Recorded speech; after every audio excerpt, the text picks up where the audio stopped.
Hey everybody, welcome.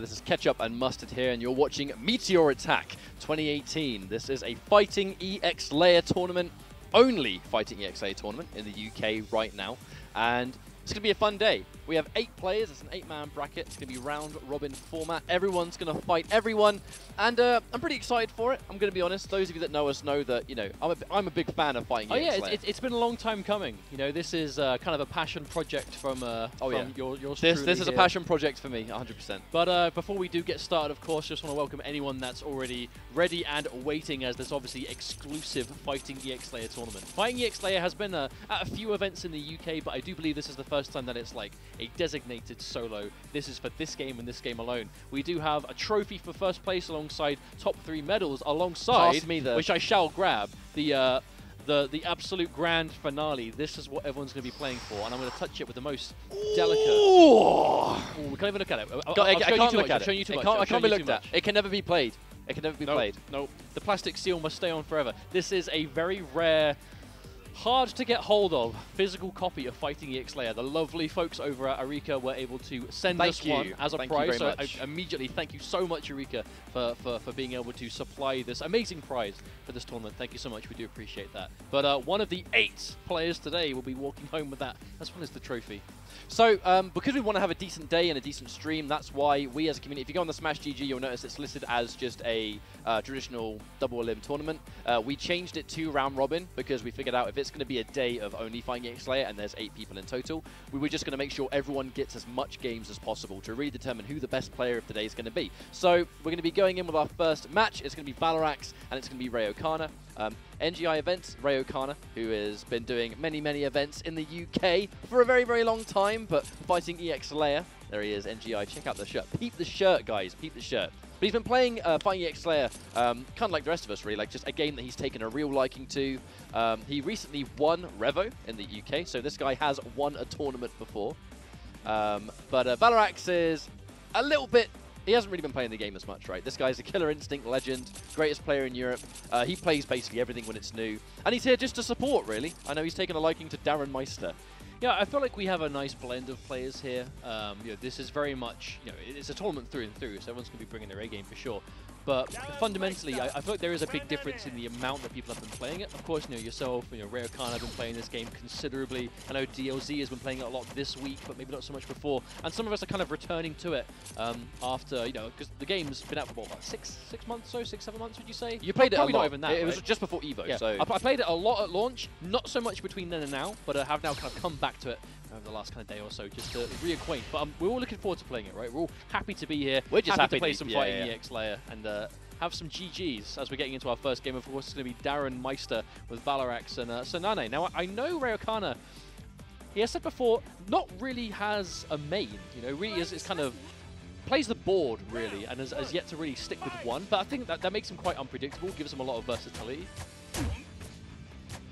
I just noticed there the almost immediately it's the Stealth Raptor. This was one of the Go-Get decks that was recently buffed, so I believe it was something like less resource heavy, or it's easier to perform in terms of, like, I think it used to replace something and now it doesn't, it's extra. I will admit I never played the Gogi, so I wasn't really too familiar. Thunderbolt though did get a speed up on its teleport, which makes a character like Darren Meister really dangerous. Valorax does love his grapplers, so it's only natural that he's going to gravitate towards Darren.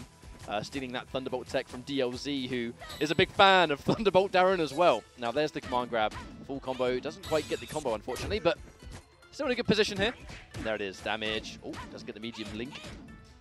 And here's that kind of odd attempt at pressure. I believe this is the, of course, you know, this has the hunting, the Gogi deck.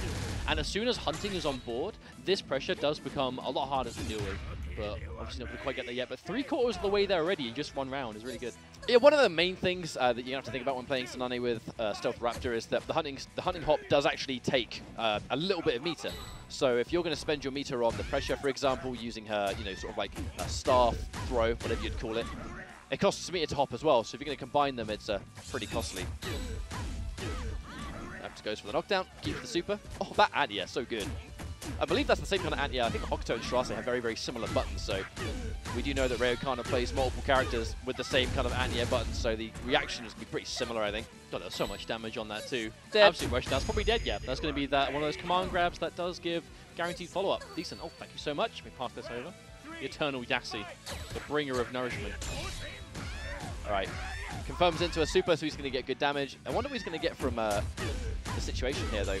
The problem Valor has had is that he's now started to do this a lot more, but with Thunderbolt, to activate the teleport, you've got to run in, right? You've got to still get it ready. And unfortunately, this entire game, he's not had the teleport, which is the reason he's picked this Gogi. Yeah, but I think that's almost part of the game, right? Is recognizing how important that Gogi is and just trying to make sure you don't give your opponent the chance to actually build it up if you can. But it could be a chance. He's got him in the corner now. Oh, on the wake-up jump. Oh, there we go, the whiff punish. It's going to be a clean first game. Just to let you guys know, it's 2 out of 3 here. So it's going to be 2 out of 3 round robin throughout. Plenty of games. Has DLZ played? Was it 2-0 to you, or? DLZ did win 2-0. Okay, so DLZ defeated MQS off stream 2-0. So that's one of his matches done. We'll be seeing DLZ a little bit later. We're going to be somewhat multitasking, of course. You know, we're going to be doing the admin at the same time. Yeah, we've got the God Lord Will, Mr. Esports, doing the stream. He's also playing in this tournament, so we will have a lot to juggle here. But you know what? Needs must here in Fighting EX Layer Land. I'd say it's somewhat appropriate. Oh, trying to go for that reversal grab. Oh, Okay. there we go. But I like this. No, I actually really like this Thunderbolt pick. My concern, though, is that Valor hasn't really been in a position to build his teleport. He hasn't had the chance to use How a do you single build one. the teleport? You have to sprint. You have to Oh. you have to use run for X amount of time in total. You'll notice every time he runs, his teleport will fill up. So you kind of mostly have to live it. You have to kind of build that through sweeps and things in sweeps or knockdowns and take the guaranteed plus frames to get some run. But it requires a hit. I It feel like does. that's the main problem. Ryokano has just been all rushed down from start to finish and just isn't giving Valarax the chance at all to build that up. Damage. Ooh. She does a really nice amount of damage, but he's going to get some listening here. And, Oh no, it missed! oh, she can call it whenever she wants, I see. It's always really strange how this game's been out for as long as it has, and there are still some characters that I know very, very little about, because people just don't play them very often. I mean, there's no getting around the fact that it is a bit harder than, you know, than most games to get matches in this game, right? You know, there's a lot of characters in the roster, but it requires there being a lot of people there to play them. You know, but that's where this kind of event really, you know, has that benefit. As everyone here is to play, you know, we're going to try and, even outside of the tournament, everyone's playing casuals, everyone's been trying to just generally get a bit more experience. Confirms into damage again. Definitely not going to kill, but he's going to get a good position. Hasn't really, I will admit, hasn't used a huge amount of the Stealth Raptor because he finally goes in for the hop, but because he's been favouring using his supers instead, of course, that's why he's been doing damage. But of course, there's a punish there on the interbridge. I respect the attempt. If that landed, actually, he would have been able to very nearly take the round. There it is. Oh, yeah, there's a full confirm. And again, spending the bar. You said before, he hasn't had to use the hunting because he just hasn't had the bar. But when you see he's been using the bar on the combos for this kind of payout, right? He's already got half a life bar in the lead. Valarax is put in the corner. This is, again, complete control. And it's match point, already on match point. There's a chance. Oh no, misses the actual combo. Oh, and an immediate SPD. Ooh. Well, that did so much damage.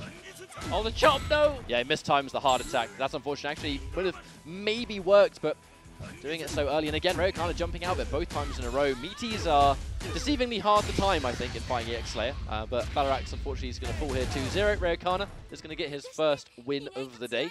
We'll be seeing him a little bit later on. But yeah, Sanane, one of the many characters that Ryokana plays. I mean, this guy does have quite the repertoire. Almost the whole cast, I think, at this point. Yeah, I mean, even in, you know, casuals before the event started, you know, we're seeing some Scarlet Mania, we're seeing some Blair. Well, which is already, you know, a good chunk of characters to have. He's played Hokuto, he's played Shallow Guys today. He's been using, you know, at least half the cast so far. Good stuff. Pullum Perna as well, one of the newer characters.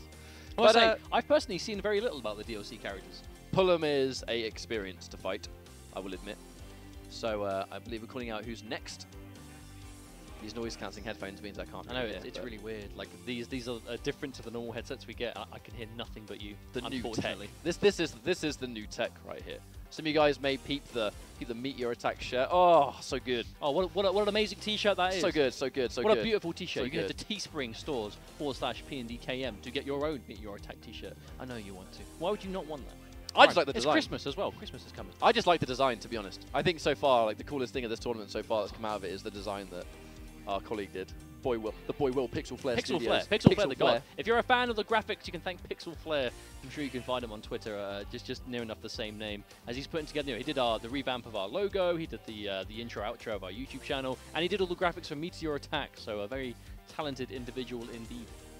So I think up next it's going to be Cinco versus MQS. So I'm expecting more Darren Meister, the original. we have 8 players and 3 of them Darren Meister. I gotta say, Yassi, the original Darren. Oh, he was the OG original Darren. I'm not even talking EX Slayer. I'm talking days of old. The old EX was Darren back then as well. My man's been playing Darren for many a time here. But MQS basically plays a lot of, you know, every time there's a new game. He's one of those guys that likes playing every new game.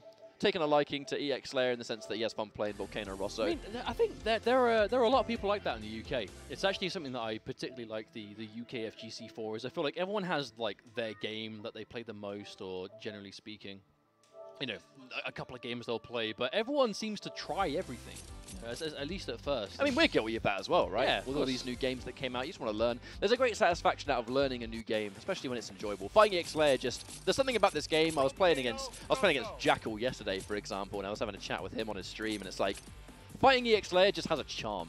There is a certain charm about this game that's fast, responsive, it's very high octane.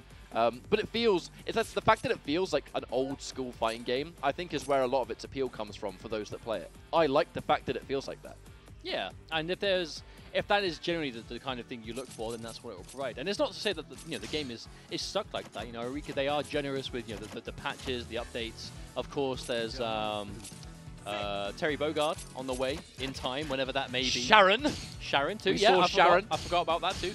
I've seen the artwork for Area they revealed as well earlier on. I want to say just a quick disclaimer, of course, my knowledge on this game doesn't exactly hold a candle to yours. So I'm going to keep it pretty simple. Nah, you're a scrub mate. Like you're a scrub mate. Yeah, I am, but the problem is, what if I beat you?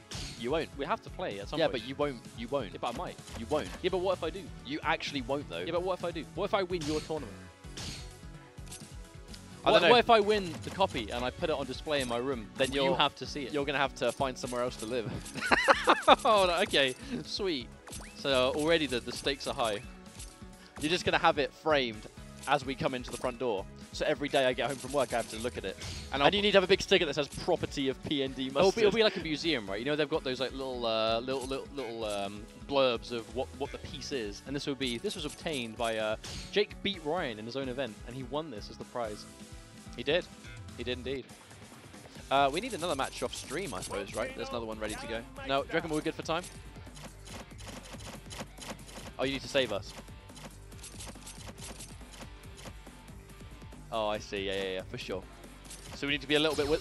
The difficulty with 2 people commentating and playing in this round-robin style tournament. I mean, everyone that will be commentating at some point today is in the tournament, so it's gonna cause some problems, no doubt. If too much is going off stream, then I think there's going to be the potential of us getting too many games at once, which is another one of the issues that I think can be introduced when we're all doing it. I will not doubt the Stream Lord's knowledge. I can't hear you. I've got noise-cancelling headphones. This cancels We've out got everything. The new technologies. But it's going to be MQS. Obviously, it's hashtag. They're doing a button check first. Make sure they're good to go. But yeah, so Cinco, Jassie's been playing EX for a very long time. Oh, so is this button check or actual game? That looks like a real game to me. Okay, well, all right. We're just going to roll with it. We're just going to roll with it, boys. Oh. Doesn't quite get the medium links. Obviously, you've got to get the dash in to really convert off those. Oh, the last hit. Not ready for that. Oh, the chops jam. Right in the head. Right in the good old noggin. Okay. Ooh. No, that's going to catch me out so many times today. Is that multi-hitting jumping attack from Virosso. It's so good. And there's that kick ender. Presses button's not ready to confirm off the fireball. Can link off that. Oh, Ender bridge! The Galaxy. That wasn't even a grab. He just knew it would work. Oh, the chip damage, Cinco. You know what's mad is he mistimed his light kick. He actually trades. It is supposed to. He would have died anyway, but it is supposed to trade.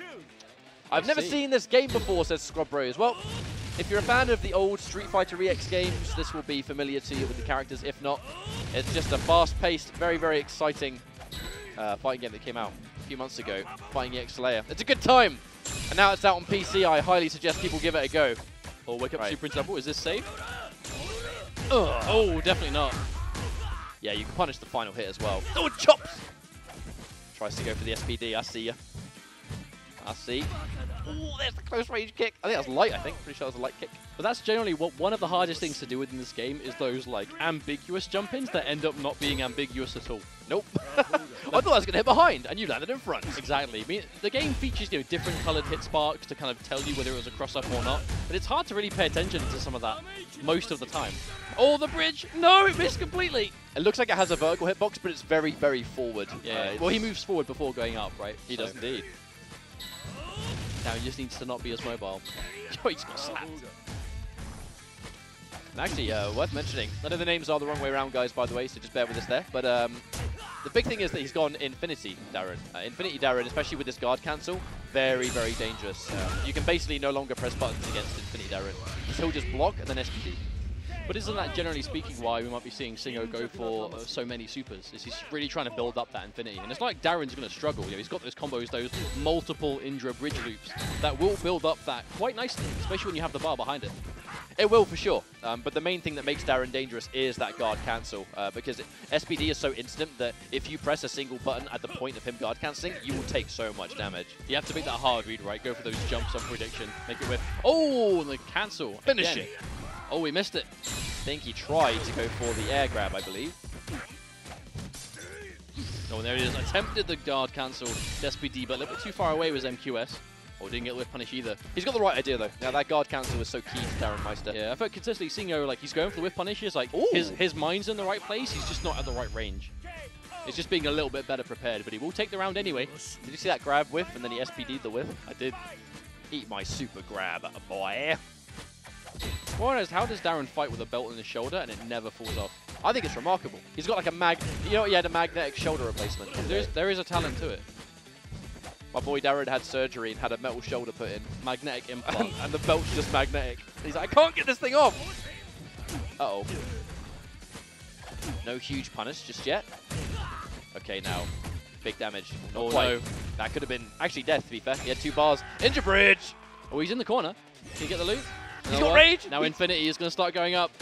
But that's the big thing about Infinity. Depending on when you get it, obviously it requires you spending a lot of bar. You're not going to have it early on in the match. So it's going to be over the last handful of rounds. Like right here, he finally has Infinity. Yeah, but how long did it take? You know, he finally managed to build up the Infinity, but with like less than half life left in his final round.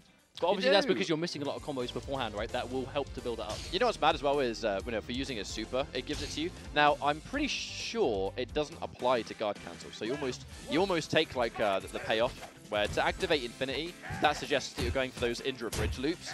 To not activate Rage suggests you're going for guard cancel. So you almost like, you go for 1 or 2 of those utility. It's either damage or its defensive capability. So it's like really interesting with Darren, I think, when he's got this Gogi. But the thing is that your opponent can play around guard cancel. They can play around you trying to use it. They can't really play around Infinity. You know, if you have Infinity, it just means you're going to get more bang for your bar. They can't stop you from spending bar, but they can stop you from going for guard cancel on a read. So there is that trade-off, becomes a little bit less of a just a straight-up guess, I suppose. But a perfect start for Cinco. Oh, the big jumping heavy kick. Oh, and the gunjus a DDT. Dude, Darren Meister has some of the most... Oh, it stood up into it. Oh, no. Darren has some of the most satisfying heavy normals. It's a standing fierce punch, man. That's the truth. The slap. Big slaps. Big slaps. It's like if you combined a slap and a chop at the same time. A slap chop, if you will. Yo, the man. Stick your chest into that. Oh, he's dead. Oh, it hit him. Press the button. Oh, on the second bar. Second bar spent just to get that extra proc towards Infinity. Worth it. I agree with that. Absolutely. Going into the next round with 1 bar of super and you're concentrating towards Rage. To be fair, unless he loses this, I kind of don't see him building Rage, because if it's 3-0, that's just not enough time to do supers unless you loop the Indra bridge. Oh. His arm looks really uncomfortable when he does that. It always just... Look! It's like bent the wrong way. Gets the job done, though. Oh, watch out. Well, this is good for MQS. For the first time in a while, he's got the life lead. Of course, Darren, not really known for those full screen options, especially with the Infinity deck. Oh. Yes! Not a bad trade. Still a good trade for MQS. Again, even if he took damage there. Oh, invisibility to grab. There we go. But Shinobi is one of VRosso's, dare I say, it's his strongest deck, because guard cancel was really important for him as well, just to get out of danger. Guard break, he's not really going to use guard break, to be completely honest, but the Ghost. He's a very, very Oki-focused character, and the Ghost just makes that so much more annoying. He's going to get hit there, unfortunately. The heavy projectile active for so long, you just can't invincibility through it. But the thing about Ghost, obviously, is it's actually not the easiest thing to set up. Requires you just avoiding damage of any sort for about 12 seconds. Like it's not a short amount of time. Against someone like Darren wants to get in, but as soon as you've got it, it does change things. As we can see, 2 rounds back to back, MQS really just a complete turnaround. The big thing though is that we're not really seeing it here from MQS, but Ghost also procs during your own combo. So as long as you're doing damage to the opponent, technically you're not taking damage, so it will proc. Some of VRosso's combos and supers last a pretty long time, so you kind of just confirm into those to guarantee the build-up for Ghost, which is good stuff. But hang on a minute, a reverse 3-0 comeback here in the second game. Cinco is still on match point, but MQS desperately needing this round at this point. Uh-oh. I actually kind of expected him to just jump straight over it. And again, that full screen run-up, the invisible dash into the throw on Oki. Now this is a good choice. The one thing is, you'll see Darren players nowadays, they might take Thunderbolt as well. There are some players here that use Thunderbolt. It's because of this. The second Darren is getting zoned out, he is kind of like, a victim to that heavy projectile. The second he gets Thunderbolt, he can shut it down and teleport instantly. So it's like a utility combination you want here. But the second he gets in, that's where it's going to be dangerous, especially when MQS is this close to the corner. Oh, but there's that throw, a big read. That could have been an SPD from Cinco. Oh, jumped over. Can afford to take that damage, but for not much longer. And again, that attempt. Oh, that was an attempted hit confirm. Does he get him in? Bridge, no, that's going to be unsafe. Oh, punished with a raw super. He's going to have the time on his side, though. Oh, he woke up into it. I wonder if Cinco tried to go for a wake-up power driver to kind of beat that. Because that was like an Oki super, so you can reactionary wake up with your own to get through it, but what if he just slightly missed it?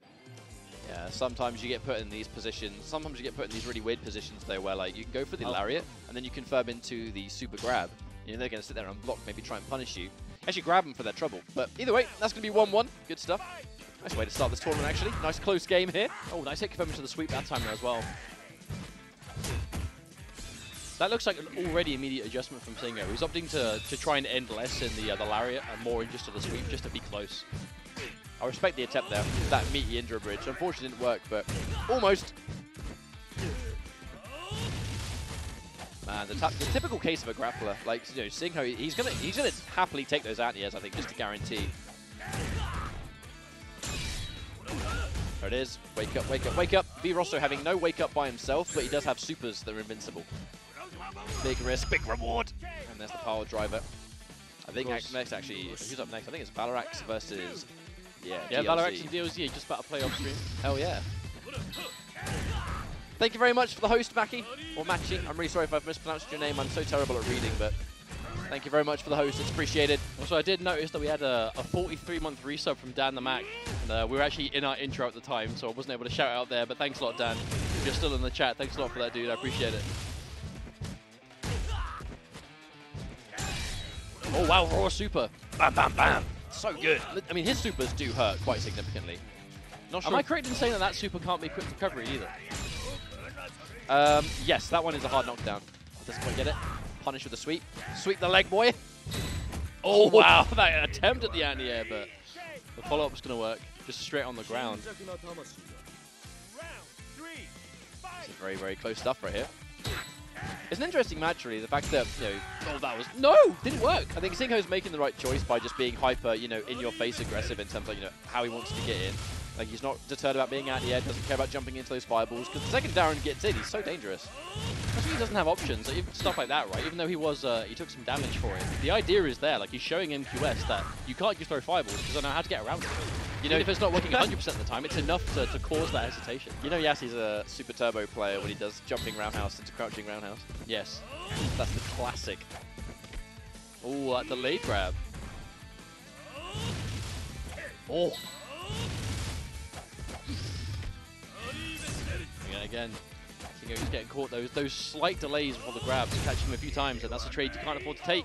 The thing is, turning it around, 1 round away now. The thing is, the jumping medium kick is a really good kind of almost built-in mix-up for VRosso, right? Hits twice, both overheads, or you can hit it kind of low and then do one hit into a low. So it's almost like an element of a somewhat 50-50 if you're not super familiar with its height. Like exactly that, right? It was attempted. Just going to interrupt the button press. That's going to whiff. Move too far forward, yeah. Oh, he recovered in time. It seems really hard to trip guard people in this game. Yeah, there's a lot of safe jumps here. The Indra Bridge, even though it does have a decent hitbox in the front. Oh my god, that crossed up!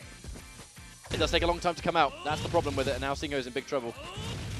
Goes in for the jump, but this could be game over. Yeah, hits the projectile, unfortunately. He's going to run into that one, but as the round-robin format exists, that's just 1 of 7 games you have to play. So hey man, everyone in this bracket is going to get ample games in this today. Muchos matches. I think it was definitely the right call to make, though. I think it's the right format, you know, for the kind of players we have here, and the fact that, you know, there's no denying the fact that it is quite hard to get competition for fighting EX Slayer in the UK. It is somewhat of a niche game, and I think in the UK it's definitely the case. So when we do have these rare opportunities to kind of get together as you know, players of the game, and it's nice to be able to make the most of it. I think round robin, especially when you have this many players, is the right thing to do. Nice. So we'll find out who's playing next, I think. Who's up next, Will? You versus Raokana. Okay, cool. So it's going to be Streamer Man. We're going to have to what's the easiest way to get you out? I don't know. That's a good point. Spacey, we need to squeeze over. So the stream guy who's over there. Well, if I stand up, right? There we go. Oh, I see. Okay, let me update the score. I was taught how to do this, so here comes my moment of truth. Oh, thanks, Stay Hydrated Bot. We are, you know, the venue is a bar, so I can't imagine we'll struggle for liquid consumption. But thanks, Stay Hydrated Bot. Nice to know you've got my back, dude. I appreciate you. I appreciate you very much. 120 milliliters. I've drunk like 2 large Cokes already. So I think I'm all right on that regard.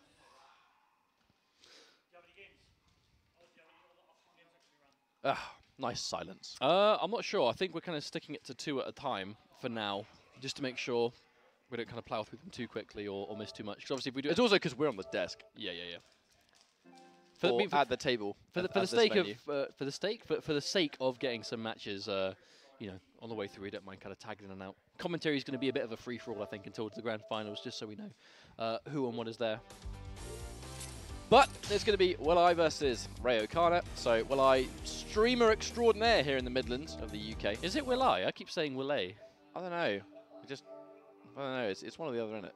Will. Is it Willy or Willy? Willy. Ah. It is Willy. Yeah, I thought for sure. Well then. It's Willy. I'm so tired. I did not sleep last night.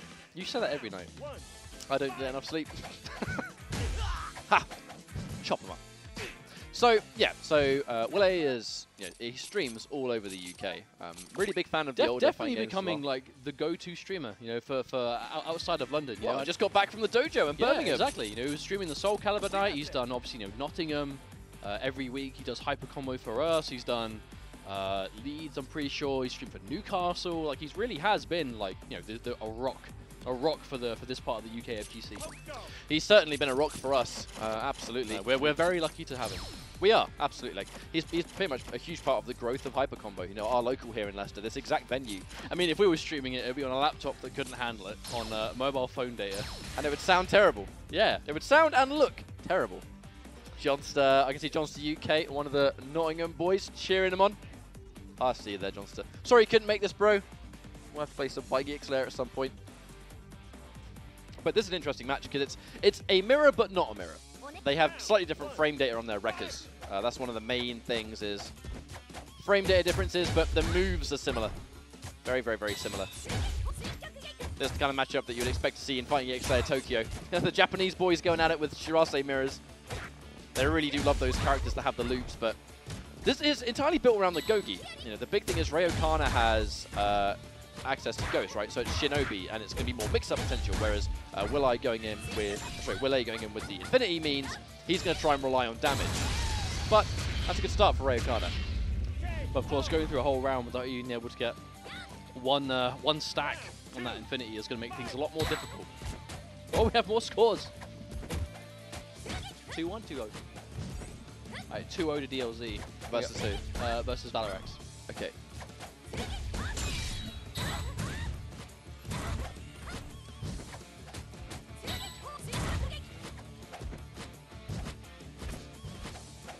Really playing around those neutral jumps where they really can kind of hit him on the way in. Especially considering Raokana has already managed to activate Ghost. Whereas like Ketchup said before, right? If you're playing a character that has those longer combos, those longer sequences, it's actually not as hard as you might think to stack up that Ghost and get it activated, especially when you're in the driver's seat. That said, going in for the nice guaranteed damage. I know, we was chatting to Ray O'Connor earlier today, actually, where he really said that he favors just keeping his combos really simple. The loops are technically, like, optimal. However, they are hard to do. So, if you're in this tournament situation, you want guaranteed. Unfortunately, whiffing the Wrecker, so he's going to be completely vulnerable to that. But I respect it. I respect going for it in this situation. He's one round away from losing the first game, but the important thing is going to be that he's now got his Meteor up ready to go. Almost has guard cancel, which is super, super important against Wrecker pressure. He does have now. Building up guard cancel isn't impossible either, considering this is going to be a very, this kind of character will get you blocking a lot of individual hits. Woo. There's the jump in, boys. That parry is active for so long. You have no choice but to run in and grab it, I think. It's like a mad choice, but a choice you have to take. Oh, nice block in front. Whoppa! There's going to be a turnaround for Willy. Halfway towards that infinity now, but he does have guard cancel, which is going to be really helpful. Oh, but he is approaching that kill territory. Ray O'Connor does have 2 bars now, 1 throw. This could be a mix-up. Could take the game on this. Oh, the guard cancel. Into parry. Interesting choice, actually. I respect the fact that he would have blown through it, and there's the grab. Bait's dead. And I actually like the fact he didn't go for a regular grab. He went for the command grab.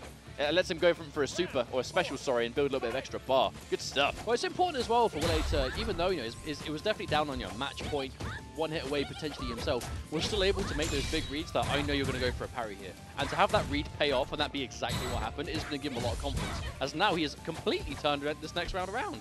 There it is. Oh, boy. Bam, bam. The benefit of how many supers you're going to see Shirase go for is that she's going to happily contribute towards that infinity. The rage. Oh, the wake up super. Oh, behind! Appears behind you. Turn around. There was no super cancel from Ray O'Connor, unfortunately. It's going to be punished heavily. Okay. Now, the big thing here, Willy very close to having that infinity locked and loaded. Yeah, one more super. One more super, and he's going to get rage. Oh, too far away. Oh, that did it! That was so genius. That was genius. Buffer it from max range to guarantee infinity, and now rage is here. Big trouble. Oh, watch out! But now the game has completely turned around for Willy. The sheer utility he now has, and how much more dangerous he can be with just not having to worry about bar. It's night and day. Ooh, that was a good block. I would have got hit by that. And that full bar generating. Shinobi, man. It's going to be the damage and utility from Willy versus the mix-up. But hang on a minute. Bam, bam! Is that enough to kill? Oh, no, he missed it. Would have been.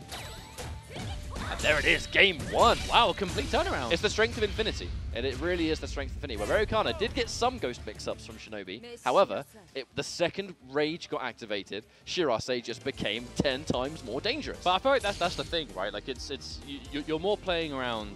But I guess what I'm about to say really applies to a lot of Gogi, right? You're playing around not letting them activate those important Gogis. But when the important Gogi you're trying to stop is literally infinite meter, it's a bit more important than usual. Also, how's it going, Jackal? Nice to see you in the chat, dude. Hey, Jackal. Welcome, boys. I'm glad you guys are starting to tune in. It's starting to get, I guess, early enough in North America for Jackal to check out. Character I know literally nothing about. So Pullum, she's very, very safe. She's really, really mobile. And I don't know how much experience Willy actually has against this character. So it's going to be interesting to see what happens here. But yeah, Ray O'Connor's got a super solid Pullum. Fun fact, Ray O'Connor learned to play Pullum by watching my video. How important that is. Yeah. Oh, nice hit confirm. Now he's going to be super overwhelming here. He's going to really, I think, really be challenging how much knowledge Willy will have. What? Was that the stock boing? Have you not heard that before? No. Dude, when she hits her down medium in the air, it's like boing. But that's like the boing sound effect. Here we go. The loops. Oh, missed it that time. Oh, the wake up reversal. Yeah, she's got a really, really strong DP. Becomes safe if she goes in for her super in the air too, so have to watch out for that one. That should be it. So what Goku deck is this that Ray O'Connor's gone for? I see he's got teleport critical? Teleport and critical. Oh, you know what? I'm actually trying to remember. What one that is. Teleport and critical. I know, yeah, of course. Sorry, Thunderbolt. Yeah, for sure. Thunderbolt Pullum is very, very frustrating because she's mobile enough as is, and then you throw a teleport on top, and it's like, my word. Very, very effective. Whoop. Gotta watch out for that drill. Oh, there's that attempt at the counter poke for Ray O'Connor showing the patience. I respect it. I definitely respect it. Oh my god. Yeah, that's why Thunderbolt Pull'em is so dangerous. Like, her drills put so much respect on you, then she starts teleporting like point blank, and you're just not ready for it. Let's just shady things around. Looks like Rayokana's a lot more comfortable just completely rushing down with Pull'em. There it is, the loop to begin. Well, this is exactly what happened last time. Willy was considerably down, but the second he started to get some momentum, started to build up that rage, it was a turnaround. Baited out the reversal, or at least was able to get over it. Oh, and immediately again. Does do a lot of damage, though. I love that. The plus frame, you've got to watch out for it. Low light kick is wonderful stuff. So yeah, the delay. There it is. The second she's got those super locked, you've got to respect. Confirm again. That does so much damage for what it is, too. Yeah, the pull-up change has been muchos beneficial. What? So good. Yo, check the knee, though. Right. Not a command grab, so still alive a little bit. Wake up DP. Oh!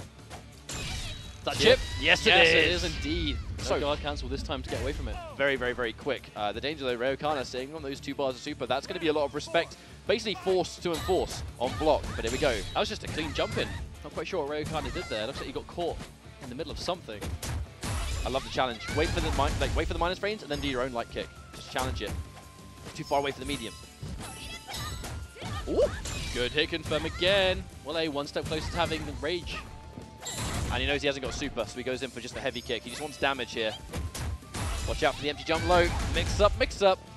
One more bar on the side of Rayokana. Oh, the parry attempt, but it was a complete whiff punish. Is that enough? No, the back turn. It didn't work. Back turns, harder to capitalize on. The backdash, I like that. Willy choosing the safety. Oh, that could be, no, not enough for the round there, but could be close.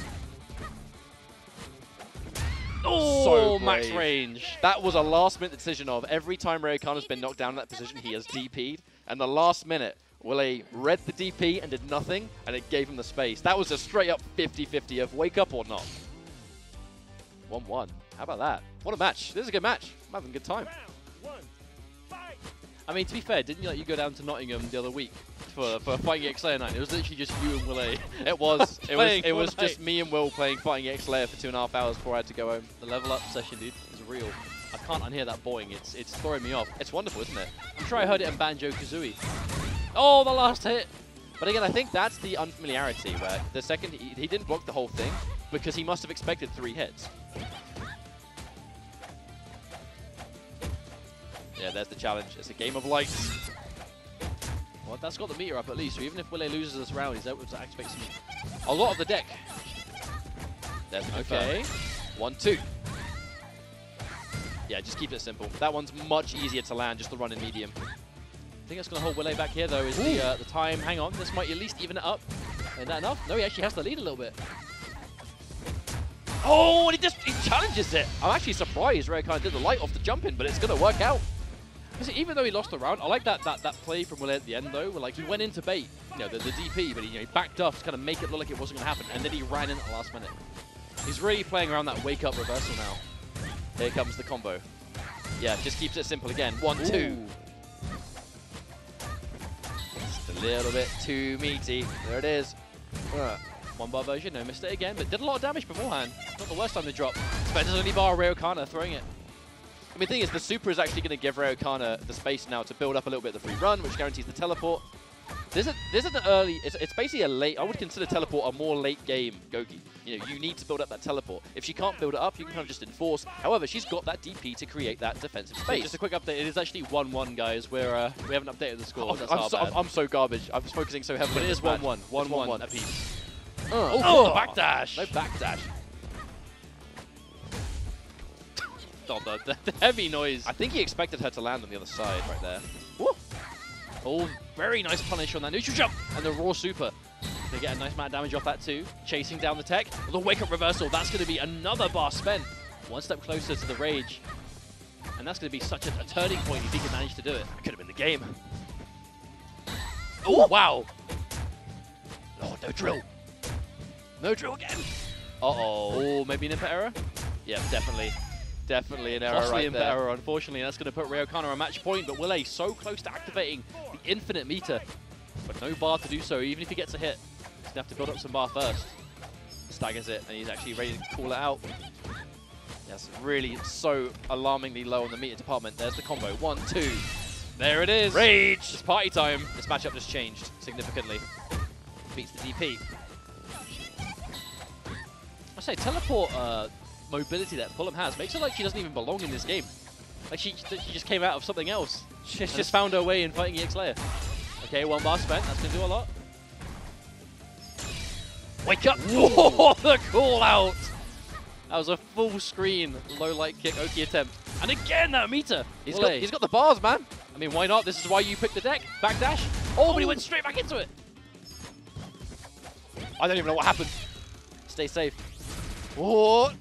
This is so tense. Oh, no teleport for you! Yeah, but that's safe, right? Even if he walks into it. The timer. Oh! This is chip territory. Oh my god! There it is.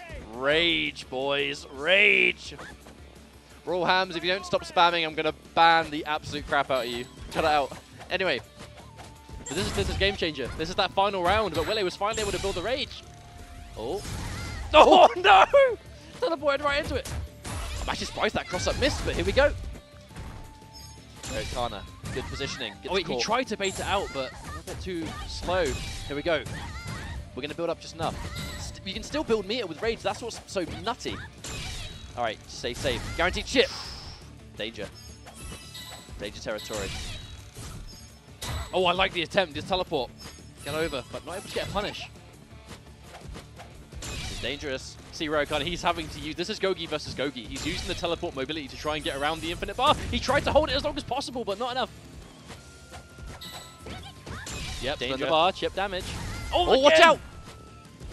He bet on the DP! Oh my god, that was so risky.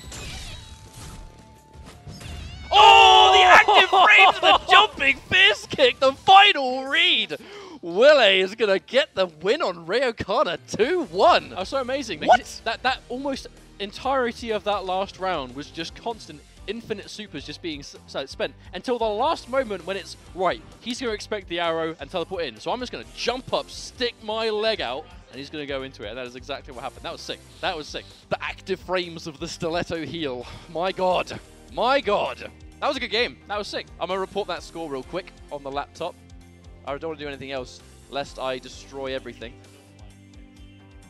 That was 2-1. My word. Did you report the games from DLZ and Valorax? Yes. Brilliant. I did. We did it while you were playing. Submit result. We don't need you anymore. My god. Are you and I right, yes, we're about to start playing. Are you going on? Are we playing on stream or? We're playing matches. I don't think we're here. Okay. All right.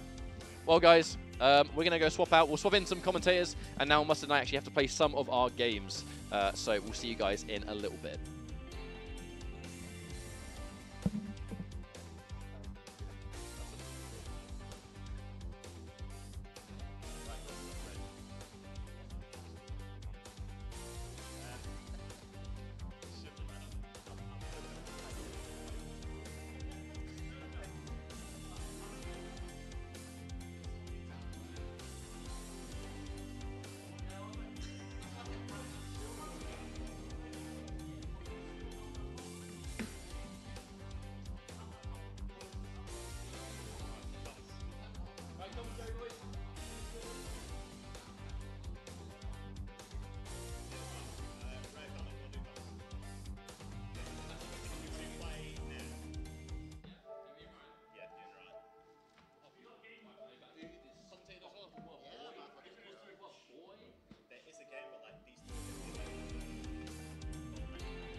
Alright. Hello. That was rough. Yeah, it's unfortunate, man. Got outbred. I need to work on my teleport inputs, that's all. Oh well. Right. Need progressive and the teleports. I should really start learning progressive, that's the problem. I'm too used to classic. 4 users logged on. I don't want to give it up. I can see why, to be honest. Yeah, no, it's just because the thing is I've been practicing progressive Allen. Yeah. Oh, progressive Allen. Yeah, right. so I could just do crouch, medium punch, justice fist. That's good. That's good. So I could do guard cancel justice fist. Yeah, for like 80%. whenever I like see Alan, I have no idea why he's shouting at all. That character. Hmm? He just seems to shout random things. That character, and I don't even USA, know what language most of USA. it's in. He's a good character though. He's like the one character that made me completely decide how to change things up. Yeah, yeah. So I was playing someone that was playing progressive Alan, and I just every time I got hit, I lost like 80%, and I was like, this is just nonsense. Yeah, because he can confirm without like any motions. Yeah. Which is so sick. It's definitely a struggle. Oh, it's a match between the condiments.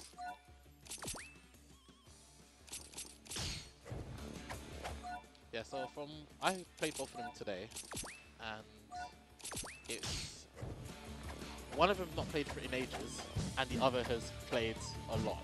Oh yeah, yeah. However, what I have learned is that Fulham does tilt both of them, so it's okay. Yeah, she's. I hadn't really seen much of her at all. I'm like, wow, she's just bouncing around, drill pressure. Yeah, she's. I just press throw and hope. Fair enough. That's my answer to drills. I could probably jab, but nah. That's understandable. That's not like one frame or whatever throws are. I can't remember. I think it's 3 or 5. Yeah, it's probably like 3 or 5. Or sometimes 4. you press it and it's like, what? That worked.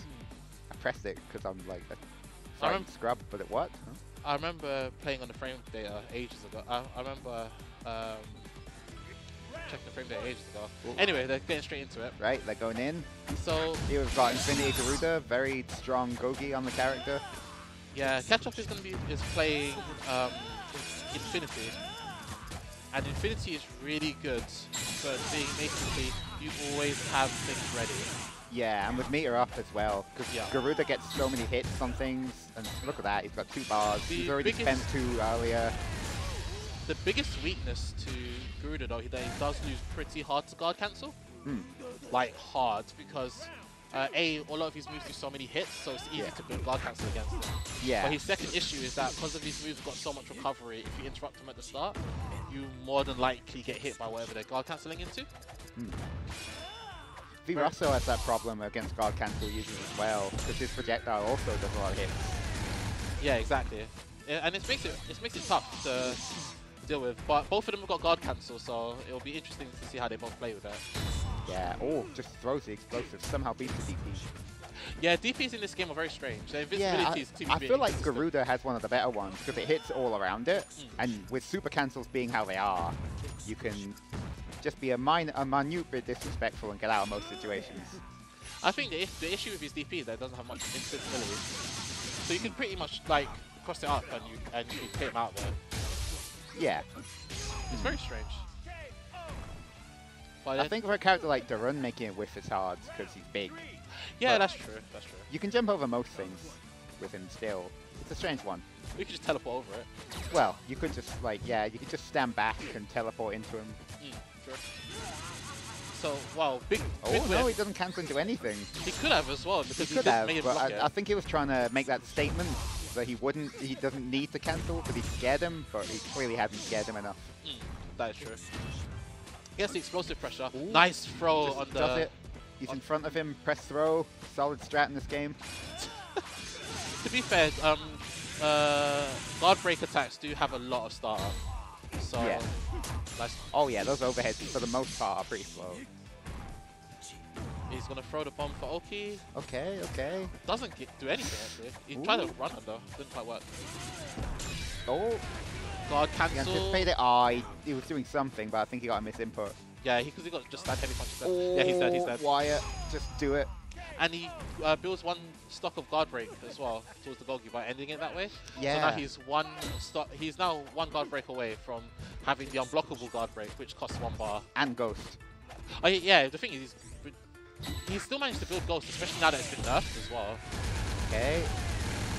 Gets a Suikoden, I think they're called. Nice throw. Oh. Doesn't. Very different from last round. Just going in again. The legendary crouch light kick approach. Basically the meta of this game. It is the meta. It is how it is. You pick a character, you can crouch light kick dash. Yeah, It true. will. It's a very strong option. Why wouldn't you? Got Their to run's meant to be a grappler, and even he will crouch light kick dash at you. Yeah, that is true. It doesn't cancel again. Yeah. Nice yeah. bait. Oh, Why does he go backwards? I think he might have thought he'd blocked it. Ooh, he did. Might He had make 2 hits on that to make sure that works. Not really sure, but he clearly intended to get out of there very strongly in his head, and he just went for it. He wasn't confirming. He was just like, right, I want to leave. Goodbye. Nice. Ooh, God cancel cancel super. super. Ooh, costly, but very effective. Yeah, that gets you out for free for 2 bars, because if your super does not have invincibility, it will give it invincibility then. Oh, it's over. Just so he gets rage, just is double over. He just can't survive the chip for the guard cancel. He could have guard cancel on the first day, actually. He could have, but I guess he just missed it. Yeah. Yeah. Can't see how blame him. It's a very, very quick multi-hitting move. So Ketchup 1 game up. It was pretty close though. Yeah, it's very close. Mustard hasn't played this game in ages, and this match is a lot closer than it should be in that circumstance. Yeah. Mind you, he does play D-Dark, where it's more based around hanging back and putting down the explosives. So that probably helps him out. Yeah, it makes He's not doing any crazy like dash combos or anything. Just simple, solid, explosive, hang back. Oh, gets the. I say he's not doing any crazy stuff, but there we go. Explosive. Oh, he gets it. Oh, the setup. The setup. Nice. Really learned the setup and remembered that. See, Ooh. there you go. Oh, okay. That's exactly what happens with that. Okay, okay. Thought I tried that once, it didn't work, but That is very consistent. I think most DPs and supers in this game you can like jump over. Yeah. Oh, nice. Yeah, caught he's pressing dead. buttons. You just literally just caught him pressing buttons, which is really unfortunate. I do like it when the explosion goes off during that super, that the game doesn't record the audio properly, so it only plays on one side. Wow. Nice. Ooh, he just does it. Oh. Okay, oh, he doesn't have another bar. Just gets it there, though. He could have cancelled into X prominence, to be fair. No, he only got the meter for it when he took that crowd medium kick. Oh, okay. Nice block. That's plus. Yeah. Okay. Back in neutral. Okay. Explosive, approach a bit, use ghost. Oh. Nice. Straight, normal. Goes straight in after it. Simple chain into stand heavy punch to end it, basically. Ketchup is on match point. He was probably doing a super after that heavy punch. Oh. Probably. Gets thrown. Both of them are playing progressive. Understandable. Oh. Oh, okay. Accidental dart wire. He missed the combo and he just backed out. He was like, yeah, I'm not dealing with that. Yeah. Garuda seems to have a very good. I'm not sure if that's his crouch medium or his crouch light that he got in with before. Okay. Almost got guard break, but He's one away. he's one away, but he's also one combo away from death, so He should get some ulti off this. yeah, he'll get a setup. Explosive, that's it. Play it safe.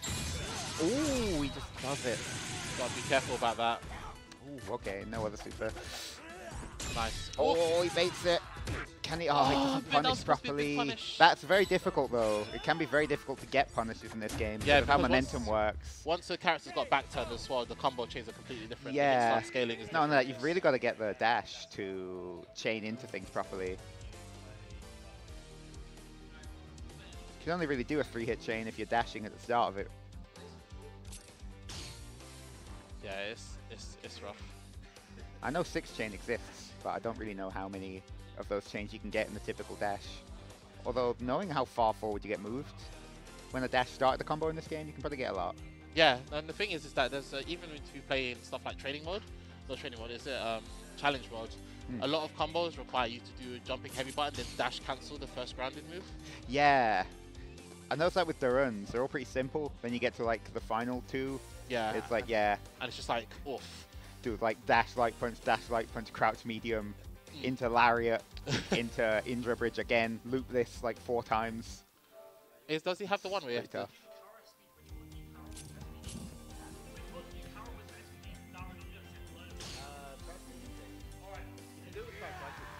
Or stand medium.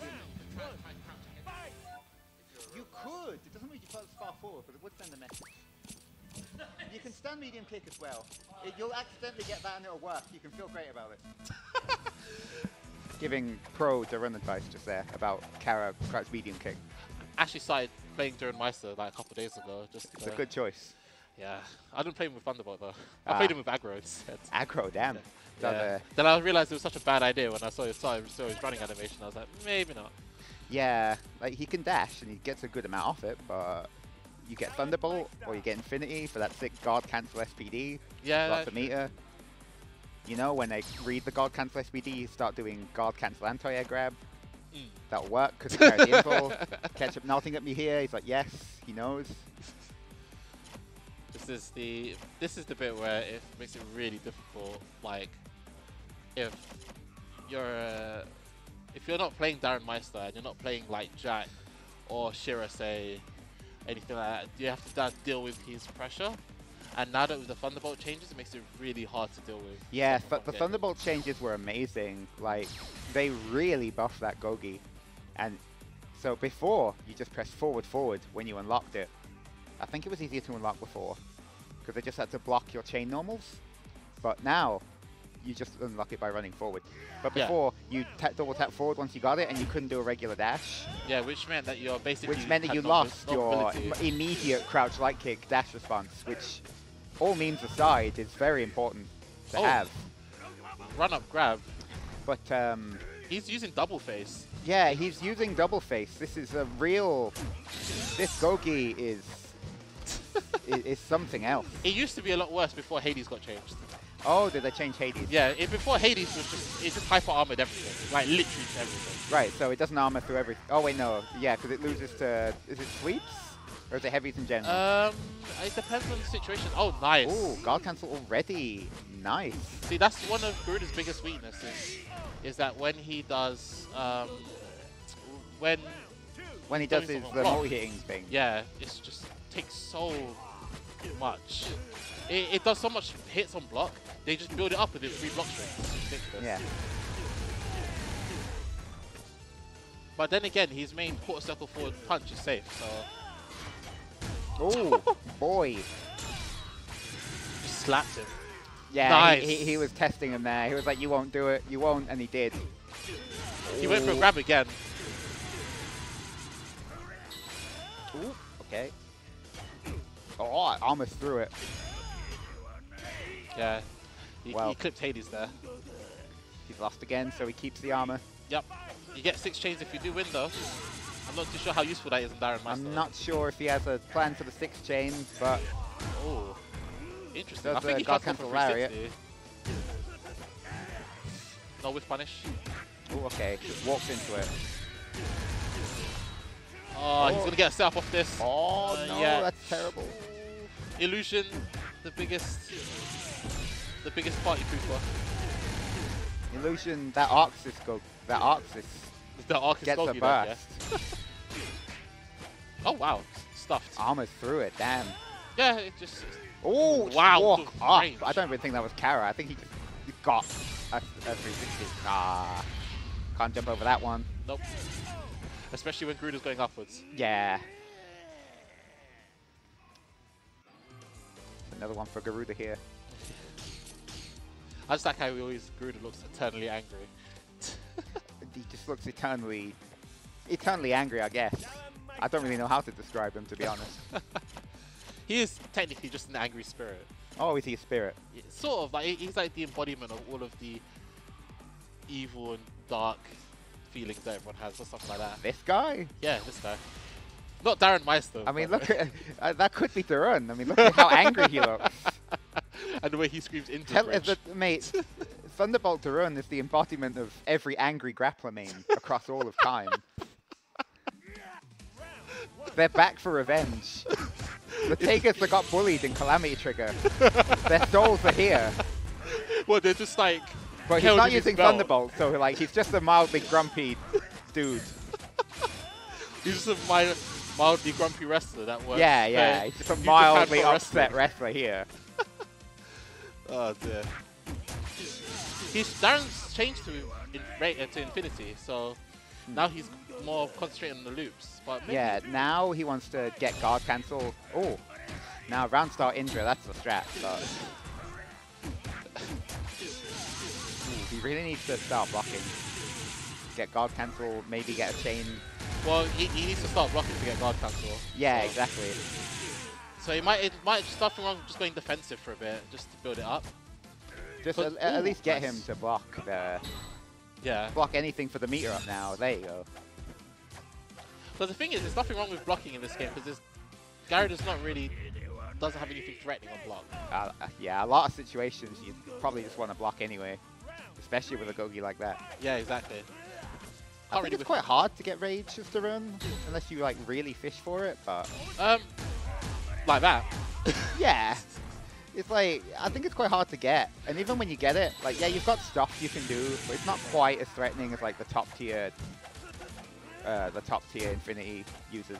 I think it's because, I think with Thunderbolt, rather than going for mix-up situations, you just go for nothing but like hit confirms. Mm. Oh, he got that somehow. I didn't know he could guard cancel into that. He could have. That's unfortunate. But that was a very clean. That was very clean indeed. That was very clean.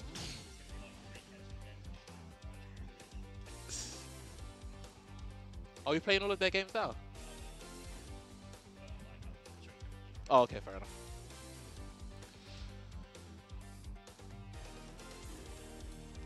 And we have Ketchup staying on. Yeah, he's gonna be there in the for a distance. I can see Mustard and Valor playing. Yeah, I'm still a little bit. I'm still a bit tilted after that match actually. Oh, Yeah. that was an ending to be tilted at for sure. Yeah. There was one point you like did teleport and got like a, I think it was a jump hard kick into like a, I think then you whiffed like sweep after it or something. Mm.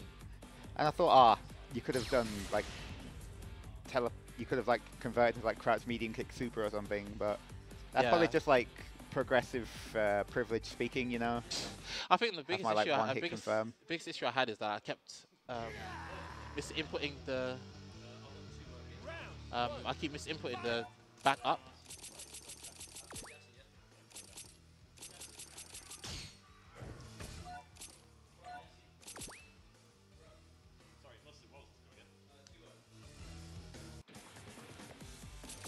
So And I believe Mustard has beaten Valor, so yeah, Mustard has beat Valorant. the tournament marches on. Yes.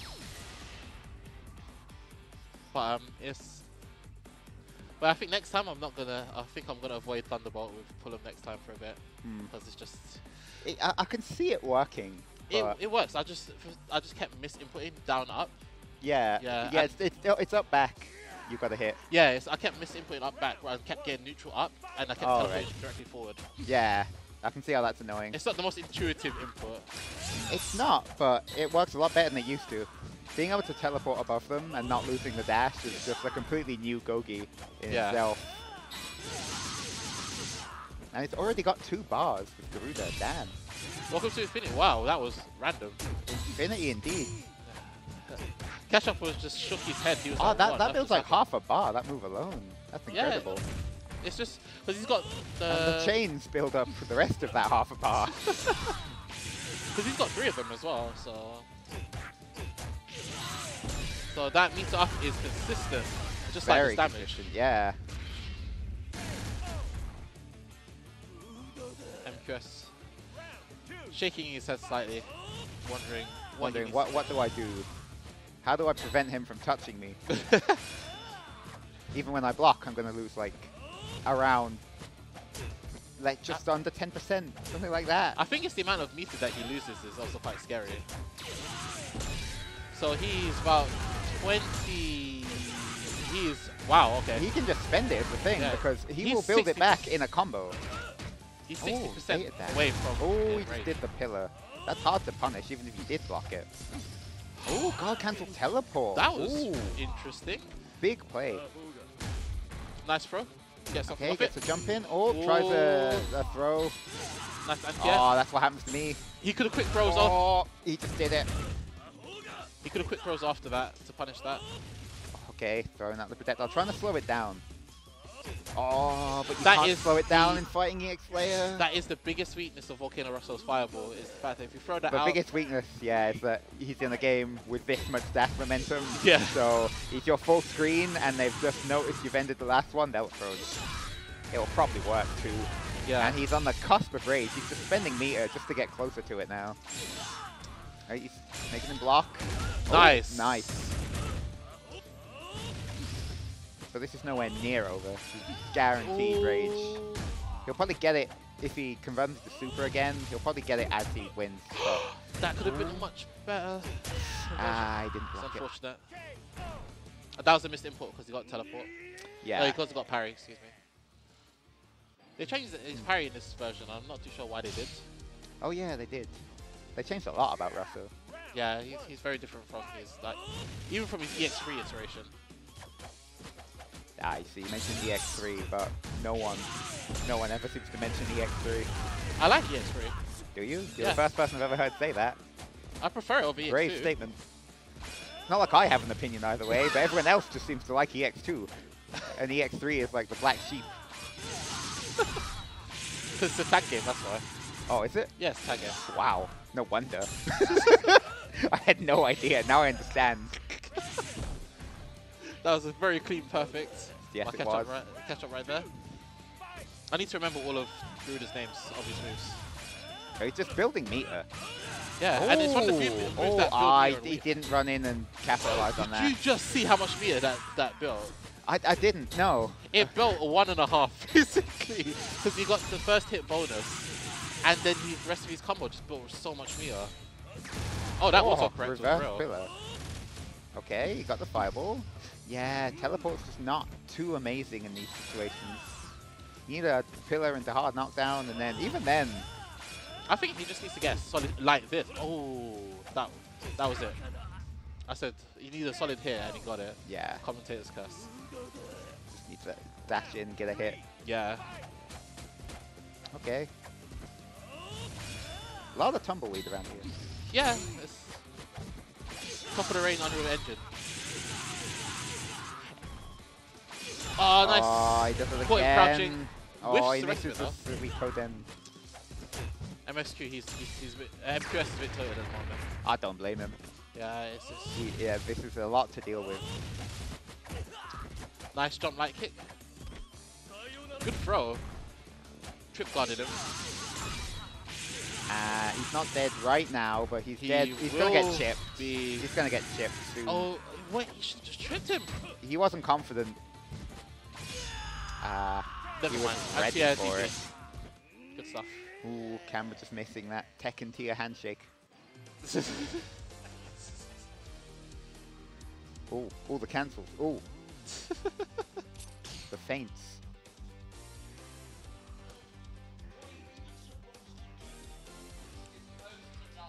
That was solid.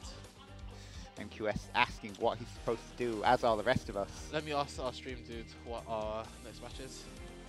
Sorry, may as well do it on the mic. Oh, okay. All right. Oh, Given that, that would one be on. useful. Technology, huh? How does it work? 2018. So, please repeat the question. I was going to ask, what was our next match? Our next match is probably not going to be Ketchup versus someone, just because he's had like 3 games on the trot now. And he's sweating now as well, so he's in overdrive. He is. Good to overwork him, then the rest of us stand half a chance. Yeah, you know, innit? He's got rage built up already. I'm thinking Mustard versus Ray O'Connor would be a good one to get on. Sure, as soon I'll as go on. Hopefully I don't bottle it again. I'll, oop, I need to stop first stepping tell on you the after, by wires. the way. And, I completely Maybe in the bottled grand final, mate. I'll be back in a I'll hold you moment. to that. Screw the rules, first attempt. Best of 3 sets.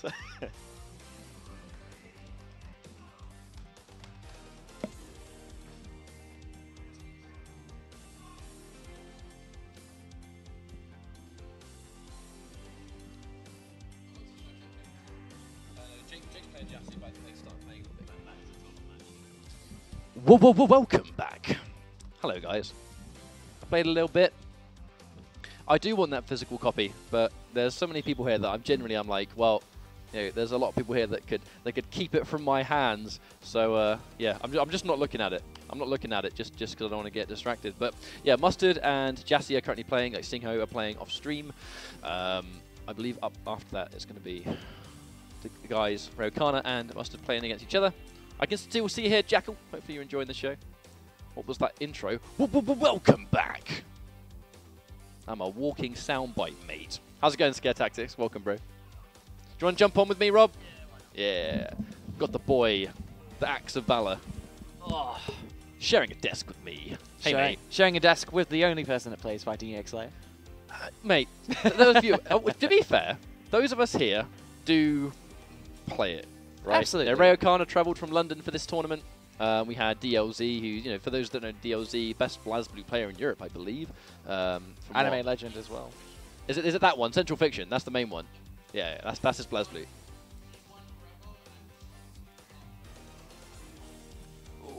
Didn't he win a French tournament once? Yeah, beat Dogger in Grand Finals. DLZ's pretty good at those anime games, basically, but he's taken a liking to Fighting EX, just playing it for fun, you know. Thought he'd come here to Meteor Attack just to show his support for the game, because he's having a good time with the Thunderbolt Darun that he's just, you know. To be fair, he showed me the light with Thunderbolt Darun, because I was just like, oh, you should play Infinity because it's sort of basic. I'm like, oh, okay. And then he showed me Teleport Command Grabs, and I was just like, yeah, I have to play that. I have to play Teleport Command Grabs. All right, so up next, it's Mustard versus Ryokana on stream. Ooh, Mustard versus Ryokana. I was actually really, I'm going to be honest, I was low-key nervous fighting Mustard because D-Dark does really well versus Garuda in terms of, like, basically, he's one of the easier characters for D-Dark to keep away. That said, Garuda Rushdown is just very, very, very good. Yeah, so it looked like once Garuda got in, it was just like, wow. This guy looks like Valorax. Nah. Whoa, ain't that a coincidence? Yeah, I ain't mean, that a coincidence? I thought he died a long time ago. I'm not sure. I thought after Combo Breaker, he just disintegrated into ash. Yeah. Where he was embodied as a Cinder Man forever. How many entrants? This was an 8-man tournament here in the UK, and to be honest with you, 8 players all here, serious about Fighting EX Slayer, with the exception of maybe you. I'm happy that we just got some people in. An 8-man tournament in a round-robin format means everyone gets hella games. I mean, literally, my only goal in this tournament is to not come last. There is a chance that I may come 7th. So, you know, I'm trying to gun for that 7th place spot right now. It's his double.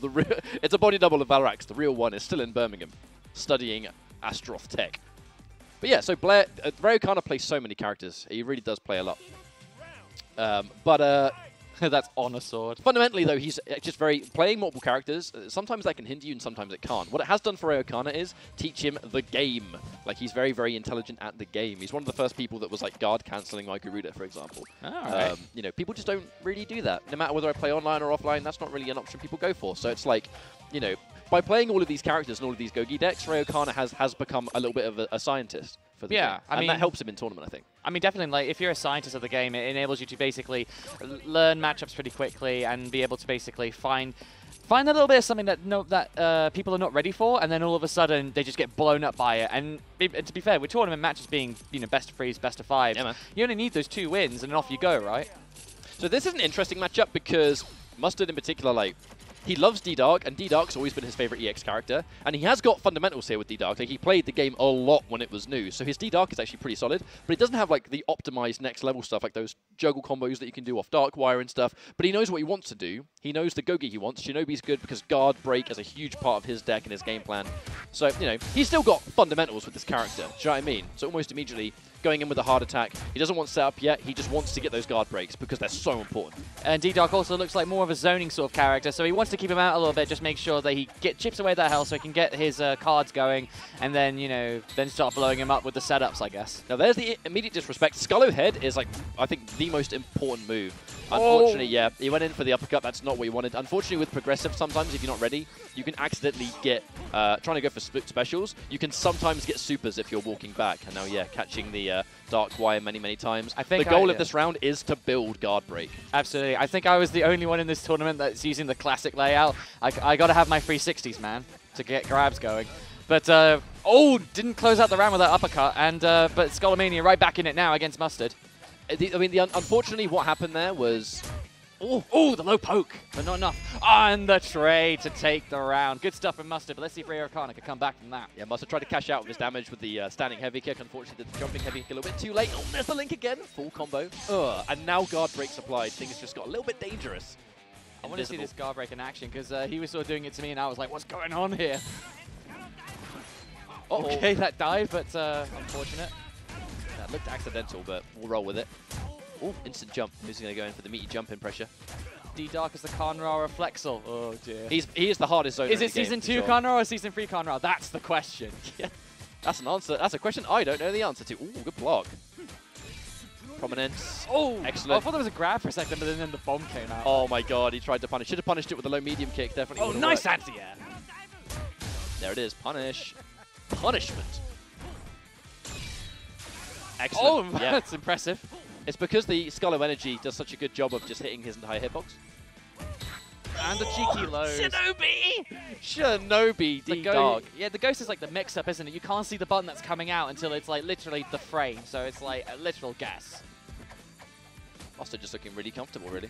Season 2 Conra, oh boy, if it's like that. Alright, Skullable pressure. Is it going to hurt, I think? Did he pressure? Yeah, Mustard tries to get away, expecting something Oh, cute. anti-air. Right, so ready for the confirm. Nice patience. Oh, tries to Annie, I think a little bit delayed, but the low light kick actually pushing him too far away. I know he's going to get some... Thinking emoji. Oh, low pokes. Oh, it gets him with a low poke into the combo. Is that going to do it? Not quite. Oh, not just yet. Chip has a fring though. Oh, he goes for the DP. This is a pretty tense moment. Oh, catches him. Oh, he's dead. Not enough, but oh, he's in the combo now. Nah, he's in big trouble. Into the setup. Into the lows. Oh, and the low poke to take the round. Very close. That was sick. That was good defense as well. Mustard almost had it. Almost had it. Pulled it all the way back.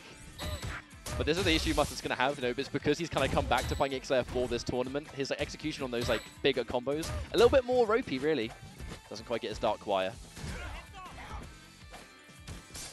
The kicks. Oh, into the guard cancel, rather. The dive is so active. It is so active. Forward throw into the corner and straight back in there. Oh, no super either. Shock and awe drags him back into the DP super. What's the mix going to be? Goes for the explosion. Guarantee. Oh, the guard break. So important. That guard cancel was what saved him. He would have died guaranteed there if he didn't. Oh, nice pokes. Into the throw. Is that not going to be enough? But he gets a setup of his choice. Oh, the teleport jump and the low and the poke to take the match. So it's 1-0 for Mustard at the moment.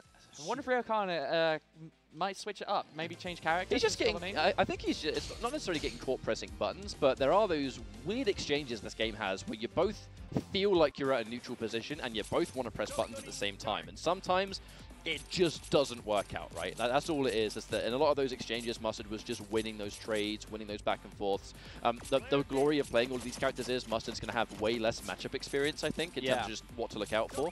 So, you know, this character change strategy might work pretty well. And I appreciate Yellow D-Dark because of our homage to Cyrax. That's the main reason he plays Yellow D-Dark. It's like, it's the closest to Cyrax he can get. Oh dear, oh dear. But going with, I think that's Blaze, isn't it? Blair.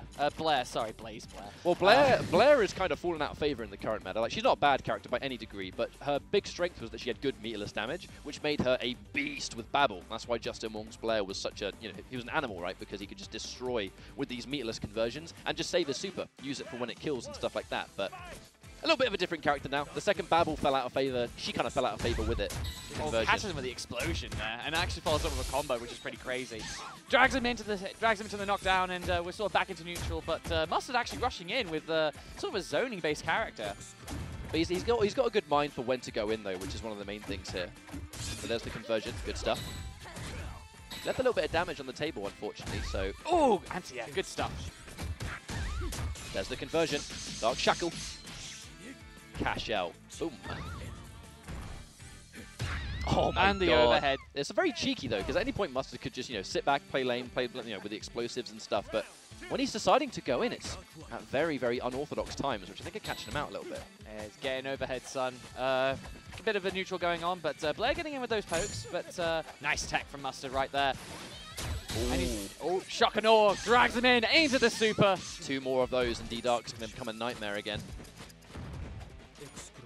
Explosion. Ooh, the block onto the explosive. Oh, nice jump. Those neutral jumps are proving very, very effective, catching him running in.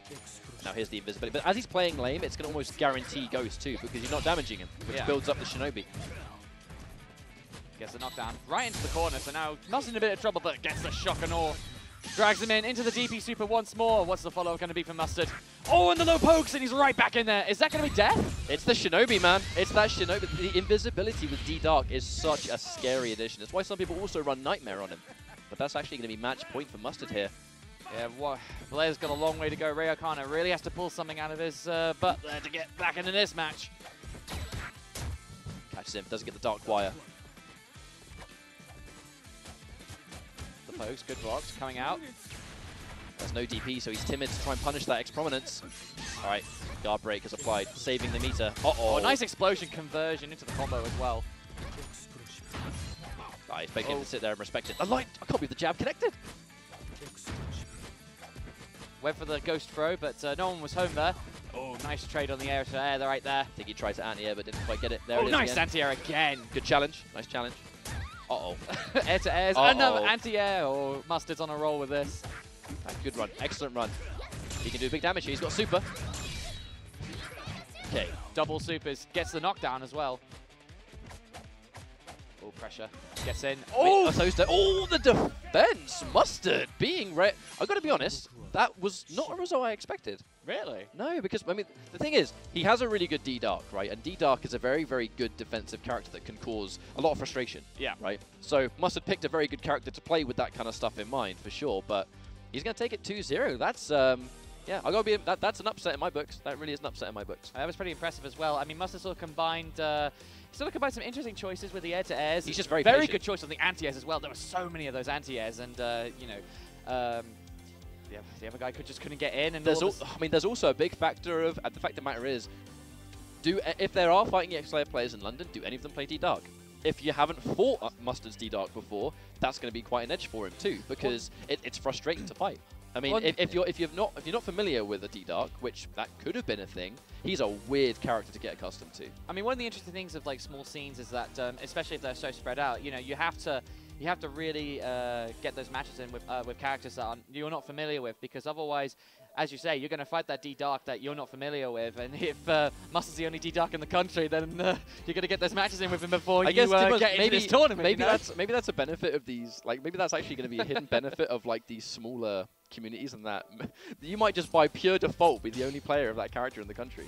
But it's great for Mustard because he gets the job done. But also it was good decisions too. Like, absolutely. The big thing about Mustard today actually is before this tournament and before the patch, he was playing Skydancer, and he's not really used to using the invisibility, right? So when he figured out today that Skydancer's requirements are different, can no longer play Skydancer, he swapped to Shinobi today before the tournament and is already going in with the invisibility stuff. So that's the only change. Bear in mind, he's not got the leap, and now he has the invisibility.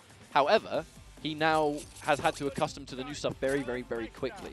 This is going to be an interesting matchup. I always found that Mustard's actually been pretty good at fighting Darren Meister back when he used to play. These guys did fight at the very first Hyper Combo Fighting EX tournament, and Mustard took the win there, but it was a hard battle. Well, we'll see if he can repeat the dream right now. He's up against DLZ's Darun, and I think DLZ, he's been live with this character. DLZ playing that Darun is really strong at the moment. He's teaching me the Thunderbolt tech, and he knows what to do with these sort of grappler-based characters. But however, he's up against Mustard with that D-Dark, and he might just be in trouble getting zoned out against his character. This is definitely a matchup where Darun, this is like why he picks Thunderbolt. This is like one of the hardest examples of that. D-Dark is so good versus Darren, in my opinion. Because, I mean, just look how much control Mustard has. Realistically, DLZ can't really run in there, and then the Kentucky jumps into it, Mustard can just confirm, and now build up guard break again, which puts him in a very difficult position. Also, this deck does not have guard cancel, which is a big deal versus the guard break, as you might see. Fair enough. Oh, teleports in. He's got the Thunderbolt really early on in the match, actually. So now he can start getting in on that zoning, which is really good stuff. And a great command grab from DLZ into a mix-up of his choice. The DP still lands, even when he was in the air. That jump back heavy kick, so good. And now, yeah, he can just put up the wall. Mustard's going to just try and build some bar, I think, and just like that. Because he was taking damage on the way in, he's now built up the teleport. So getting teleport in round 1 is a big deal. And oh my god, the range on SPD, so good. It dragged him in the corner as well. How'd that happen? I know Mustard has never played DLZ's Thunderbolt Darun either, so this could be quite interesting. Goes in for the loops, but doesn't quite get the light. Okay, here we go. Shokanor drags him in. No super, though, unfortunately. He's saving it because he wants the guard break, and then he wants it later. It's a future investment, but it's very expensive. Doesn't go for the Idra Bridge, though. I think he could have finished that with the Idra Bridge into the air command throw. All right, guard break. Here we go. Idra Bridge into the Dynamite. Not the smartest choice, but unfortunately, he's now in that mix-up now against Mustard. Drag into the knockdown, into the explosion. Oh, there and the guard it is! break! There it is. That's why. This was an investment. This was an investment to get the guard break. Oh, that cheeky guard break. Oh, went for that car. That was a Kara command grab. Oh, that's so cheeky. I hate it when Mustard does that. Oh, jerk strats. So much damage. Oh, misses the explosion just barely with that, even with that huge hitbox. All right, now there's invisibility. Ooh, runs in for the medium. Teleports right through him, and now into the lariat combo. Up in the corner, good stuff, and there it is. Here it is, the resets into grab. It looks like Mustard has control, but then the second D-Meister gets in, goes in for the hard read. Oh, there we go. Hard Straight read. Straight command grab, death. That's what happens though, man. It's a neutral that D-Dark wins, but Darren Meister with the teleport is still Darren Meister with the teleport. What happened? Everyone vanished. There are no fighting games. There are no sprites. Everyone out the building. No more models. Get rid of it. But it's such a good answer. It really is such a good answer for Darren, and that's why he's gone in. He's not teleporting for a meme. Like, he's teleporting because it works. It's such a good strat. Well, it's what grapplers would want against zoners. An instant He's maneuver to get in against those zoners. And he might just be able to finish it with one command throw and goes to the up teleport into the cross-up attempt and just gets caught by the air move. It's going to change things up quite heavily, though, because the problem he's going to find himself with is that now he's in a position where, okay, he controls the neutral until Darren Meister gets teleport. Darren literally inherited Dhalsim's tech and is now teleporting all over the place. Yeah, it's so mad how, I mean, that is really, you know, that is the Gogi decks doing what they were designed to do, which is evolve the match. Up until teleport happens, DLZ is out of control. The second Mustard allows the teleport to happen, there we go. Like, but it's a bit of a double-edged sword for Mustard. If he keeps him out, DLZ's just going to keep dashing until he gets Thunderbolt. Yeah. But if he goes in, he's getting in that range of that curve, command grabs, and being in the range of the grappler, which is not what he wants. So it's a bit of a like, oh, you know, what's the best thing for him? Is it to go in to, you know, stall out the Thunderbolt as long as he can, or should I just try and keep him out and hope to take rounds before he gets it? the thing is, though, is that DLZ is now taking these rounds while at the same time, like, he's taking these rounds and he's building teleport. So it's kind of like, it's almost like he's getting the best of both worlds. Now the second Master tries to pressure, he's victim to the SPD. This is where things get really scary. And Darren, that's why he's so high in people's tier lists, man. He's such a good character. Oh, damage. Uh-oh. Dashes right in. He's now got Thunderbolt as well, so really little zoning choices left of Mustard at the moment. Safe Reads the jumps, DP and grabs no. right through the explosion. So here we go. Match point for DLZ. Just as fast as Mustard gets a big win. This is looking to be another one here. Uh-oh. I don't know what he was going for with those I don't know, grabs. but he'll take it. He's still trying to build up the guard break. Just watch out Gets now, a though. sweet knockdown. Now he's in with the pressure, but DLZ fighting back right now. Oh, the jump in. Those big, bulky grappler hitboxes, man. Jumping heavy kicks. Bad news. This is bad time. Oh, tried to go for the Kara grab, but he was just out. Oh, Okay, jump here in. we go. God, he's going in for guard break another time. He's really trying to rely on that. Oh my god. Oh, gets caught with a low poke. Oh, went for the grab. Yeah, he's very nervous about the grab. Can technically kill here. Explosion? I believe this should be killed. Yep, just there it enough. is. This is a scary match. Is this the teleport, man? Honestly, the teleport go in for big old damage. The whole neutral. It's gone. Yep. No neutral anymore. No neutral November was last month. Nice DP, but Oh my god, it didn't even anti-air. That's tragic. And the grab! Is that going to be death? No, but almost. Almost. Oh. Ah! An explosion as well. D-Dog talking about explosions using, you know, combustibles, but you just need to be a big, bad man just to slam into the ground. That's when you get explosions, apparently. Especially fighting EX Slayer. Oh, nice throw. This is so scary. Oh no. Oh! I think he went for the tried to go for the grab. Okay, hang He's on a getting minute. right back in. Hang on a minute. Don't count the boy out just yet. Oh, the Intra Bridge! Thing is, he jumped towards. He jumped into it, so I'm assuming the thought process was, I wonder if this is going to miss. I respect it. The Thunderbolt Darun. DLZ. Disrespect everything. Use that Intra Bridge. I respect that. I respect Thunderbolt Darun so much. You have to. It's a grappler that can ignore the neutral. Oh, it's so good. Well, DLZ's taken that over Mustard. It's so good, man. Good God. It really is. But that's the matchup, isn't it? Like, D-Dark looks like he's got control at the very beginning, but then the second Thunderbolt got buffed so he can now go into the air. Man. He actually tried. I actually remember back when this game first came out, he tried going Thunderbolt in this exact same matchup, back when the air teleport didn't exist. The second they added the air teleport, it's just changed the game forever. It really has. So good. Damn. All right, so what's the next matchup, Will? All right, we're getting the next matchup. We'll see. I think it'd be really interesting to see how you do against DLZ, because I think that hasn't happened yet. I mean, we played on, because basically, DLZ, I've been teaching DLZ how to play this game. That's the main thing. Like, I would definitely say I think he's fundamentally better at 2D fighting games than I am. Okay. But he took a liking to it when it came on PC, and I've been just running sets of them online.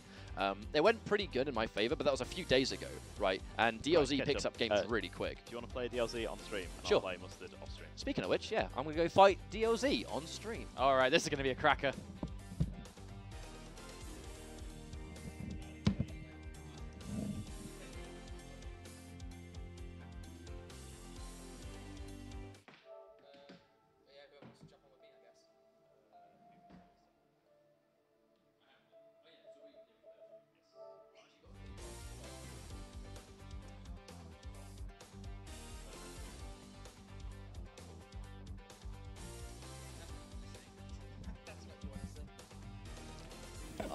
Hello, I am back. We're just waiting for a second commentator at the moment, but yeah, it's going to be Ketchup versus DLZ up on stream in a short while. Ketchup's just gone to the bathroom very quickly. Yeah, we're going to see Garuda versus Darun, and after just witnessing how that Thunderbolt Darun has done against Mustard's D-Dark, it's going to be very interesting to see how Ketchup is going to deal with this. I mean, Ketchup did teach the protege everything he knows, and it seems to be he's taken those lessons to heart. So it'll be a really interesting matchup, I think. And I am being joined once we get Willy out of here. Willy's about to go play Mustard at the moment.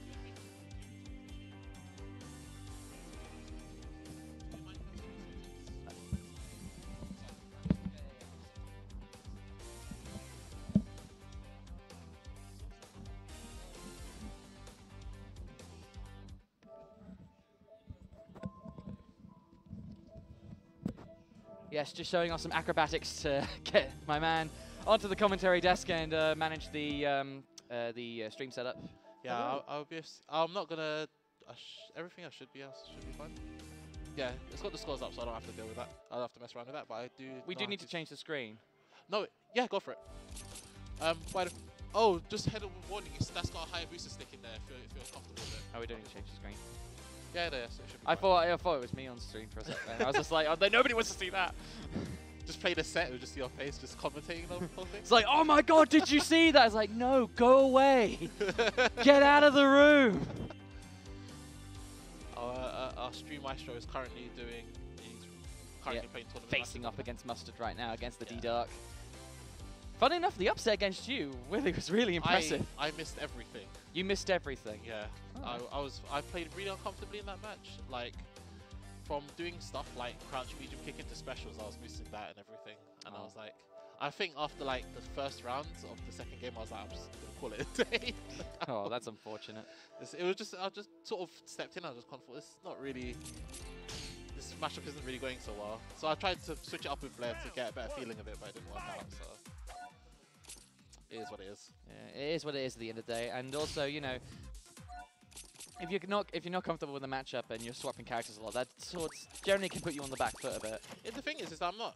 It's not uncomfortable. Actually, I actually like the D-Dark matchup with basically any character I play. It's not really a problem. It's just the case is that like when you start missing stuff and things are not working out, then you're sort of think, well, what can you do? Well, it's one of those things. You live and you learn.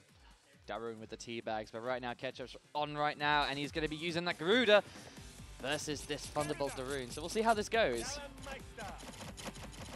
Any predictions? Do you think the vet's going to take it, or do you think DLZ might take this one? Do you think DLZ's got this?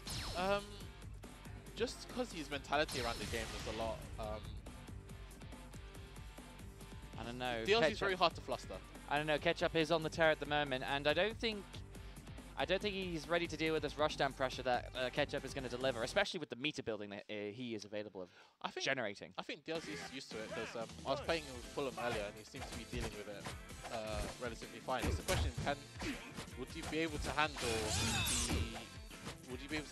the crouch light kick command grab mix-ups? It's a real question. That's the question, yeah. Drags him in, but unfortunately lariats for his troubles, and doesn't really get much of a follow-up. And a command grab. And this is where it starts to get dangerous, because now he's built up teleport. He's a quarter of the way there now, so a couple more command grabs, more running.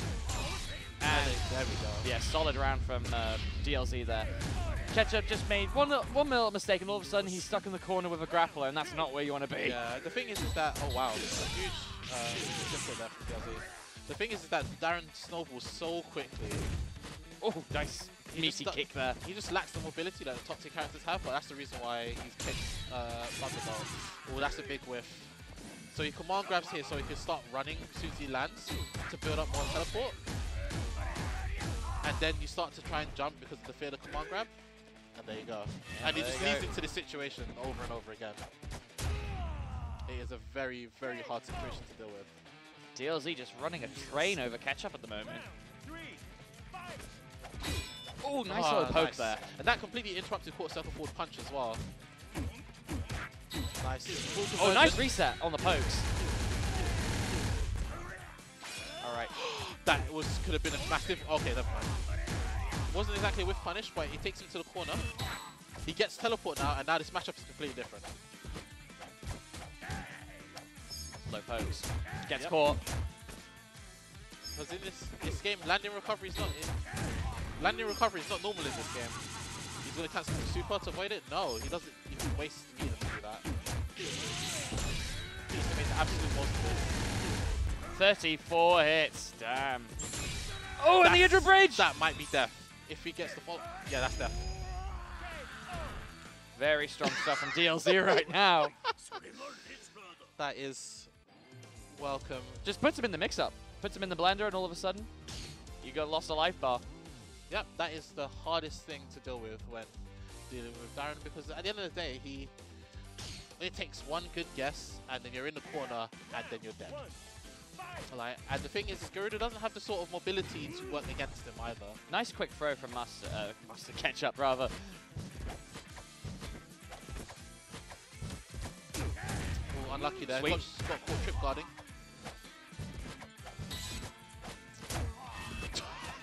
He could have, could punish that. That was an early button there. Nice. Oh, catches him. This is the beauty of the frame trap. Probably cancel into super. Make it safer. Oh, gets right in there. Not enough to kill, but definitely a lot of damage on the table. I think, yeah, this is going to be hard to come back from. Oh, nice little anti-air. Is that like a DP? Yeah, that's a DP. Oh, that's a DP. Wow. It has a small amount of invincibility on it, so it's actually really good. He actually hits behind him too. That's a really good anti-air. Oh, Lariat into the knockdown. Oh, went for the overhead, but no, didn't want that mix-up. DP's right out of the pressure. Very strange thing to use there. Nice. The low poke. Oh, gets caught by that big meaty kick and converts it into an air combo. I think he's going to... Yep, that's a full punish. Is he going to throw him back into the corner? No. Okay. I think DLZ sort of got confused. Yeah, because he could have done either a run cancel combo, or he could have cancelled it to run. Oh, he ran it. It was a very early air attack, and it was just enough time for it to get that command grab out. Not enough frames. Yeah, yeah, exactly. And the thing is that in this game, there is a lot of minus buttons in this game. It doesn't look like it, but there's that'll give him teleport. Oh boy. This isn't good. Ooh, nice throw there. Oh, I went for the 720, but no one was home. Nice jump there to get out of there. Ooh. He tries a normal grab just to catch him standing. Doesn't quite bite though. Oh, whiffs the air attack. And the quick combo just to take that round. Ketchup now in the driver's seat, but still DLZ with the teleport and a bar, and nearly 2 bars. His critical is on as well, so that is his next hit confirm can be potentially really dangerous. Oh no! Boy. Oh, doesn't get. Ooh, back turn problems. That is a thing with this game where when you are back turned, the hit stun is different. Oh, nice escape as well. He could have teleported, punched that. I don't think he was ready for it. Oh, now he's got infinite meter. Now here comes the pressure from Ketchup. Rage is active. This is scary. Oh, the intra bridge missed, and that's going to take it. That's unfortunate. A very strong 3-1 for Ketchup right now. He's coming back. So this looks really close right now. DLZ running the train over him, and Ketchup reconfiguring that course. It looks like we're going into a final match against these two titans of fighting EX Layer. This will be interesting to see what DLZ will change, because he used a lot of the upwards teleport, and all 3 times he used it didn't work. So he hasn't really implemented the ground one yet. Nice. Yep, the low poke into the grab. He's going to get some teleport build off this. Only a little bit, not that much. With swing.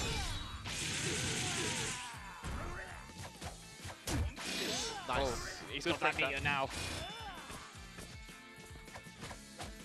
Yeah, Ketchup really wants to, shut this down as soon as possible. He doesn't want that teleport to come out. Oh, that whiffed. Wait, what? Fair enough game. The pokes. Jumping over. Nice throw. Gets it back in the corner. Into bridge. Oh, I thought that was going to come out. It was close. Oh, it's air, but not enough to kill. And the command grab will do it. That was nice as well, because the thing is that if Ketchup cancelled into super there, he would have killed him. Yeah, I think it must have been a mistake on his part. Yeah. But smart on DLZ to punish with a command grab to make it look like that he wasn't going to punish it. Yeah. Here comes Ketchup once again with the pressure. Gets a low poke into another super. Just caught him not washing his toes. Watch them toes. Oh, went for the cross up. Block on the cross up, but it doesn't matter because he opened him up anyway. Nice. Pokes into pressure and right back in there with the pressure, taking the round. Gotta remember that. That is plus on block. Gotta be careful of that. You don't have many options to defend against that. DLZ with the full meter. Oh, was that? I think he went for a DP, but he got the poke instead and still got the DP out for the combo follow-up. Oh, Lariat. Is he going to intra bridge? Cancel? No, he's going to get that teleport run. Oh no, he decides not to. I think he's a bit too scared of the DP. That's interesting. The stab. Whiffs the throw, but the throw tech right there. 1, 2, 3, 4, 5. Gets that run. Not enough to get teleport, but very close. He could have intra bridge. The low poke into the super. Oh, we went for the overhead, but he missed. Nice throw. Huge defensive throw there. Oh, that was almost a very big whiff. And the throw. Right back in his face. One more mix-up's going to do it. And the intra bridge. That's going to do it. Air throw will take him out. Tossed back into the center of the character. The center of the stage, excuse me. Oh, nice crouch light kick to check him at the start. And he built a ton of it. Oh boy. 2, 3, 4, 5. And now he's got teleport. Nice whiff on the Catching stand heavy kick to catch him with the empty low. Oh boy. Oh no, that's going to be not exactly what he wanted. Oh boy, this has got... Oh wow, he's gone for a normal grab. He could have gotten a bit more of that. I don't know, that's not too bad considering the circumstances. Oh, the reset. He might have been able to kill actually. Could have intra bridged that, didn't do it. I mean, he's probably saving it. I went for the overhead, but keeps himself safe at the super. Oh, the spare intra bridge. And that's not going to do it. That's smite kill. Oh, and the chip. He could have woke up intra bridge. He could. Yeah, it was a big risk. It was either do it or not do it. Just so you got to risk it in that situation. The sword. Gets that low poker, and he's right in there again. Whiffs the throw. And now he's got infinite. I don't know how to cancel No, it. that's fine, don't worry. Sorry, we just got something on the the screen. Nice stand, heavy punch, anti-ether. He's still got the infinite, so he's still got all that meter to play with. Oh, nice beating that. And the throw. Right, Ketchup has all the momentum right now, all the meter and all the life to spare, and that's going to do it! Ketchup defeats DLZ by the skin of his teeth. Good games to both players. Just managed to clutch that out. But the student nearly defeated the sensei. Yeah, the thing is, DLZ had it in some scenarios as well. If a little bit more smarter of these Indra Bridge wake-ups, then I think he would have gotten it, actually. Yeah, it was very, very, very close. But Ketchup just taking it over DLZ, and yeah, I think we're just gonna wonder who's gonna be up next, I guess. Let us check. I don't actually have the brackets here.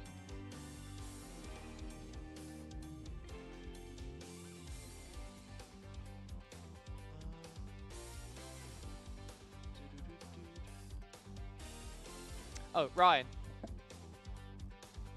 You two haven't played yet. No, we haven't played yet. What's this? There we go. Okay. All right. Have you two played yet? I don't think we played, me and Ryan. Do you want a break or? He wants a minute, so that's fair enough. Okay. So I think upstream, on stream next is going to be me versus Ketchup. But since I can play next. I don't mind. Well, since my boss, DLZ, lost to Ketchup, I think I don't have much of a chance because my Thunderbolt Darren is definitely not as good right at the moment. So I'm going to have to see what I can do about that. Probably pay a bit karma. I don't know. Do we want Cinco and? All right, we got Cinco and. Ow. Rokana. Ow, my eye. Oh, I took the headset off and the microphone stabbed me in the eye. That was nice. Ugh. Oh, I've got to get used to that. Anyway. We're going to get another Darun up at the moment. Cinco representing the Darun scene. And we'll see what he can do.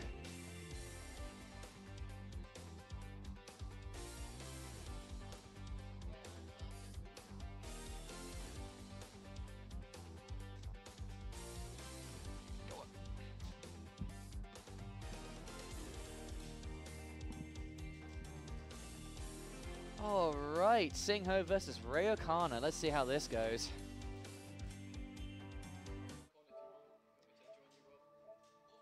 I am being joined by the host. Actually, yeah, let me.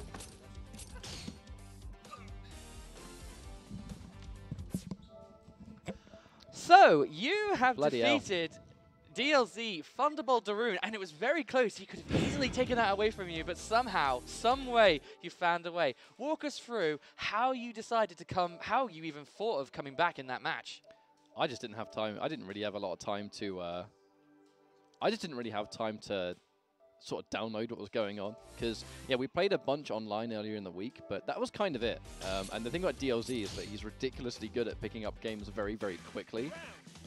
So yeah, that was super, super, super scary to be completely honest with you because it was like my neutral, like it's like my neutral with Garuda is very, very heavily built around his instant run. And what their answers are when they try and basically stop my approach, right? That's how we sort of work around it. But Darun does so much damage, and yeah, that teleport is so insane. The only option I really had, I think, I felt in the other games was to just try and stop him from getting, basically try and be aggressive, but leave less gaps, first of all. Like, leave less gaps in what I'm doing. That was the big thing. Playing that rush down to shut down the grappler, but right now we got, I believe that's Darun versus, I'm not familiar, Sasune? Sanane. Salane, sorry. Sanane. She's got decent damage, but she's heavily built around setups that she gets from her super. She can go for her super spear throw, and that kind of has lingering frames that give her pressure. Another one of those characters that you kind of really want to try and have guard cancel versus. But Cinco going in for Darren Meister again. There's been a lot of Darren in this tournament.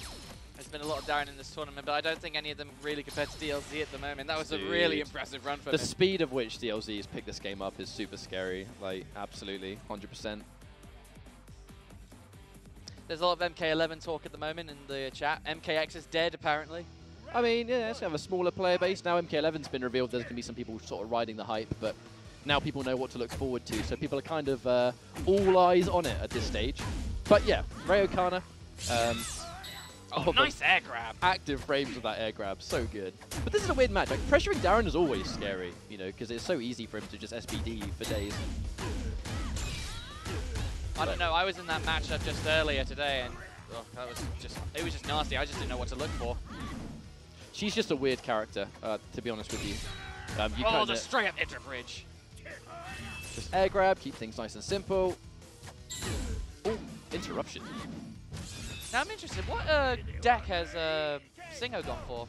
Because it's not infinite or Thunderbolt. K power, K grab. Oh, bloody hell. Grabmaster? Maybe. I think so. I think he's gone Grabmaster. Pretty sure. There are some Gogis that are used so little I don't recognize their icons, but I know that Stealth Raptor is Rayokana's deck. Yeah, he really likes the hop that Sunny gets from this. Because it's really good, right? Because she has good sort of pressure anyway, and then you add the hop to it. It's a kind of, you know, a gift that keeps on giving. The problem is the hop does cost meter, so yeah. Using meter on the sort of the spinning spear and then using it on the leap is going to be very intensive. But yeah, I'm a big fan of this stage, man. The new content they added looks so good. Just a raw old jump in. These are slow, hard-fought rounds, but ultimately it is going to Rayokana every single time right now. Oh, went for the leaping grab, but no one was home and gets punished for it, but not too much by Sanane. Doesn't commit the final hit, unfortunately, so he's having to spend meter just to try and keep himself a little bit safer. Don't know if that was instantly safe from recovery, but... Okay, here we go. There's the cross-up. Cross-up. That's why Stealth Raptor became much better. Like, that hop is so good. Woo! So good, man. 3-0 in this first game. Very strong at the moment coming from Rayokana. There are so many of these Gogis I'd like to experiment with, but ultimately I don't really know if they complement my characters very well right now.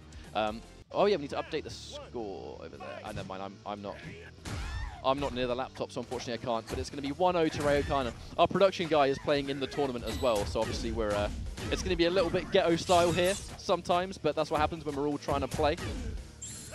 Everyone wants games. Everyone wants to get in on this fine EX Slayer action at the moment. And right now, Rayokana is opening up Cinco for that damage.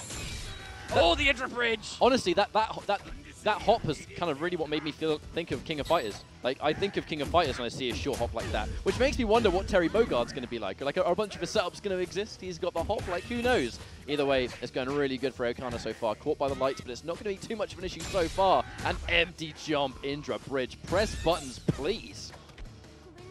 Pressing those buttons, but the throw taking that round, unfortunately, for that Cinco. arm break sound is savagely disgusting. Not as disgusting as the damage that can follow from Darun if you're not careful. Oh, yeah, nice whiff punish in the second area. I wonder why he's going in for the multiple lights. I wonder if he's either not getting his chain or if he's just trying to establish it. But either way. Yeah, my input on King of Fighters, I must admit, is just non-existent. Like, I have no experience in King of Fighters. Confirm. Just take the knockdown. Indra Bridge is going to go out of range because... Oh, what? And he slides right back in for Darun back in the corner. Yeah, shouts to Mario Kart. That drift looking crisp. Just went for the command grab, but no one was home. Chipping him down with just individual buttons at this rate. It's going to be match point for Rayokana. Oh boy, this is not looking good for Cinco. Maybe he could come back with a command grab setup, but no. Rayokana right back in there with the pressure. Yeah, and you saw earlier, that's why it didn't connect, as Rayokana didn't confirm the super off the third hit. It was the second. You have to be super mindful, and there you go. He's completely tightened up his execution and looking incredibly comfortable. Oh, the hop. And the cross-up to take the round. That's going to be 7 golden letters, and Rayokana defeating Cinco for a strong 2-0. Well, I know even though like Cinco, like Yassi, he really likes this game and he loves EX. It's hard unless you come to locals. You can't really grind the game and learn too many matchups. And I know that Cinco, he's a family man, right? He's got important priorities to take care of. That rarely attends Hyper Combo because of like busy scheduling and stuff. But when he does, he tries to play Fighting EX Slayer as often as he can. So it's nice to see him here anyway. It's fantastic he was able to come down and support the scene. It was really good stuff from him. But, okay, so we're gonna have to swap seats because I definitely need to change some stuff here. Yep. Yeah, We we're need gonna to change find some out. stuff, and I think either we're playing next or... Should we just play next, I guess? May as We well, might yeah. All right, yeah, cool, man, no problem. Let's think about Ray O'Connor being a TO. He knows how to work all of it. All right, sick.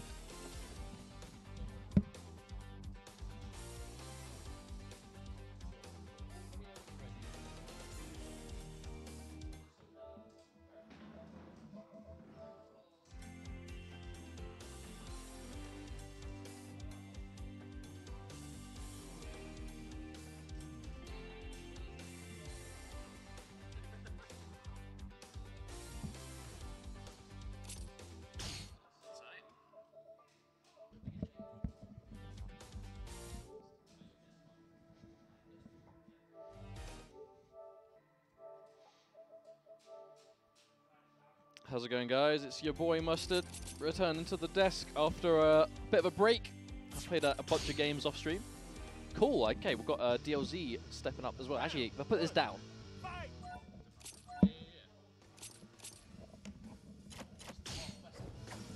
It is. We're on the wild west of commentary as we are constantly swapping. This is the thing, right? It's an 8-man round robin tournament. Most of us, I mean, we're all playing constantly. Yeah, so And we're all alright to jump on commentary, so it's a bit of a free-for-all. But don't worry, when we get to that coveted top 2, there'll be a bit of consistency, I'm sure. How's it going, guys? What's up? Oh, this has been a lot of fun today. I can't remember the last time I sat down and just played EX Layer. You know, it's been a while, so I've relished the chance to just get back and get some good games in. It's been a lot of fun. I heard the game was dead online. Is the netcode good enough for me to enjoy playing online? So the netcode is good. Yeah, the netcode seems pretty good. But I'm on the PC version. Yeah, I've heard the PC version is very strong for it too. As well with the case that obviously PC version is cheaper. Yeah. Less restrictions region-wise, and it's very easy to play anyone. And obviously the price being lower means it's gonna be a lot easier to find matches because there'll the be characters and the Gogi. yeah, Not the it's additional much more. colors, but they're like 4th grade or something. Yeah, of course, it's not bad at all. The problem is, in terms of like searching ranked, it is infamously hard to find games. However, the Discord, the Fighting EX Layer Discord, highly active. All you've got to do is post in there and you will not struggle at all to find matches. You just have to, it's a bit more effort than just queuing up for ranked and playing, but it's there and you can find games. There's plenty of good games you have to go into Discord to find matches for anyway. So It's very common. Yeah, it's it happens a nothing new lot. to me.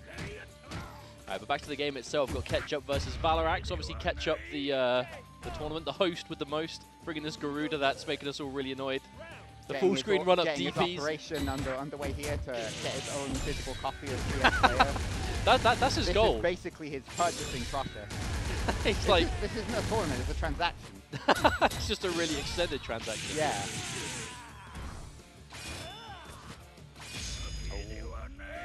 Nice. And yeah, Solid DP. Yeah. I think Garuda's a weird He's got a character great in this game. anti-air DP though. But Like, he it goes has a so lot of far forward. Yeah, he has a lot of great tools like that though. He's got a Yeah. good DP, he's got a good meter build, he's got good safety. He's got that multi-hitting special. Is that actually plus? As in like the swords, the sword the one stab. where he like thrusts I'll forward. be honest, I haven't got a clue. I have no idea. I heard someone mention it was plus while I was playing, and I'm like, what? Really? I feel it isn't, but at the same time, it's clearly not unsafe. So who actually knows? That's the airborne. I'll I feel like Darren gets stuck mid voice clip for that one. And there it is. I might actually cry if I could have just Kara SPD'd it all this time, but I'll try that next time we play, and if it works, I'll be content. Uh-oh, this isn't what you want to see. Ketchup momentum. No! Just do it. Yeah, the best thing about that I was played it was Valor a lot earlier. He knows. You just do it. now the good thing about that is he went for the Oki hard attack, which of course is just a giant headbutt with Yeah, Garuda, yeah. and the Gunja's DT is the ultimate thrust. Yeah. That is a denial of momentum, if ever I've seen it. But Ketchup obviously has a lot of bar now, not afraid to spend them. And the 3 He bars! does it again. Oh, the damage. gross. He's just wasting meter for rage. Next combo, he's going to get like 2 bars and then infinite bar. Oh, here it is. Local man Just has in infinite time. Bar. He already builds a bar per combo, says Witness.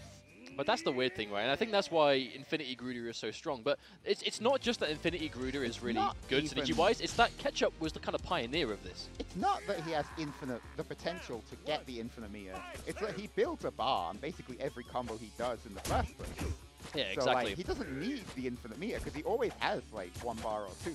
But even if he has Like, the all that- distance, all right? that Like meter. just whiffing the sword stab. Like, The light version has mad meter build, but very low recovery. So you can actually just whiff it from full screen. Against a character like Darren that Yeah. doesn't have teleport yet, Look, he that's does- going to be you 3 just do meter. the string, and then you can do the DP, cancel when you land.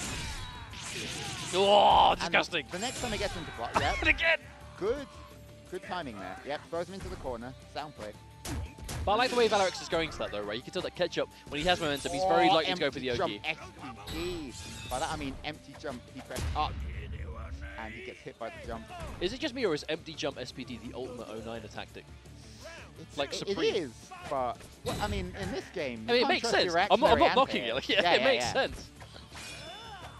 Especially in a game like this, where people are so terrified of getting hit by your jump-ins, because it's so good. Well, I feel like it's not just that jump-ins are good, it's that backdashes aren't that great either. Yeah, Kind of backdashes- air mobility is a lot better than grounded mobility for a number of the characters, unless you're Yeah. running forward. In terms of like reactionary options, when people are close to you in this game, you've essentially got nothing from most characters. Unless Like, you've got a DP. If you're which- really on point, you can Indra bridge with their own, and that will beat most air normals, to be fair. But it trades in a way that you can't get a great combo. Oh, I should have just run up. Should have just did walk up FTD there. But the weird thing about trying to punish the, you know, the DP with Garuda is that if you're behind him, he doesn't turn around for the punish. You get a back turn punish, which of course completely changes what buttons you press. Yeah. So Garuda is actually a bit awkward to punish. Just does the overhead. I'm breathing. He'll do another. No, he didn't. The good thing about that is, of course, you can react to the overhead. It was a fuzzy, but that's completely safe. That Yeah. can't special there. For the Garuda's EX. overhead looks weird too. Like the start of it is very strange because it gets very low. No, I respect Oh, it. he I did it. respect it. With a super on landing, do another one. Because if he's late for the punish, it'll work. Oh, there it Valor, is. yeah, he did. I didn't see him take advantage of the teleport much, but I feel like not like he got much chance. I feel like Garuda is not a terrible character to fight against the teleport as well, though, because like should you be in the air, you do have some options. I mean, it's not great, but Yeah. the DP, the invincibility, the ability to do a super But off his of it. DP goes so far that it's a good option against teleport, but you can always block on the ground version. Yeah, but at least it's something, right? Oh, Like, yeah, it's yeah. some kind of option. And against these characters that don't have a huge amount of full screen tools, as soon as you've got that Thunderbolt Darren and you have the teleport, you don't really need to be able to play full screen because you're not going to be playing full screen. Yeah, right? yeah. You're always going to have to be worrying about that Gogi, and that really is where fighting EX Lair kind of shines. Is the Gogi is where a lot of the match is played. You know, it's not just a case of looking at this character does ABC and this character does DEF. You know what I mean? It's the Gogi changes everything. You know, Thunderbolt Darren versus non-Thunderbolt is literally night and day the matchup. Oh yeah, yeah. Once you get Thunderbolt, you lose all the grappler hold. Yeah, indeed. Minus points. And it's not like it's particularly hard to build up either. You just have to run in a lot, right? Yeah. Am I up? You Oh, I am returning to the stream for my match. I shall be I'll, back beg soon, you out, I maybe, guess. perhaps.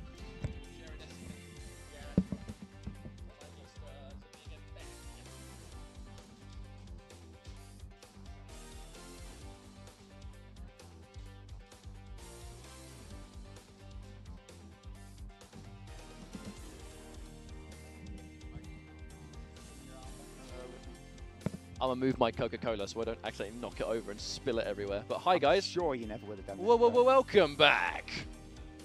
Yeah. Oh man, that's what I like. Well, I know there's, yeah, I know it's not 100% foolproof the stab, but I like it. It's good stuff. So that yeah, the multi-hitting Garuda like thrust, is that actually plus?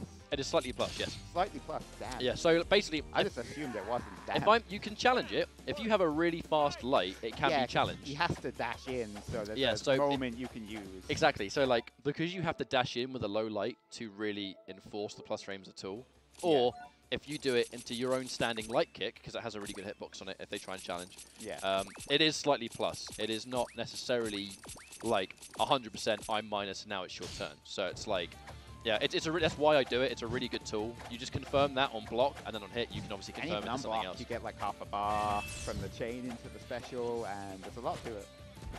What was that, sorry? Oh yeah, we're actually sort of reaching the end of our round robin stage, actually. That's kind of mad. I've only got 2 left. I've got to fight yourself, Rokan. I've got to fight Willy, and I actually think I'm done with my matches. So I think we're all kind of looming our final 2 opponents in this area. But one thing that's going on, which actually I think doesn't... I've got to fight Will and you, Rayo, and I'm not sure who else. Well, the only thing that's happened so far, Berserker is great, but Infinity is another one. Yeah, I would definitely say if you're going to play Shadow Geist, you really want Infinity. Like, Berserker is good, but Infinity is just, you know, you can't touch it. You can't press buttons. You know, the second he builds his Infinity and his Rage is up, he will destroy you with Infinity plus frames. Like, if you don't have guard cancel, Shadow Geist with Infinity just wrecks you big time. How's it going, Arm Devil? Welcome, bro. So yeah, so MQS and Mustard. This is interesting. I believe Willy beat Mustard off stream 2-1, I think it was. So Will actually a little bit of an unsung hero player in this tournament today. He actually has been grinding pretty significantly. His execution on Shirase from now to what it was when I played him in Nottingham is like night and day. He's landing a lot more of his, like, at least one rep of a loop for good damage. Yeah, Volcano Rosso is, I love it. I love Volcano Rosso. He's my second character in this game. I really like him. That should be confirmed. Oh, doesn't quite get what he was after, but not the end of the world. Oh, invisible anti-air. Ghost and then just walk back. It's so fiendishly good. Does Argonro still play Jack? Pretty sure he does. He was playing Jack at the start. Your match against Mustard was super interesting because that air teleport just makes such a difference. Yeah, yeah, no, it completely does. Like, okay, so old teleport, you know, you dash forwards, you lost your normal dash, you couldn't teleport into the air. So D-Dark could still deal with the run because you just had to block the bomb whenever you went close. So he would always have a bomb out. But now, with new teleport, you just teleport above the bomb and he gets punished for doing bomb. Explosion. Yeah, exactly. What used to be a guaranteed thing in the matchup is now no longer guaranteed. Now it's a big risk throwing out a full screen explosion for him against the grappler of all things, because he's just going to get teleported on. Okay, here's where things get a bit dangerous now, though, because obviously he's built up his guard break, and this is... no, he's going to get guaranteed killed here. Yeah, because he baits the wake up. The wake up is the only way to survive that, and Mustard kind of scoured it out perfectly. Had Volcano Rosso not wake up that, he would have pushed him into the bomb and guaranteed guard break, and there is nothing you can do about it. You need a wake up, otherwise you will die. So Mustard has the knowledge, you know, it's just playing the game and getting familiar with the slightly more modern matchups against some of these characters that I think he lacks quite severely. But clearly, you know, knows how to play D-Dark, right? He's actually going to kill him on that. Yeah. Really, really impressive game. It's almost like the longer the tournament's going on, the more he's remembering about D-Dark. Wouldn't surprise me, to be honest. Well, that's going to be game one for Mustard. MQS likes the game, but doesn't really play it too much, but I know Rosso's his favorite.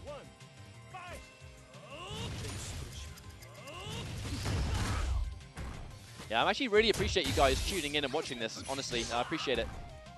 See, Fighting X-Layer community is small, and of course the UK community is small with it, but we enjoy the game, it's a lot of fun, and I'm glad you guys are enjoying the stream and the tournament. We're having a good time.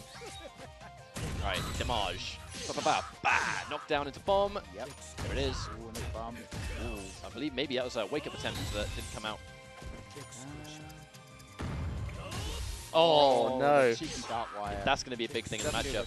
No. I think it's because he knows he doesn't need it. Like, he'd rather keep the super and then build up guard break and then have the meter to do something really damaging. Also, what's dangerous is... he just keeps doing these cards. He's using it as a weird poke. He's got guard break now. Yeah, he is. Well, to be fair, it's got a very good horizontal hitbox from the look of it. Alright, is he going to attack? It works from an impressive distance away. That bomb, if he'd have dedicated into the guard break... Oh, he's going to do it, isn't he? He's just going to... Yeah. Oh, God. Knock him over somehow. I think this is a bit of a spaghetti exchange, but Mustard's just kind of like, okay, fine. I mean, I'm not getting my setup, I'm doing damage, so who cares? Oh, okay. Come to the corner. Fireball. Mix up. But these kind of basic mix-ups to grab, like Mustard, he is at least very good at dealing with those. It's the second you throw on things like command grabs and stuff that he gets overwhelmed. Whiff grab. Yeah, we're not seeing MQS punish the Dark Wire either. That's a matchup changer against D-Dark, is that Dark Wire. Yeah, I'm not sure how he can, but... I think low-medium kick should be fine. Oh! I'm shouting something, but I literally can't hear anything of the outside world through this headset. Oh, he's out. He's temporarily out. He's got loads of... Oh, a grab. Yeah, he tries to go in for the wake-up anti-air, which can actually work if they don't go for their meat eat properly. Ooh. Oh, wow. Uh-oh. It's just not working, is it? It's like original teleport their own all over again. Yeah, the matchup of It's the same thing. Although he also has the mobility. All right, he's actually in big trouble now. Yeah, he's. Yep, if he didn't get hit by that, he would have taken even more damage. That was a really good. Not getting hit by it. Yeah. That's deep. The way to get out is to actually take the damage. That's tragic. Explosive. Okay, he's throwing the fireballs. Uh-oh. Oh, he tries to. Oh, no. That was a beautiful idea, and I'm actually quite sad it didn't work out for him. It was such a good idea, but the explosive just keeps on exploding, even if he gets hit. But that Holding down the neutral. That shall be 2-0 for PND Mustard. Okay, so up next, actually, I'm sure like one of us might be playing soon. I've got two I'd left. imagine so, yeah. Is it me and Will? All right, I believe Will has pointed at me. It will be me and Will. I think he needs to play me as well, so. Oh yeah, that's gonna be cool. We'll take it in turns to go through us both, one at a time. Yeah, All right, guys, see you in a bit. But I'll have to move let you out anyway.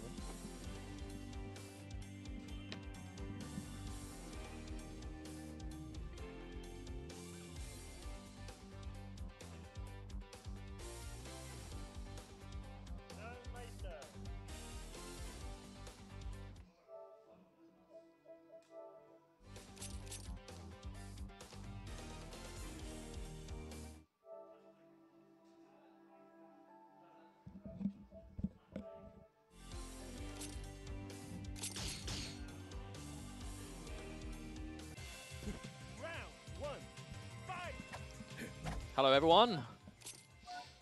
Mustard back on the desk by my lonesome for now.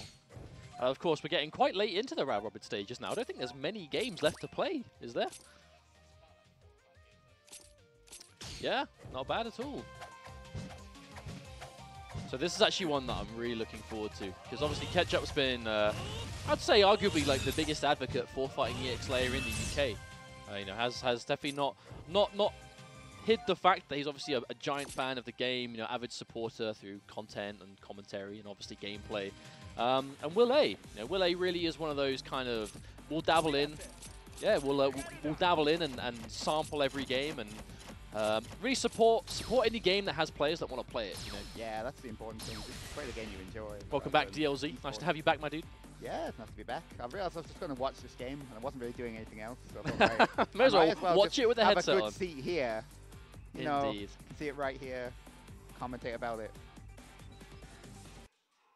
Alright, of course, how far into the tourney are we? So it's 8-man round robin, and we have played the majority of the game. So I'd say we are in the later stages. And of course, the top 2 from the round robin will be going into our grand finals, which is going to be a first of 5.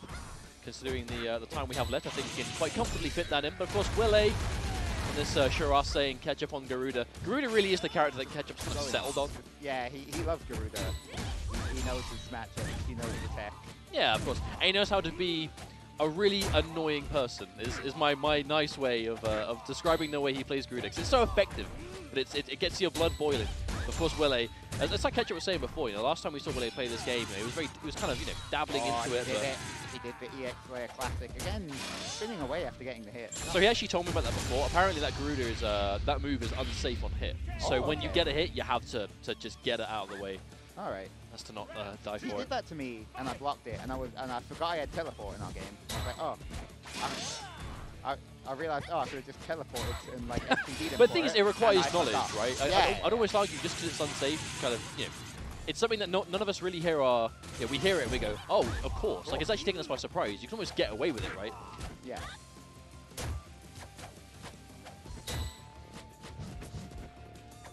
I got the Steam version of FEXL near release for like. Yeah, the Steam version is a great way of getting involved. You know, it's cheap to buy. It's new, so obviously there's gonna be a little burst of players. I haven't seen the player count myself, but I imagine you can at least get some matches on it. Yeah, you might be able to. But a nice round coming back from Ketchup there. That's where they took the first bar. Now the big thing is these are obviously both players. This is a perfect example of what Infinity can do for different kinds of characters. Infinity is one of the scariest Gogi decks in the game. Wow, you get loads of Meteor. Oh, this is a nice combo. Oh, there's that wake up. Big make it save. Oh, he held it fully, and Willy. He knew how to jump over that. Oh, but he messed up the punish, unfortunately, in Ketchup. Oh, he didn't cancel, but maybe he anticipated the back turn and make him drop it anyway. But this is an He didn't example have of... Meteor either, though, yeah. so- This is an example of two characters that they both need to build Infinity, but Well, that's they'll what do it it in is, different but look good. circumstances, right? Okay, gonna make a run back. I think this can work for Ketchup. It's just going to be difficult. Ooh, Because okay. at this point, Nice even cancel. trading blows is just like that, right? Okay. Piece Nice by grab. piece is going to be a problem. Okay, Willy looking strong. Yeah, looking Will one with bar, the and good combos. for the big sure. thing is closer to his infinity than Ketchup is. Yeah. Oh, there's one bar spent. Well, now he is. I mean, I call it commentator's curse, but I think that's going to happen a lot. Oh, Oh, there it is. disrespect. And didn't have the bar to have the mix-up of another No, he super or not didn't. either. Full punish from Ketchup. Okay. Oh, wow, that's good. Crouch like it, crouch medium kick wrecker. Nice. Will probably work from most distances, so that's why he did it. Very good. He's actually got really consistent on his execution too as well. Obviously, he's dropping a few things here and there, but generally speaking, if he hits you, it's going to do a lot of damage. Oh, he wants to avoid getting chipped here. Oh, nice anti-air. That button is such a good anti-air. Oh, the attempt, but it's baited out complete, but no punish! Oh. Okay, now he's got infinite. I mean, is that dead? He got a bar. Oh, no, he dropped the end. No. Of course. Now, the scary thing about that is that special and that super is the one that put Ketchup into infinity. He didn't have the bar to make that safe. That was just an all or nothing read, and Ketchup is going to come off better on it. Oh, no. Didn't quite get close enough. Both got infinite. I don't know what happens here, really. I mean, it's weird. From full screen, in theory, Willy will have more, With because obviously he has the bow, I but feel like I understand what's happening, but the big thing here is, like, you can't give Garuda a gap. He's You just can't give shooting him him. anything on block. Like, if he's got you blocking, he's going to be safe. If you're attacking him, fighting chances the are he's X-Player going to is get my DP'd. favorite shooting game. Oh, he's doing it. But every time that connects, right, it's going to do a huge chunk by itself. Oh, opportunity. There's a confirm. He has 3 bars. Oh, didn't spend a second. Oh, going for the setup. I like it. Willy jumping back into the forward this time. Another one. Oh, he pressed the button. Held it. This is Chip. Oh, No, he the parry. missed it. He's got to deal with this now. Oh, nah. That's a shame, Just presses unfortunately. it. But that's what happens, right? That's when you go down to the mind game of when you have infinity and you are a character that can do super into super into super. It's not guaranteed. Every part of the super might be unsafe. But the read is he going to do this one block into another one? And if so, what's the timing? Will he do it straight away? Will he delay it? Because a lot of supers either have really fast startup or some invincibility. So it's actually really dangerous to punish stuff in this game if they have bar. And if both players have infinity, chances are they're going to have bar. always going to have bar. That's it's why it's like probably the most disrespectful game around. Because you just cancel from super into super after they block. I mean, You case bait in something, point. and it's like, what advantage is this getting me? Case in point, we saw Ketchup, he got the first hit. He has 3 meter ups procced already. He has blocked 2 specials. Very little damage has been dealt in one go. This has been like a gradual process, and Ketchup has already got Hale's practically only 3 just now bars. getting meter up, and even then. Okay, well he's almost got guard cancel, so we didn't really see too much of it last game, but But that's actually one benefit if you are a character that runs guard cancel, because Garuda, his attacks hit so many times. whether he predicted his pressure then because he was going to get guard cancel or not, I don't know. Maybe. Oh, and there's a disrespect. He went a bit too far. Ketchup knowing when to press DP. But that's what you have to be careful for, right? Against these wrecker characters, if you do stuff that doesn't jail or you do leave gaps and there's a DP and they've got a bar, Garuda using his DP by itself doesn't do a lot of damage, but he has so much super potential to get more damage off of it. Really is dangerous. Ketchup's got knowledge of when to do DPs and the timings of getting between strings. It's really good. Oh, there it is, the heart attack. That's always like the hardest stuff when you're playing a game that like you don't play as often. But he's really got it here, so. Yeah. Oh, no, the that fake turn, cross-up. What even happened there? I wouldn't even try and guess it. I can't tell if Willy actually got crossed up there or not, because It was Shirase turned red. around, but... It said red. I think the spark of the block effect is red if he's crossed up. I think. But this is just a case of how impactful Gogi can be, right? It really is like such a deciding factor. But I feel like there are so many strong Gogi decks. I mean, yeah, some characters are just obvious. Pick this character, pick that Gogi deck, right? But in the grand scheme of things, I feel like there are so many examples of strong Gogi. Almost is balanced in itself in that regard. Okay, just firing up with arrow. Oh no, it's very, very bad. Yeah, there was nothing you could do there.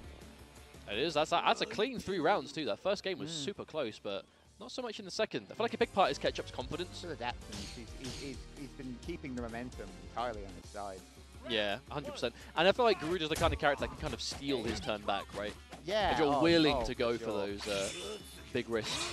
And if they pay off, then that's the reward, right? A ton of damage. And just like that, Meteor up just in one go. Crazy.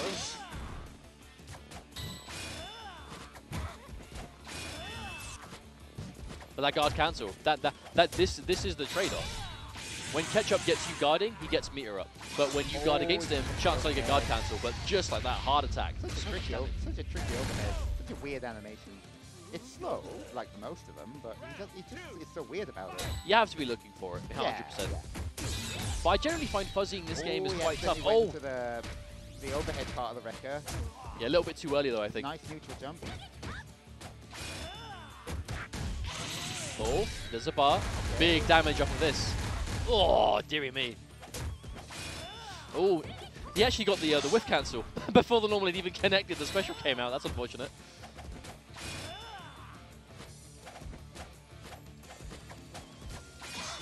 Oh, there it is, just a raw DP. He just knows when to press the buttons in the strings. Oh, okay. In fact, that's what makes Ketchup so stressful to fight, though, is he is willing to just do those DPs. Like he is willing to because he has the bar, he knows the damage he can get. There he is, just pressing jump light kick in the air. Not much you can do about it. Very few moves or very consistently clean with that. There, see again. Now, the big thing that's going to be difficult for Willy here is obviously he's nowhere near his rage. He spent so much of this game just being on the back foot. He hasn't got a chance to spend any bar. But he's not really using it. So. Yeah. And even if he does, that's not going to count towards the rage either. I think rage is the last of his problems right now. Oh, he didn't believe in it. He didn't believe in it. Wow, yeah, and there's that instant turnaround from Ketchup. Ooh, yeah. He very quickly realized that Willy was just generally, I guess, having trouble with just that complete rushdown. So I feel like that the first game, Ketchup was showing a lot of respect, but in the second game onwards, we saw a lot of DPs, a lot of reversals, and he was happy to do so. So it's going to be Willy versus DLZ coming up now. This should be another good match. The handful of games we have left to go actually should be quite entertaining.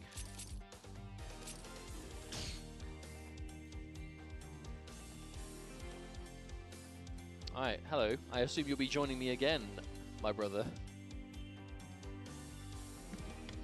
Do you have any games left to play? You've got to play Ryokana, right?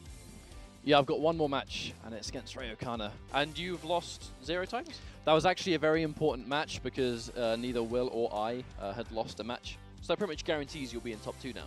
I think so. Because everyone else has at least lost once. I mean, if I lose to Ryokana, there might be like a sort of round-based thing or something. Oh, yes, of course. So if you lose to Ryokana and Willy beats... So if Willy loses to DLZ, you are guaranteed top 2. I don't know. Oh, I've just noticed actually under live channels on Twitch, I believe we actually might have obtained the Twitch front page. Oh, we do. I think. How about that? Well, how about that? If you guys are watching this from Twitch, then by all means, please let us know. Welcome to Meteor Attack. This is a UK Fighting EX Layer only tournament. And we're having a good time. I think that statement works both ways. It's a Fighting EX Layer only tournament and also the UK only Fighting EX Layer tournament. So this is a big celebration of the game in this part of the world. And it's been a lot of fun so far. We had an 8-man showing, which is about what we were expecting, considering it is obviously in each game in this part of the UK. And we did a round-robin format, so there's been ample games from the early hours of this morning up until now. And we are getting to the end of stages. Well, this is an interesting match too, because we know that the thing is, right, is that Willy has been grinding Shirase a lot, an absolute ton. His execution from when I last played him in Nottingham a few weeks ago to now, night and day, he's looking a lot stronger.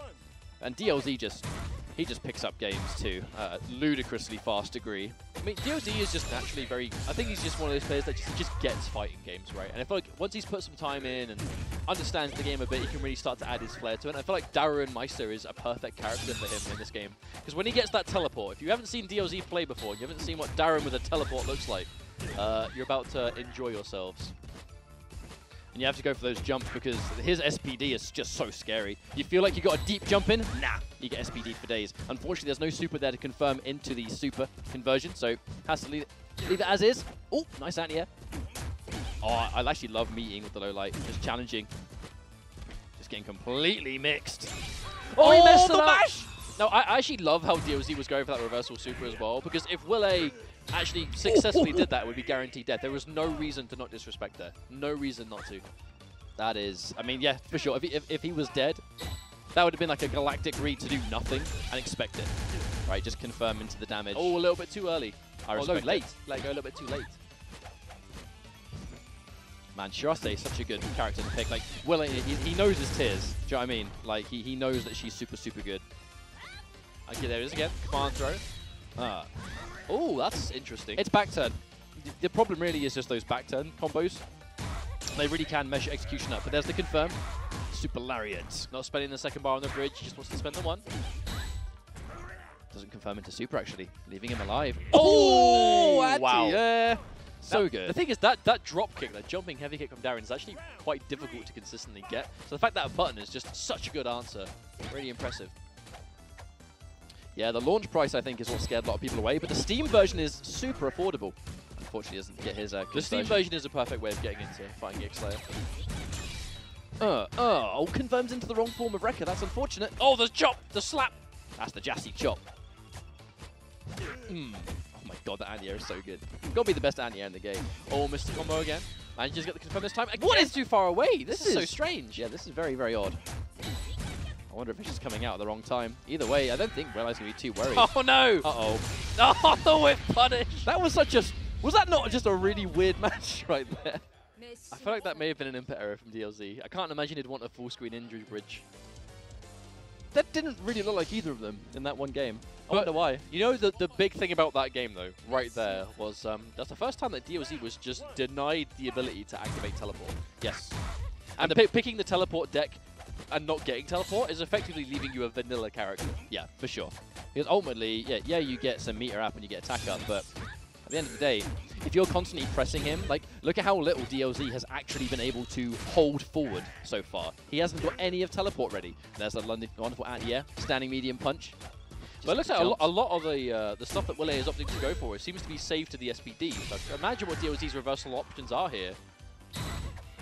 Goes in for the jump kick a bit too Tried early. the optimal damage, but didn't quite get it. He has got the execution on it, but it's hard. Those deep jump in heavies are so hard to execute. Oh, the hit confirm! That was so good from DLZ. Wow. He's really good at confirming those single normals into super. Very, very good. I mean, that effectively is the classic grappler mix-up right on Oki as grab or button. And he just enforces that so much. That's what destroyed me when we played that first game. It was just that you can't... If it's button or grab, it's lethal. Absolutely lethal. Oh, the wake-up super. I like it from Willy. Oh, the anti-air! Bridge! No jump in for you, mate. Yeah, just keep things simple. Throw him into the corner. This is where we have party time. Oh! That anti-air is a guaranteed option. It's just a no-fly zone completely. Shirase is there. It's the arrow. That arrow is so hard to challenge on block. I mean, it's the arrow, it's the palm, it's just good buttons, right? Yeah, she has a very, very small jump arc too, so pretty tricky to anti-air. With punish. Oh, no confirm. Yeah, no super. Probably chose to not spend the bar there. With the amount of health he's got left, he can't afford to. Whoop! Okay. And again, another match with 2 rounds down, and DLZ has a quarter of the way to teleport. Just isn't able to build it up. He has to just sprint, right? That's how you build the teleport? The big thing, yeah. But the big thing is DLZ, he's being forced to play defensive here. He is being totally forced to play defensive, which means he can't hold forward. Straight up. Simply put. Meaty low. But that one combo managed to get over half the progress he'd made at the time. He just needs more of that. And there's the confirm. He has 2 bars. That's probably going to kill. Yeah, he's going to kill him. Airborne DDT. Oh no, ooh, combo damage. Oh, did you hear that? Yes, I did. Thud, thud, 2 rounds down. And now a bit closer to the teleport. DLZ approaching that first bar. You see how much damage Darren can do if he has the meter to burn. Active frames on that anti-air. Real. No conversion. I wonder if he's doubting it now. With punishing the SPD. One of the first SPDs we've actually been able to see this entire time. And there's confirmed again. Will he spend the second bar? Nope. No, he's going to save it. This could be a kill. The teleport! Oh no! Good trade. Yeah, really good trade for DLZ actually. Just respecting now. Respecting those lights. Takes them, and that's why. Wonderful read. Bam, bam. Oh, and again, just unfortunately just cannot get his cancel. I know Deep Meister does have a slightly different hitbox. Uh-oh. I love this adaptation from Willy. This is like the first round that DLZ opted to actually go for reversal SPDs. Willy got hit by 1 and is now already betting it consistently. That was a really, really strong round from Willy. There's a distinct difference though. Willy, he's probably fed up of the 2-hit missing, so he's confirming into arrow instead for guaranteed damage. He's going to get less damage on his combos now, but he's getting some guaranteed stuff, challenging it with the low light. It's not going to work. Oh! as an intimidating chop to whiff. And again, oh, that's the Jassy chop. Oh, empty jump into the command throw. Again, a little bit late. That back turn again. I wonder if he's cancelling into it a little bit late. I'm sure it works, because I'm sure he's been doing it, but I unfortunately don't know enough to know why it's missing like that, unfortunately. A lot rides on this match, though. Both these players have lost one game. Oh, big whip, but again, the back turn. Too far away for the sweep to connect because he wasn't ready. 2 bars, anti-air bridge. That loop just, for some reason, just refusing to work. It just doesn't. That was a big wake-up button from Willy. Uh-oh, he's going to be punished. Yeah, 5 hits. Very little blocks on that. You can press buttons almost immediately. Does not know the punish, it seems. Oh. Oh, he missed it again. That's so unfortunate. Timer. The timer's here. Oh, my God. Oh, my God. Oh, that's put him into infinity.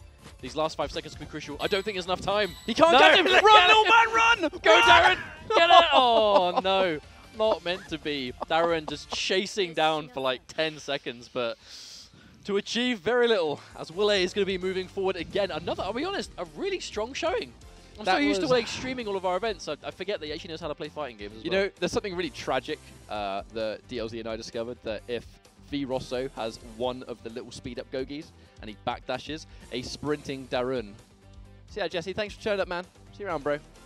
A sprinting Darun cannot catch him. They are the same speed. It is tragic as all hell. So that means I must play Ray O'Connor, and that's my final match.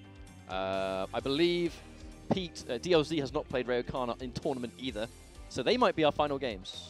So Ray O'Connor and DLZ, and then Ray O'Connor and you. I think that's it. Yes, I think so. I've played all mine as well. And yeah, so I think we have 2 matches left. It's going to be Ray O'Connor versus DLZ, which we may as well have now as DLZ is already there. And then Ray O'Connor versus yourself. Yep. Oh, then wow. We'll know what's what. Okay, let me quickly... Exciting. We're going to scooch you out of the way and go yes, for another tactical indeed. swap. The nature of everyone at this event actually in the tournament, so we're having to swap our positions. And it's round robin, so we've all been as far as each other. You guys can't see it, the but it's bitter amazing. end. Okay. But this match right here is pivotal, I think, because... am I good to sit back down, or are you... Oh, okay, my bad. cool. Yeah, Hang on, yeah, I should not sit down yet. Man, we're super.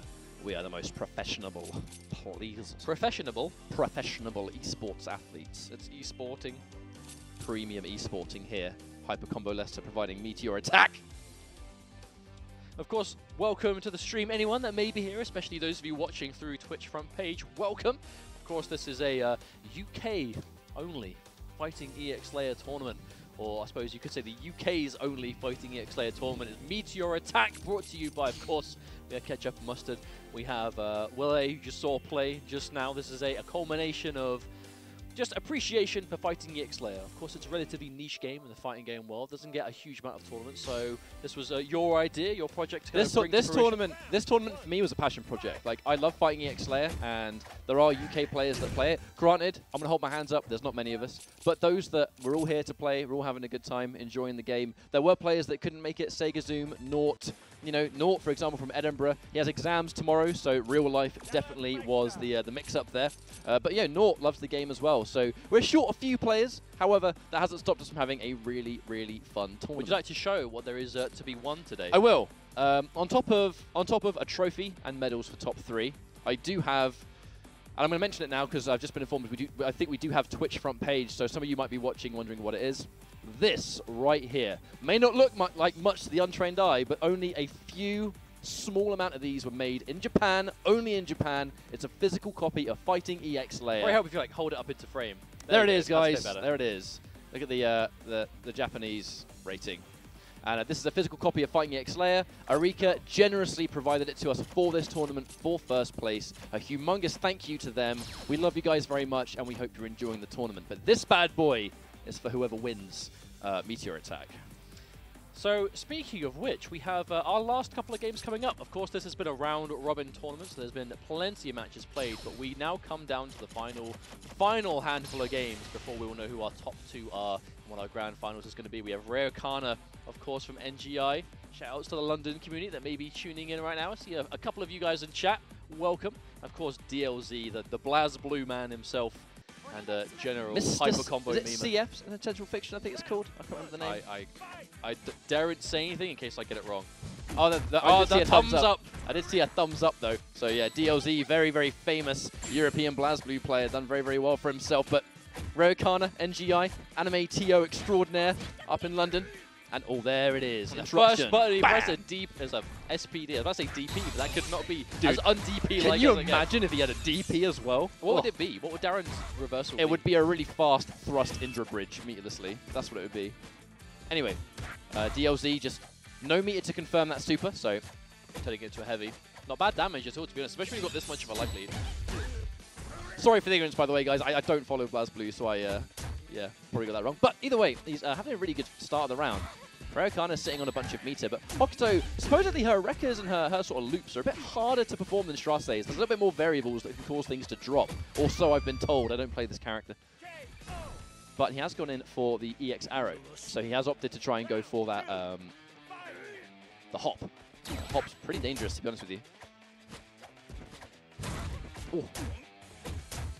There's a lot of bar he's sitting on, though. He just hasn't got the opportunity to cancel into it just yet. I like the DLZ's poking with the low light medium kick, though, is because it's just decent damage. Darren cannot special cancel off his low medium kick, though. That's one of his issues. But, oh, no confirm. But there's the knowledge. Yeah, absolutely. So one thing about Darren Meister's Lariat is that he's completely victim to you if you jump in the middle of it. If you block it, he'll be safe. Oh my god. Bar sped. Not going to quite bring it back, but... Uh-oh, he's got teleport. I just realized. Uh-oh. But also no. illusion on the side of Rayokana. I've only just noticed that. I love this Gogi selection from Rayokana. He's gone for Sky Dancer.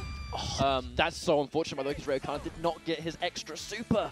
But let's think about what Sky Dancer gives you. Sky Dancer gives you illusion, which basically breaks you out of a combo. It gives you guard break, which is good if you can get them, you know, respecting you. But EX arrow, you're gonna build EX arrow because against the teleporting Darren, chances are you're gonna block 4 jumping attacks. It should be quite easy to activate in this specific matchup. Also, sorry guys, for some reason I thought he had Stealth Raptor and not Sky Dancer. My words got completely mixed. A few head shakes from Rayokana. He's not quite able to confirm off his supers. Having a bit of hard time execution-wise. We definitely know he has the execution. That's why I use progressive. Literally the reason I use progressive controls. Now, all right, here's the arrow. Safety. Oh, the low, so clean. The low wrecker. I like it. Well, that's going to be something that Rayokana needs. He was looking pretty uncomfortable, not quite happy with the lack of supers he was able to get out. So a good, strong round like that is going to be really good for you, just knowing, okay, right, okay, I've got it, I can do this. Because that's important, right? In this kind of matchup, you play a character like Hokuto, you need to be able to get those cancels. And you need to get them consistently, just to get damage. What a coincidence that Writers Stay Hydrated bot posts in the chat. I take a nice sip of Coca-Cola. Oh, I missed 2. Confirm. 1, 2. There it is. Take the damage. That's really good damage for 1 bar also. Yeah, we can't extend with anything else because no super to continue the juggle. Again, no super to finish off DLZ. DLZ sitting on 3 bars. Oh, that's going to catch the whiff. Wait, he's got Indra Bridge. He's got Indra Bridge. And there it is. That is exactly why Gogi's important. That may have been death right there. Oh, no! Oh, but it's going to be anyway to confirm. Low light, low medium, low heavy. Simple as that. So easy to confirm. DLZ takes game number 1 here. But again, you're seeing the importance of the Gogi. The illusion is the reason he was even able to survive in the first place. The illusion got him out of what could have been the kill combo. Obviously, he did get hit straight away after, but the important thing is that was a lifeline that he otherwise wouldn't have had. So now he's changed to Sanane, which is you know, a very common of Rayokana to change characters, and Gogi's alongside it. He always knows what Gogi he wants to take. However, is the word I was looking for. What do you think of the Gogis in the current version of the game? Do you find them pretty well balanced? I really like them, but I feel like there's a lot of variety. God, you guys are the best commentators ever. Well, thank you very much, mate. I appreciate that, dude. Considering I know considerably less about this game than most of you guys watching. And for that, I apologize. But I just love fighting EX Layer, bro. I'm going to do my best. I just love fighting EX Layer, bro. But no, answer your question, I love the Gogi decks, dude. I was kind of nervous about them at the start. I thought it'd be kind of gimmicky, but they really do, like, transform the game. And the way they've balanced them now, a lot of the decks do evolve the rounds as they go, which is why they, it's what they were designed to do. With punish. We tried the Kara. Up teleport, Darren is terrifying. Jackal can confirm. I'll send you DLC's Steam account and you guys can play. So what do you think about Sanane here? Like, do you reckon this is going to help out? Like Well- he's got the full screen presence, but as soon as he's got teleport, that's going to be a non-factor. It depends on how much meter Raokana's going to be able to build. You know, that short hop does cost resources, and right now DLZ kind of winning the round so quickly. Raokana is constantly starved of super, which is what you need to use this Gogi deck. Another bonus on your recovery is that if you do enough of your techs and recoveries, you will become invisible during the recovery. But that's not going to help you against Darun, who will mostly get SPDs or single hits. You know, by the time he's done 12 knockdowns, you're probably dead. The game is probably over. If you hit by 12 SPDs, that's more than enough. All right, Job. Another bus event. And that's just 2 combos right there, and it's over half-life. Yeah, Sanane does definitely not lack in the damage department. What a good Gogis for Blair. It used to be Babel before Babel got nerfed, unfortunately, but Babel was too strong, so the nerf was definitely well founded. Good whiff punish there. Immediately seeing the DDT whiffed and easy punish. Blocked. Oh, the Indra Bridge, but What the patience. oh no! Press buttons at your own risk. The big thing is that Super Lariat just gave him teleport. It gave him the guaranteed run, and now it's party time. Oh my lord, no way. Come out of here, this big flying man! He's got 6 seconds. That's enough! No way, he hasn't got the bar. That's fine. One more. 3 seconds. Oh, yeah, that's it. The run-in attempt for the SBD. But even if it worked, like, would it have been quick enough? I don't think so. No, if the grab landed in 2 seconds, it would not have been fast enough. Oh, big jump in. Dude, anti-airing Darun's jumping fist kick is so scary. Like, it's a risk. It's a risk.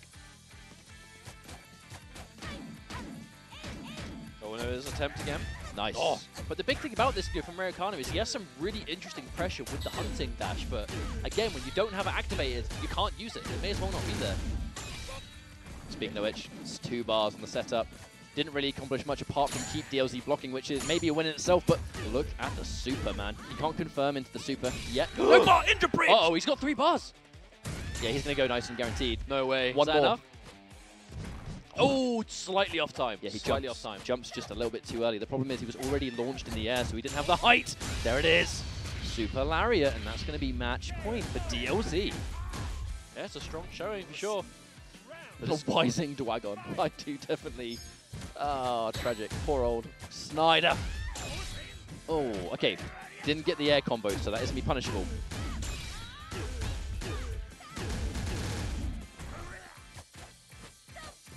It's an important round for Raokana. Yeah, He has his blue Gogis, but not the important ones. Not yet. DLZ again using that teleport. Okay, Actually, big whip yeah. punish. Just catching the sweep with it. That's going to be an easy, light pickup. That's watch out, man. Watch out. This is very tense. You can never count out Darren. No matter how much health he's on, he does so much damage. Oh, that punish? I think so. It looked like a punish. Okay, Throw him he's into the keeping it corner. simple to get the corner. Oh, the teleport. Okay, watch out. This is dangerous. Oh! Missed the confirm, but managed to turn it into a throw. Raokana staying alive, able to keep himself back in. I remember in the beta when Alan Snyder's voice was a lot more like distorted too. Obviously it was different in the final game, but okay, there's the confirm. Oh, but another No, miss. stick Uh-oh. Oh, but a miss as well from DLZ. This is so tense. Just walking in, probably expecting more blocks in that direction, actually. Oh, what was that? Didn't quite get the cross up. I love how he's actually positioning it. That sweep's normally unsafe, but from that range, you can't catch it. It's too far away. Okay, looking good, Raokana. Scouting out those jumps, but he's taking so much damage, more than he's comfortable with. Teleports into the jump in. This could be death. No confirm. Oh, did it too late. Punishable? Oh no, doesn't want to risk No, it. DLZ didn't attempt. Doesn't want to risk it. Too risky. What's dangerous here is DLZ, he has the bar to Oh. kill. If he gets the right opening, this is over. But Raokana able to do the exact same thing back. DLZ gonna go down with a ton of bar, but Raokana, on the back of a couple of errors, able to bring it back anyway. Which really does beg the question, right? If you're able to win a match where you make a handful of mistakes like that, and you still win the match, if all you can do is just neaten it up, you'll be a lot better off. I think Raokana's gonna know that. Very crucial whiff punish on that sweep as well. Darren Meister gets an unsafe sweep, not necessarily from far away, but it can still be whiff punishable if your previous hits don't connect, right? It still needs to connect to have the pushback to make it dangerous. Oh, nice. But Darren's jump-ins have such weird hitboxes. It's because he has the floatiest jump in the game, I'm pretty sure. But he also has like one of the few characters that has like completely different jumping attacks. A lot of characters have like similar jump mediums, stuff like that. Whereas Darren's just completely almost every button is different. He looks a little bit unsure about what he wants to do off those low lights too, because one issue Darren tends to have is his range off some of his supers and moves don't really complement his low light kicks. His low light kicks are pretty much the highest ranged moves he has, and they don't necessarily complement the rest of his moveset. DLZ's kind of having that problem so far.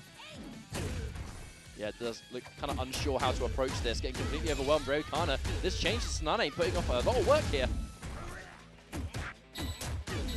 Okay, here we go. Looking so good. Just taking the damage, keeping DLZ on the back foot, and really just putting him in a position where he doesn't really know when to press. And he's getting these knockdowns, but there it is, finally something significant again. It's been a long time, a fair few rounds since we saw that. Oh, that could have been an opportunity there, but I think DLZ was just trying to tick into that. I don't think he was expecting Raokana to get hit by that low light kick. Good tech, important tech, just giving DLZ that second bar. Wasn't quite able to go to the right button, and a confirm from full screen. That run up low, Raokana looking good. Second round, a complete turnaround here. 1 round away from defeating DLZ, I'm not saying taking out DLZ, but round robin, so maybe not. Maybe, you never know how these scores add up. Yeah, if you guys want to watch some Fighting EX Slayer regularly, watch FEXL Tokyo. Those guys pull off some insane sessions every other day of the week. There we go. And now you get the knockdown. Here comes that traditional grab or meaty. Oh, parry. Good stuff. Says no to whatever that was. Going in for the low fist, but again, just too far away. Kind of going back to his low lights, not complementing the rest of his buttons. This DLZ does have a huge life lead here, but very quickly is Raokana shoving him to the corner where it can easily change. With the damage, with the damage that's left, we'll see. Oh, that hunting dash! Spending resources on that is going to cost super. Speaking of which, he catches him. It's not going to kill, but it almost will. One good opening, and Raokana's going to defeat DLZ. Uh-oh! Uh-oh! Oh my god! That was just a raw lariat. I wonder if that was just a hard read on the hunting dash. DLZ's very much capable of making those big plays. Oh! Clean anti-air. NEC about to be sweet? I agree. Consider Meteor Attack the taster. The appetizer for NEC. Soon, isn't it? Is it this coming week? I don't know, maybe. Oh, no confirm. Hopefully he doesn't live to regret that one. Indra Bridge. I say hope he doesn't live to regret. Because you're saying you hope he loses. Well, I don't know. I think either way that might actually... I didn't mean it that way. But we'll just roll with it. It is this weekend. Oh, hell yeah. All right, bam, bam, bam. Okay, gets the knockdown. No resources left. He has to win without it now. DLZ in a wonderful position. Oh, that quick micro run gave him a teleport. Right. And that's probably going to do the round. Yikes. Bridge. Yes. Just to be safe. Just to be safe. Air grab. DLZ closer to a bar of meter 2. He's got his teleport. He's got his critical. However, Raokana has built up his hunting dash as well. This is going to be an insane final round. All right, there it is. Opening. You see Raokana sticking out buttons, ready to confirm on the anticipation of the teleport. Oh, that dash. That's 2 hits back to back, but no bar to extend this time. It's still half life. On the throw, Raokana. This is such a strong round. On the verge of perfect. Oh, wake up. Big. Oh, what? No. Run through his chunky legs. It's not over. It is not over. Now it's over. There we go. Raokana. There's a sigh of relief there. DLZ is going to fall in this round robin to Raokana, which means there's 1 match left to go, I believe. And that's myself versus Raokana. That's 1 more, and then we shall tally up the scores as we'll see exactly who our top 2 are going to be. As our format has been round robin, the best 2 performing players in the round robin stage will be moving through to our grand finals, where it will be first to 5.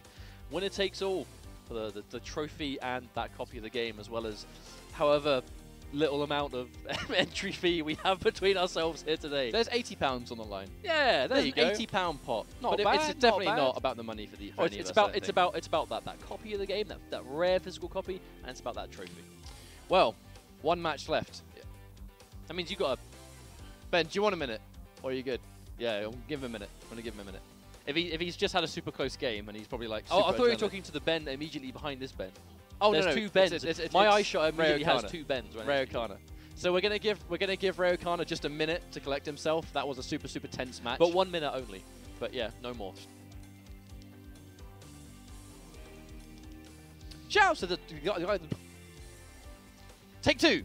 Shout out to you guys on Twitch watching the show. We're having a good time so far. I'm really glad. I'm going to be honest, I'm going to hold my hands up. I did not know what the reception would be. Didn't know what the turnout would be like. Like I said, Fighting EX Slayer in the UK is a small game. More people should play it because it's really fun. However, it was impossible to tell what the turnout was going to be, so I didn't know how the tournament would be, what the format would be, etc, etc. As when we got the 8 players in, we decided round robin to make sure that we can have a day chocolate block full of Fighting EX Slayer, so everyone gets lots of matches. And it's been a lot of fun so far, but there's 1 more game left to go until we start counting up the wins, I think. But yeah, just can't remember wait, the last time I was given in a Ray Connor a round. second. I can't remember the last time I was in a round robin tournament, so I'm quite excited to This see is how everyone the did. oh god, you know what? With the exception of like pools, I guess, but even pools these days aren't even round robin anymore, are they? They're like they're mini tournaments basically. Yeah. Pools. Back in our day, it's like 7 years ago, round robin was really popular. Yeah. It was very popular.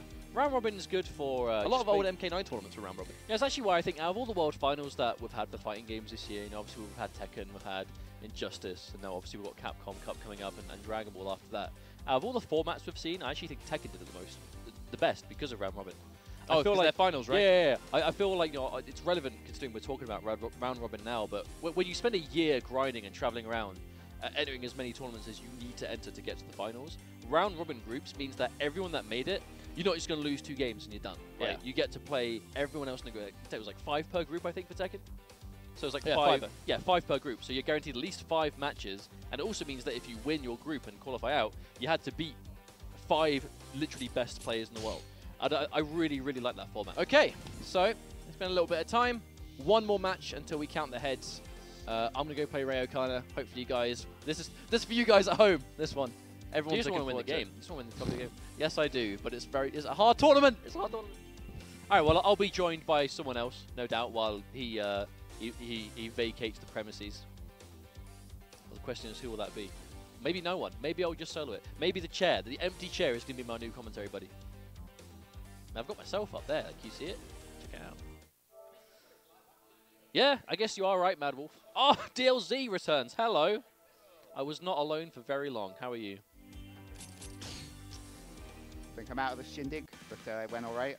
I've definitely not made top 2. I had close games, so Surely top 2 is going to be, if Ryan wins this, then, because Ryan hasn't lost yet, and Willy has only lost to Ryan, yeah.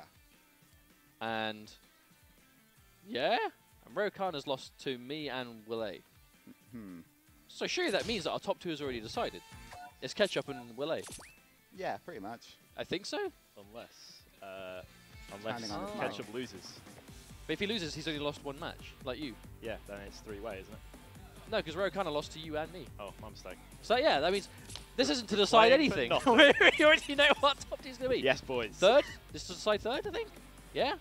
Because then Yeah. third has... how many people have you lost to? You've lost to Willy and Ketchup. I lost to Willy, Ketchup, and Rayo. So What? Yeah, but that's what we're trying to figure out. Yeah, this is for third. So... yeah, I lost to Willy, Ketchup, Rayo. Oh, so you lost to 3 people. I believe so. And Ray Khan has lost to 2. Yeah. So it will be 3. So there'll be a 3-way tie for third, because I've only lost to 3 as well. I lost to Ketchup, you, and Willy. We'll have this, and then we'll look at the. Oh, board. how is that going to We'll work? see what's I happening. haven't thought this As long far as we ahead. log the results in the right order. Why am I we'll third? I have a haven't look at played this game in 3 months. Deary me.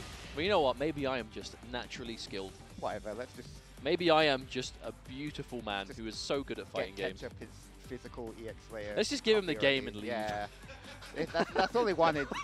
This is just a front for him Alright, to get it from mate. Marika anyway. You get the game, I get the trophy. We'll say we both won. We'll say we ran out of time and we had Yeah. to share first. That's it. Oh, but Ketchup's like, no, no, no. I paid for it. I'm taking it home. Just give him the physical copy of the game. I'll take that trophy. Is that Android Uchiha 666? The very same, man. In the flesh. Ah, it is, yes. Trickstyle's going, man. Nice to see you around. I'm sure we'll see you guys in the next HTL on this I round. am the guy that made Leffen mad at DBFC online. What, like near launch? Yeah, near launch. The My fateful name time. did what I wanted it to do. I picked it. It caught Leffen off guard. I think your name caught everyone off His stream were laughing at him for losing to me, and he was Oh, getting mad. I see. So you And you my have a name joke. did everything I wanted it to do. That was my peak as a fighting game player. So you have a troll name to infuriate the viewers of your that opponent. was the whole point of being Android Uchiha 666. Perfect. Well, I feel like we should get back onto the topic, as that wake up DP was the most Ketchup thing I've ever seen. Now, there's something so weird about his what exactly that. The choice of the reversal. They are the most calculated Rago DPs I've ever seen. You can just do them, and like if he has a bar or two, then you can just go ham. Another bar gone now. I'm actually curious as to what this match is going to be like, because they were playing casuals very early today, a long time ago now. But I wasn't watching any of the game, so I don't know how it went. Oh, there it is. Instant confirmed. No lights here, all mediums. Ooh. Oh, he has his semi. I'm assuming that's what that. Because I've actually never seen this. That specific Gogi deck there before is when you're invisible on the way up. Yeah, I mean, it doesn't change your timing for getting up. And you're either going to do a DP or block me, assumedly, so... Oh, there's the anti-air again. That anti-air is going to be huge. But it's nice for throwing people off. Oh, and there's immediate throw. I find the throw game quite awkward in this at times. Oh, immediate just stopping him from getting out of that corner. Oh, an immediate DP. Oh, he doesn't do a super. I think he doesn't want to spend the bar because he can see that he has so much life left. But it always makes you wonder, like, surely he should just super anyway to build up. Yeah, it would have killed, but also killed. Getting closer to infinite, and infinite is what you're playing for. When you have this Gogi deck, you play for infinite. You need the bar. Yeah, but he would have spent the bar to kill. Yeah, exactly. Maybe it was just a good old-fashioned input error. Then he could have took that risk to get that first hit in the round, like now. Oh, they trade. They're just trading the full screen run in low light kick. Ooh, and again. Big call-outs on these DPs. I feel like those full speed DPs, they're working so consistently as well because it's so common to just use your sprinting momentum and sticking out those long limbs. It's such a popular option. You're just going to run straight into a DP. And he's got the bar to make it safer. Exactly, right? Oh, big standing heavy punch. It's the big horizontal space that DP covers and makes it so good. Oh, and he up the combo. He had to block a hit, yeah. Case in point. And he has the extra bar. Oh, can you turn that to a third? Oh, no. Missed it. Oh, punish! And it's giving him rage. He knew. Yeah, that wasn't anything that was he was doing there. I'd almost not like the Gogi deck that makes you invisible on the way up, because I wouldn't like the idea of not being able to see my own character while I'm getting off the ground. See, something about that seems really uncomfortable really to me. sure what it's meant to achieve, because if you know your wake-up timings in a game, you could do that while someone's invisible. And I feel like you don't react to someone like while they're climbing up. You just make a read. If they tech, the screen moves, so you'll know that they've teched, and the screen moves. And with all this dash momentum, you're gonna get back in to meet you them probably. I mean, it clearly has a reason, and you know, I'm not going to deny Raokan's knowledge. You know, he plays all these characters and uses all these decks, and there's clearly a reason. He's playing that for hunting, really. Yeah. He just didn't get it, but he was playing it for hunting. But he is going to be going to Pullum Perna. But of all the perks in this game and the Gokis, never really found the point in the invisible on wake up. I guess it could be character dependent also. You know, obviously if you've got a DP, then it makes the maybe. But in the end, you're gonna meteor block the DP anyway. Maybe. But anyway, back to the match. Well, for now he is going to be going to a different. I believe it's a Shinobi. Ghost. Yeah, it's going to be Shinobi Pullum as we have Ghost. Ghost almost got it. The guard cancel, guard break. The guard cancel, I feel like, is the big one here, because Garuda, he tends to commit quite heavily. You see those multi-hitting specials that keep you blocking for a while. You can guard cancel on reaction quite easily against those. But of course, now you have that Gogi deck, Ketchup's going to know that and commit less to those specials. Oh. He's already got guard cancel, using it well.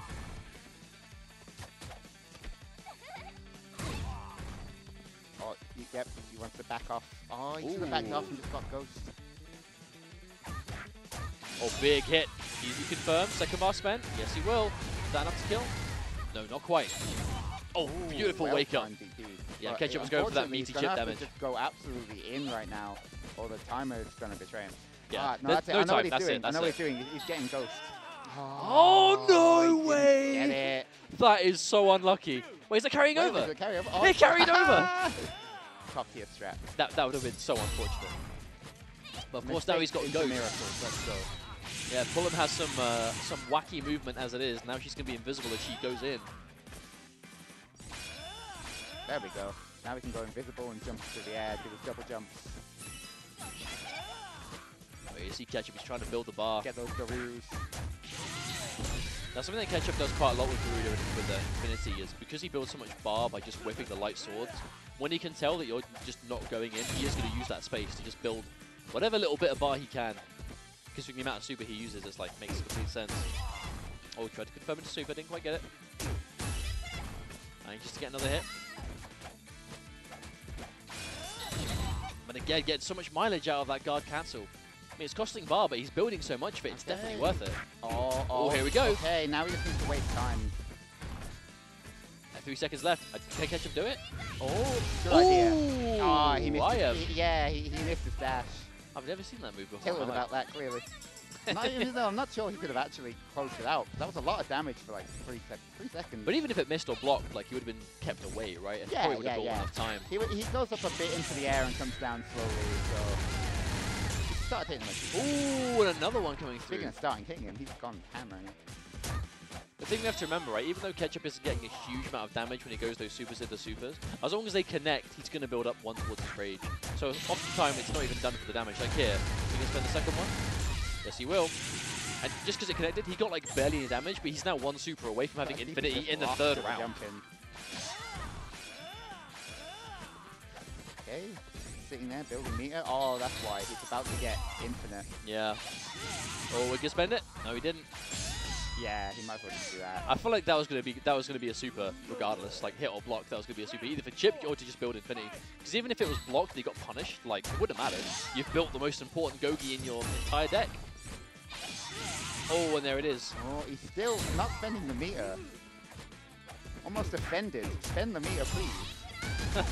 You've got 3 bars. Oh, that boing. Oh, boing. Oh. There it He got is. thoroughly mixed up. Oh, he spends it and it misses. Ooh. Oh no, too early. But the super still connects. Rokana able to salvage it. No meter now though. Oh, he's good. No, the slow. Oh, I'm actually surprised that didn't block. Oh, just behind. He just did the sweep. Oh, it's over. It's Yep. over. He's dead. He's dead. And that does guarantee that our top 2 is going to be Ketchup versus Willy for first and second. But that does mean, I believe, we have a 3-way tie for third. Oh God, we didn't plan for this. What do we do? We'll wait to Playoffs, see. I guess. We'll wait to see. Round robin within round robin. Yeah, round robin. Let's go. Just have a rock paper scissors tournament or something. I mean, yeah, we could do that. I'm warning you. I'm very fond of the scissors. I see very already fond- now I have an very fond advantage of rock. because I could have just lied completely and just fed you misinformation. Okay, so. Oh no, we don't go around rock because it does individual games, right? So first is currently PND Ketchup 7-7. So okay, 7-0. Okay, so the third tie was 4-3, 4-3, 4-3, but game count. Right. So it's whether we want to have a playoff for third place or decided by game count, a la Tekken World Tour. Okay, so we basically have a decision. We could decide third place via another quick. It is 20-6. Do I win it if it's game count? You do. Okay, I think we should go with game count. Your vote's Personally. disallowed. Well, that's not fair. We've got time. So we have just under 2 hours. Okay, so my suggestion is we do a small bracket where Mustard and Rare Kana play, and then the winner plays DLZ, who is in ahead by game So difference. DLZ is ahead of. So Rokana and I are behind DLZ. So it's a 3-way tie in terms of sets won, but DLZ has 1 more games total. So Rokana and I are going to be playing a 2 out of 3. This attempt at robbing me of third. That's what it comes down to, mate. That's what it comes down to. Hey man, my brother's the TO. I'll get you in trouble. Press F for JDCR though. Oh no. Press F. Let's not go down this slippery slope. Oh no, I say that now, but the stream could do it. But so it's going to be Rokana and I are going to play a quick match. The winner of that will play against DLZ, and the winner of that is third place and gets a medal. Doesn't even get into the finals. Just it's for the purpose of medal. But you know what? It's a really cool looking medal. We have time. We're going to play it out. I'm going to tag out to someone else while we get the match on.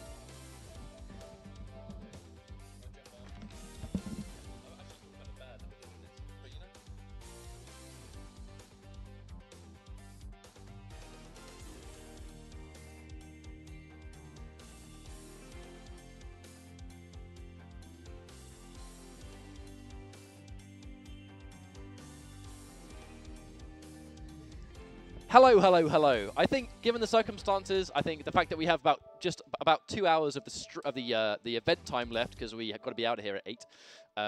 I think we have plenty of time. You came 6th. You came 6th. Oh no, actually, yeah. You came 6th place. Well done, Valor. Well done. Woo! I didn't go last. That was totally my goal. So we're in a third place situation. It is myself and Willy in grand finals, which you guys will be seeing a little bit later. We've got to determine who's going to get third now. And because DLZ was up on games, of all the people there, even though they had the same amount of losses. It's going to be Mustard and Rayokana first. What? I can't see it. He's saying, is this Garuda's medium kick? I can't. I can't. Believe it or not, twins can't see what each other sees. I don't know, is there some sort of like synaptic hive mind going on up there with the PND brothers? Maybe, maybe. But this is, okay, we're now in crucial territory. Alan Snyder, the change to Alan Snyder makes a lot of sense. Rayokana was getting, you know, I guess like frustrated by the full screen game that D-Dark has. Alan Snyder with the Fireball means that he actually can kind of control that pace as well. And now he can fight from full screen. So this character choice is really, really smart. But what's the last minute shout outs to you guys tuning into the stream? Hopefully you're enjoying some good old fashioned fighting EX Slayer. This game is fantastic and more people should get it. Buy it on Steam. Have some fun. I mean, that's what it's all about, isn't it, in fighting games? Having some fun, but also bodying your friends, like right now with Mustard and Raid Kana going out right now. Oh, nice anti-air again. Mustard's really good at that. Rayokana coming here all the way from London, travelling in for this tournament. I think the most prominent fighting EX Slayer guy in London, really trying to play the game and having a lot of fun with it. Ooh. Oh, he's getting in there. Shock and awe, and into the DP super once again. Explosion. But this is the main reason, right? So the DP is going to be an automatic answer to the D-Dark pressure. The Fireball from full screen is going to make a big difference. But yeah, just for those that are wondering, Mustard going in with the Cyrax D-Dark. This is his This boy. is literally a Shoto he's fighting at the moment. It is, yeah. Alan Sider is very much a Shoto character, for sure. He's got a Dragon Punch, he's got a Fireball. Does he have the Tatsu? That's no, but he has got a Command Grab instead. Oh, okay. Which I find a bit more scary. Instant run. Which is quite interesting, a Shoto with a Command Grab. That's pretty interesting. No Akuma Demon going on here, but I do know that Rayokana has a Demon with Mustard's D-Dog, that's for sure. It's Rayokana, you dummy. Rayokana. It may look like a D, but it's an O. Ugh. Now that's one thing that Mustard's going for here. He's going for the hard attacks because to build up guard break, you need to do 4 hard attacks. If he gets guaranteed damage off Dark Wire, he's going to use those Dark Wires as currency to build up guard break for later. D-Dark, dare I say, probably the best character in the game for building and using the guard break. It's so good. Prominence doesn't get the DP. That Fireball was definitely supposed to be a DP. He's just getting stuffed by all these jump-ins from Mustard at the moment. Mustard anti-airing the EX arrow saying, oh, you used to play Sky Dancer. I've seen that one before. There's that command grab. Wake up, Dark straight Knight. into the DP, but no real follow-up. Yeah, more of a wow! More of a get-off me move, I think, but the cross-up EX arrow. There we go. Makes a difference. Now the time. Oh, the cross-up again! Good confirm, and he needs a little bit more chip, and he's going to have the life lead. Oh, gets caught! The edge to airs. Yep, this is working out big time. Mustard now in big trouble. Time was not his friend. Can't be patient. I assume he might have run out either... didn't pay attention to the clock, or just, I don't know, maybe he was assuming Rayokana would go in or something similar, but not today. Oh, catches him. Oh, and the Shoryuken to get out of that pressure. I tell you, man, Alan Snyder is a much better character choice for this matchup. Oh, he whiffs the button in the air and still gets thrown for his troubles. Because people, oh my god, I didn't even see that backdash. Okay, the hard attacks come through. Prominence to be safe. The DP whiffs! Oh, but the back turn. Unfortunately, mistimes his link. Oh, just barely jumps over the Fireball. Right, should kill. This should kill. Oh, it's not gonna. He has got the guard break now. But he can just lane this out if he wants to with the zoning. To be honest, Mustard has so much health here. I think he was way more eager to let him live just to get the guard break. Because now he's got guard break and he's on, you know, round point, basically. He's in a great position. Jumping in with the low pokes. Nice tech from Mustard. Really good tech. And the Shinobi, the invisibility is super scary. Oh. Not enough to get in that ghost range, but now Mustard all the way in now. Right, here we go. Oh, there it is, the try punish. for the DP and the guard break for the follow-up, and Mustard going for that massive explosion. And what was that? You know, the mad thing here is if Mustard actually went for the instant guard break on that bomb, it would have jailed. That's why D-Dark is so good with the guard break, because the bomb guarantees, and then you're dead. X-Prominence is trying to stay safe. No interruption from Rayokana, who now, even though he's got loads of meter, is not allowed to spend any of it. No meter spending for you, Mustard says. It's going to be 1-0 for Mustard right now, taking it over Rayokana for the minute. But we'll see if the character switch will help him out here. Well, he's been changing a lot of characters. And the thing is, he can play them all really, really well. He's just, unfortunately, not able to find his footing. And in these positions where you're changing characters and it doesn't work, and then you find yourself, you know, you're down a game and it's 2 out of 3, there's a lot of work to do too, right? There's a lot of mental stuff to have to factor in. Yeah, I mean, it's surprising that he hasn't stick to like one character throughout the entire tournament and made himself comfortable. But he seems pretty comfortable trying to get all these characters in for different matchups, but hasn't really paid off for him, unfortunately. Immediately checking in with the low. Not sure if that overhead was intentional, but no whip punish, so he's fine. Yeah, so good. Big part of our mix-up game is that. Yeah, the X prominence, it requires a lot of knowledge, right? But I'm gonna be honest, I'm questioning how much D-Dark experience at a higher level that Rayakana might actually have. You know, these sort of specific D-Dark circumstances that you need to know. Just, yeah, checking it down. Unfortunately, he can't get his Dark Wire, but he's doing a good job of chipping him away. Yeah, for sure.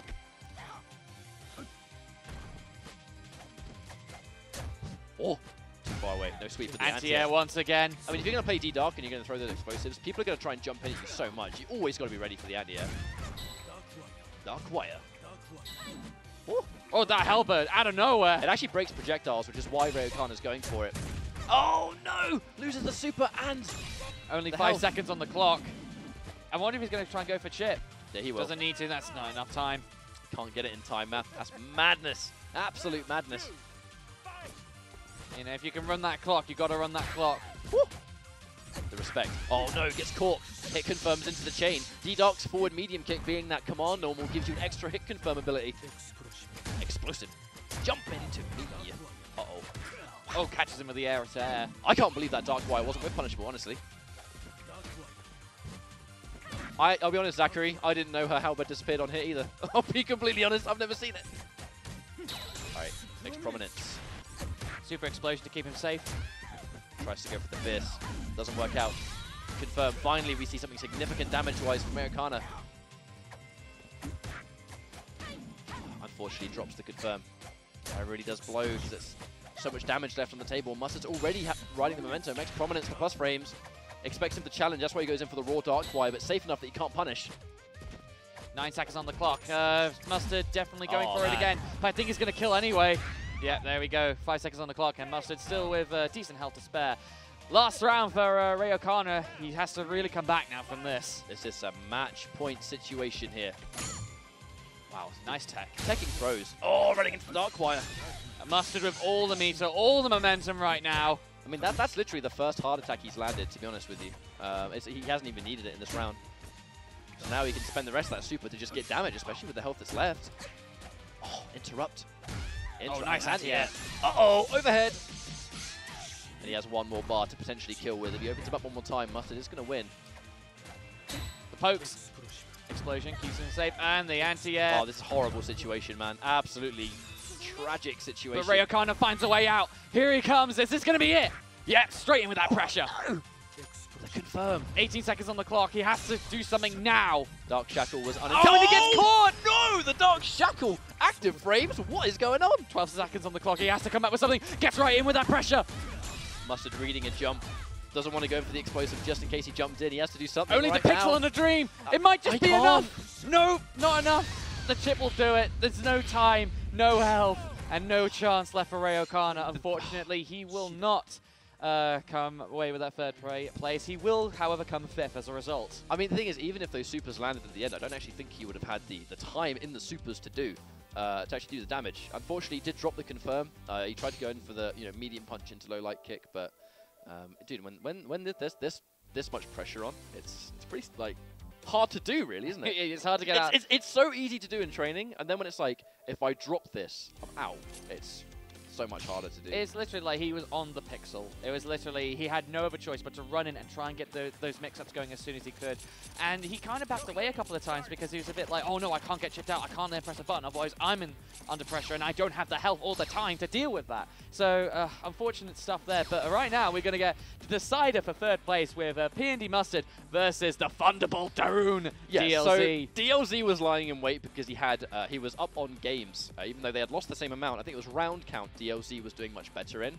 So he was lying in wait as the final boss of 3rd place. There is a medal on the line for this match. There is a medal on the line. Hey, take that medal home, boys. Prove you've been down to Leicester's Combo Leicester's event. That's just Hypercom Leicester's run. Oh dear. Shouts to MQS dead on the chair in the background. I think he's asleep. He was out. He was out until very late last night, as the Gfinity Elite Series for Street Fighter has come to an end. So he's been, yeah, he came up here to play Fighting EX Slayer, but he's currently dead at the moment in the background. Press 1 for sleeping MQS. Oh dear. But may we wish you sweet dreams about Fighting EX Slayer. I don't think he's dreaming about Fighting EX Slayer for some reason. He's having a nightmare about losing. He's having he's having a nightmare about these fucking. Oh, excuse me. These. Wow. Just. Oh my god. We almost did it. We almost got one stream. We almost got away with it. Almost got away with it. now I'm retiring. To redirect this conversation, these guys played earlier, and even though this used to be a matchup that D-Dark did very, very well in, the second Thunderbolt was changed, and you can now teleport into the air. Darren has been finally given a tool to fight D-Dark really well. Tries to run underneath, but the butt has the cross-up properties. Very, very good. Ooh, risky grab, but good stuff. Back row into the corner. Right, Dark Shackle. It's going to get blocked. Oh, try to go for the grab, but he was ready for it. We tried, Animal. We tried. Yeah, I'm really just a scumbag, you know. I am a true scumbag. I'm ruining it for everyone. But not ruining this match right now, because DLZ and Mustard are going right back in, and right into the DP super from Mustard. Getting into that pressure against DLZ. Now, Mustard is laying on a little bit more pressure than he was previously. Oh, the Kara grab! I think that might have been a Kara grab, too. I saw the start of the animation. Oh, and the throw takes the round. But yeah, the matchup changed significantly the second Darren got teleport in the air. But that's what Mustard's doing now. Like this game, his game plan. Look at how little of teleport he was able to build up. Mustard is now kind of stay a little bit more within that effective range, because the second teleport is here. The matchup changes. Oh, catches him under Ghost. Pressure, X prominence. Tries to press a button, but establishing the pressure here. Nice. Nice command grab through that pressure. Yep, really good interrupt, man. Very, very good. No confirm. A little bit slow on the confirm. I mean, interesting thing from what Eddie said. A hard matchup if Dark plays the best keep away, but he's not really playing that keep away game. Gets through in bridge for his troubles though. Yeah, the one thing DLZ has changed is that he doesn't go for those like loops with the Indra bridge if the opponent's already in the air. When it catches him, and that's going to do it with that low combo. Is this a weekly? This is the best production and commentary I've seen for this game so far. This is Hyper Combo Leicester. We are doing a tournament Fighting EX Slayer called Meteor Attack, which is what you're seeing right now. Three-way TV, or, you know, Willy, the streamer that we have here for the local. You know, we can't pay him for it and stuff. He does it off his own back because he just loves to stream, and he's here to help us do this tournament because he loves Fighting EX Slayer as well. And this is a local, but Meteor Attack is a UK tournament. You know, anyone who wanted to play this game in the UK was more than welcome to attend. It's just a lot of the people that play are Leicester local because we just really like the game. We have some people from London, Birmingham, Newcastle. But no, thank you very much for the props for the stream quality, mate. That is entirely Willy, and that is just his hard work and his equipment. Oh, catches him with a big jumping heavy kick from the grappler Woes, but PND Mustard gets in there.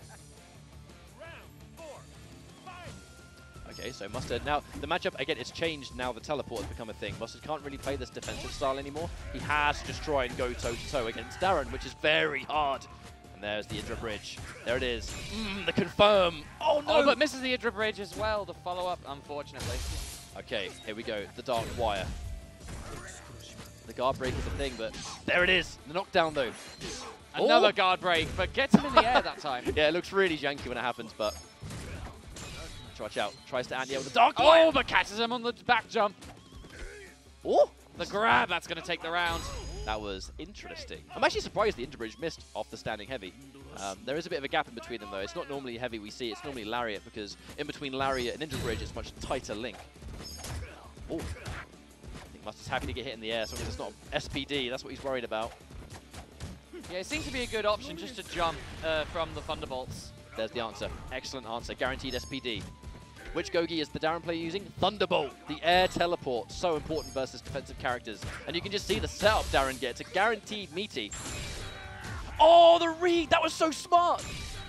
He's seen that one before. DLZ has seen the reset into the guard break. and he immediately challenged it with Invincible Injure Bridge. That was literally next level right there.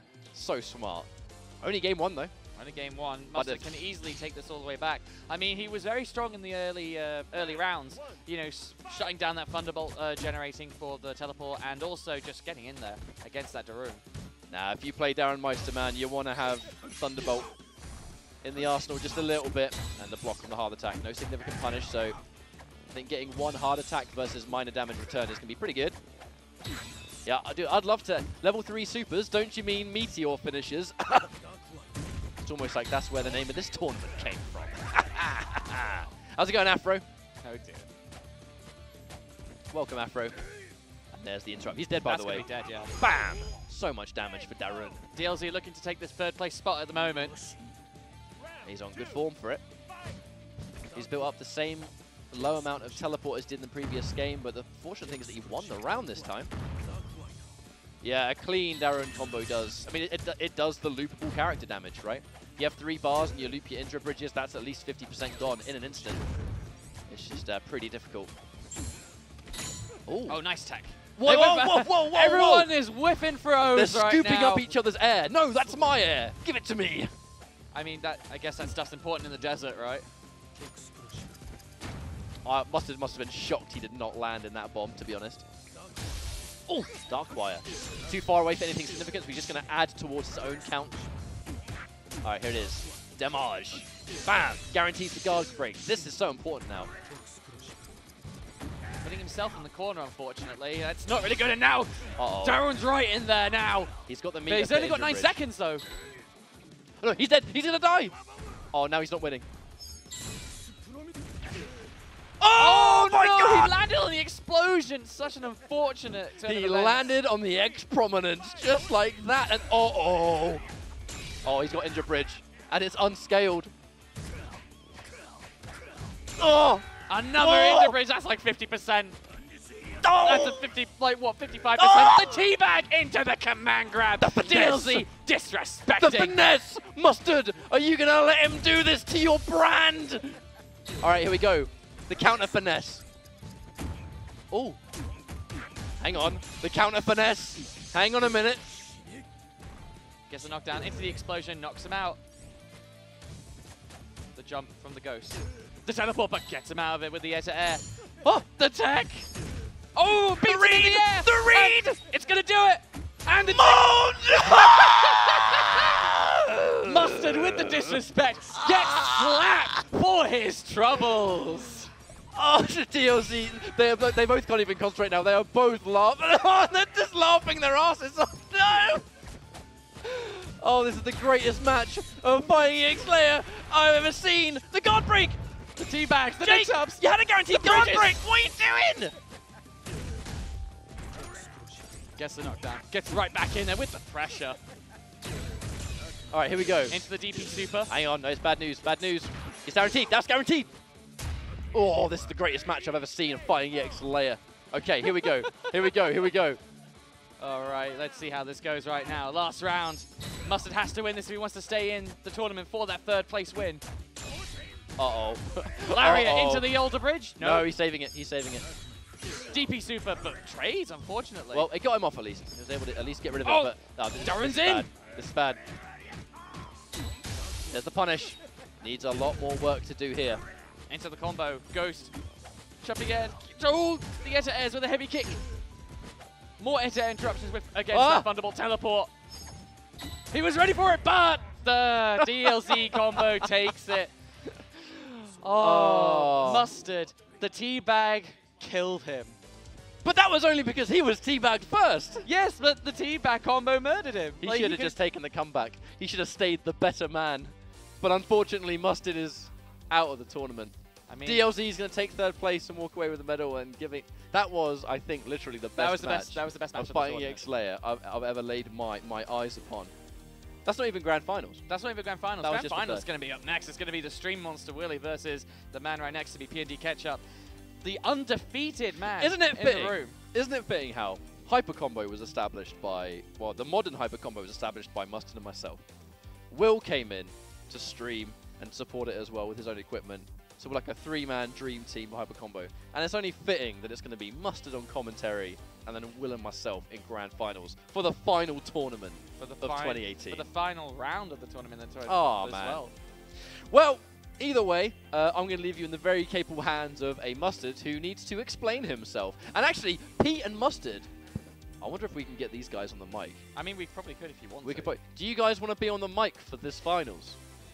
I'm excited. I'm excited to hear it. All right, guys. Hopefully you enjoy the grand finals. Only one of us is walking away with that physical copy. I want it. All right. Here we go, boys.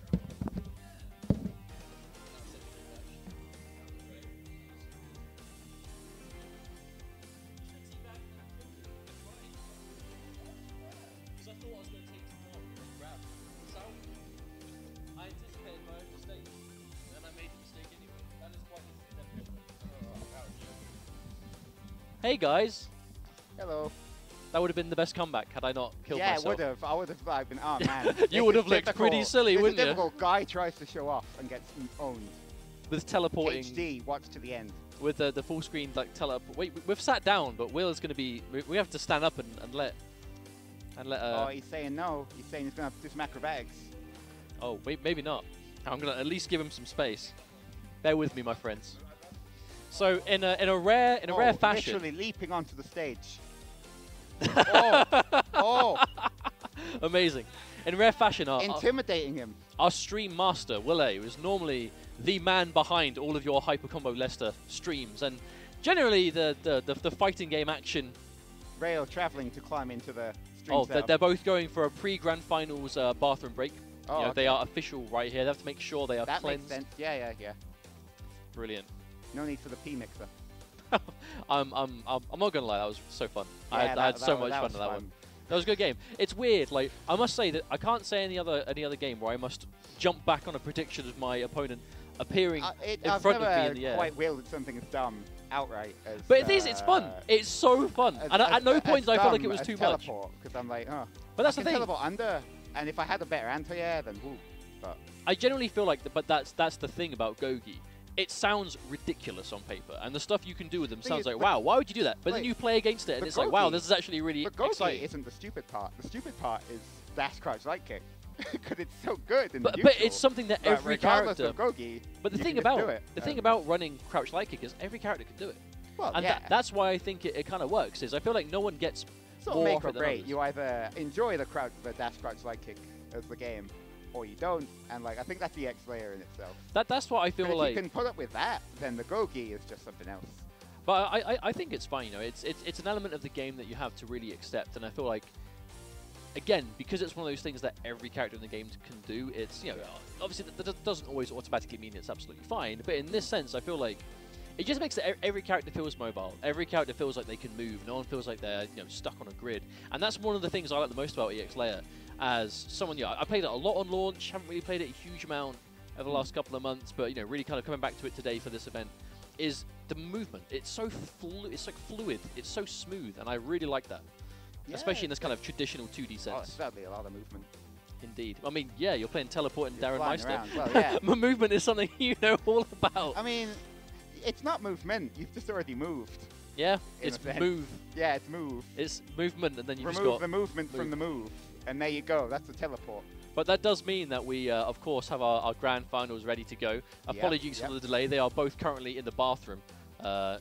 Just going to the bathroom before grand finals. I was going to go somewhere with that, but there's nothing else really to it. They'll be back in a few moments, don't you worry. Yeah, but gotta keep it clean for the stream. Yeah, of course. But of course, I want to say thanks to anyone that's tuning in so far and having a good time with us. Of course, this is Meteor Attack 2018. This is the UK's premier Fighting EX Layer tournament. It's the premier tournament. It is, but and we're having fun. We had a good bracket, round robin. We've had hella games today. Fun had, but of course, only 2 players left in the running, and I'll take this final moment. Wants us to show off once again the physical Fighting EX Layer. Ooh, this is what it's all about. Ooh. This is what it's all about. This is a rare physical copy of Fighting EX Layer. Extremely rare. Yeah, None of the Pepes in your folder are this rare.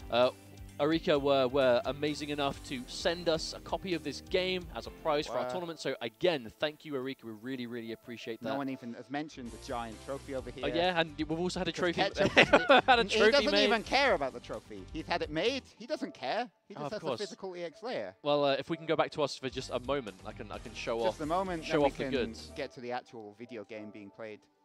Yeah, there we go. Check there it we out. go. Look at that. Ooh. What does that say? Meteor Attack 2018, fighting EX Layer champion. As if there was any other game here. Yeah. Why could you put it back?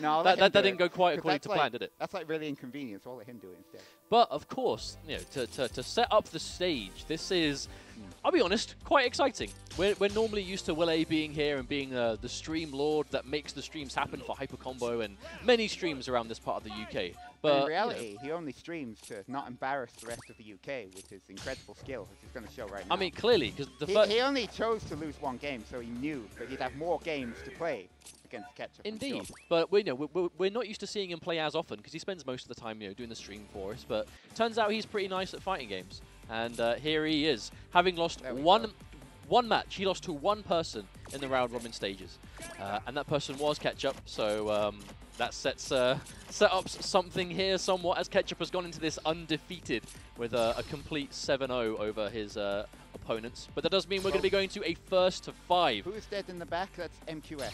MQS, he has woken up. MQS has woken up. As if by magic, being mentioned. He lives again. He has risen from the ashes. Jesus.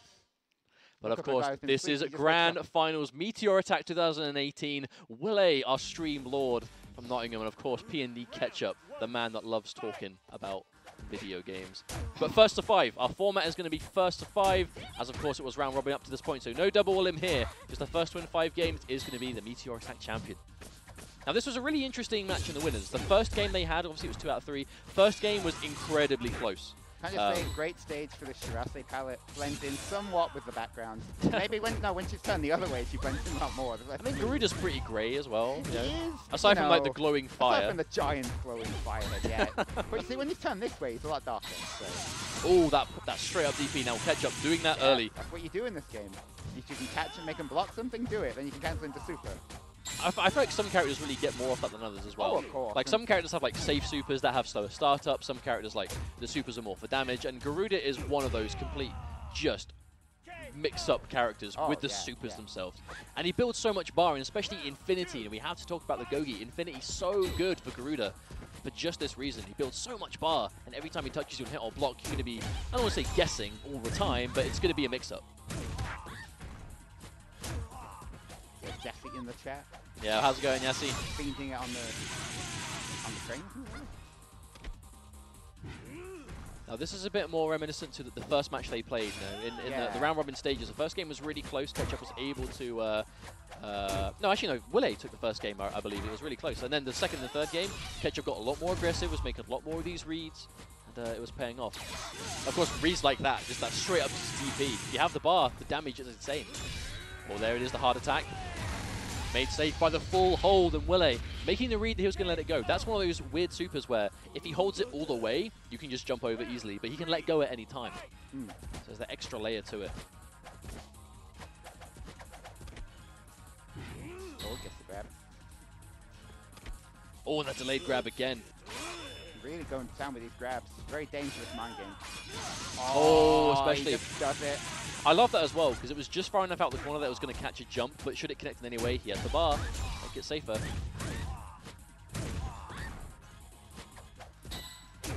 There we go, opportunity here, spend the bar. Oh, but the second hit whiffed, probably too close to the corner. But jumping over, did he whiff again? He did that last time as well, I believe. The thing is that DP actually recovers really fast when he hits the ground, so it's a specific time. Oh, that is really unfortunate. That's horrific. I could kill it. Yep. But that's it, right? Like, the DPs in this game, it's not like there's a universal punish. You know, they land in a certain way. They don't turn around with their back. Yeah, you have to know what your option is. A lot of them you can jump over, but the punish is different. Yeah, exactly. And like, if you're playing like Durun and someone like does a DP, you can just like, if you jump over them, you just walk and grab them. Like, it's such a good punish.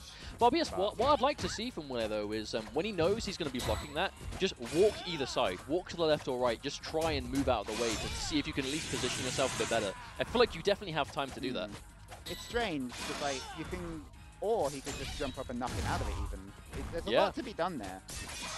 Oh, and there it is again. Yeah, he got rage from the guard cancel there. Wait, so you actually do build rage from guard cancelling? I didn't know that, but that definitely happened. It's just meter spent, isn't it? It doesn't specify supers. It's just meter spent. Yeah, I so thought it was supers this whole time. To spend meter, I guess. Ooh. I mean, I guess even we learned something in that match. Yeah. I don't think it's so much a race for rage because, like, by the time rage has gotten, so much of the game has been played. Well, also both, even though they obviously both run Infinity, they both use it so differently. You know, for Shirase, it's very much about just like combo loops. You know, using multiple supers per combo to kind of get juggles. Whereas Garuda, it's more just constant mind games. It's safety, it's counter poking. And of course, I think it's safe to say that Garuda builds a lot more bar than she does. Yeah, he does. The average block string gets half a bar and it's safe. Never mind his actual combos. Then of course, you know, she's got the wreckers, she's got the command grab, so she has, in theory, better offensive tools. But he builds so much more bar. He has the mind game on block a lot more than she would. He can also just throw out a DP and then go into super, and that really gives him so much to do. Oh, walk straight into it. Good stuff. Okay. But yeah, because Garuda can just DP and then super. He also has another way to spend it. But that's where the game comes into, like, you know, making the DP whiff, you know, because if you make it whiff, it's a lot harder to cancel. Or First hit off someone. so important in these matches. You get so much meter for it. You get like a free bar for just landing a crouch light kick. That's why I do it around start sometimes. Because even if we trade, I got the meter myself. Yeah, exactly. I'm not too down about it. But that's mainly coming down just for the sake of Goki, right? Yeah. Oh, and there it is. Yeah. Very little reason. You'd have to just crouch in the corner to not get hit by that. Well, and even if you block it once, then he gets to fly around if he pleases.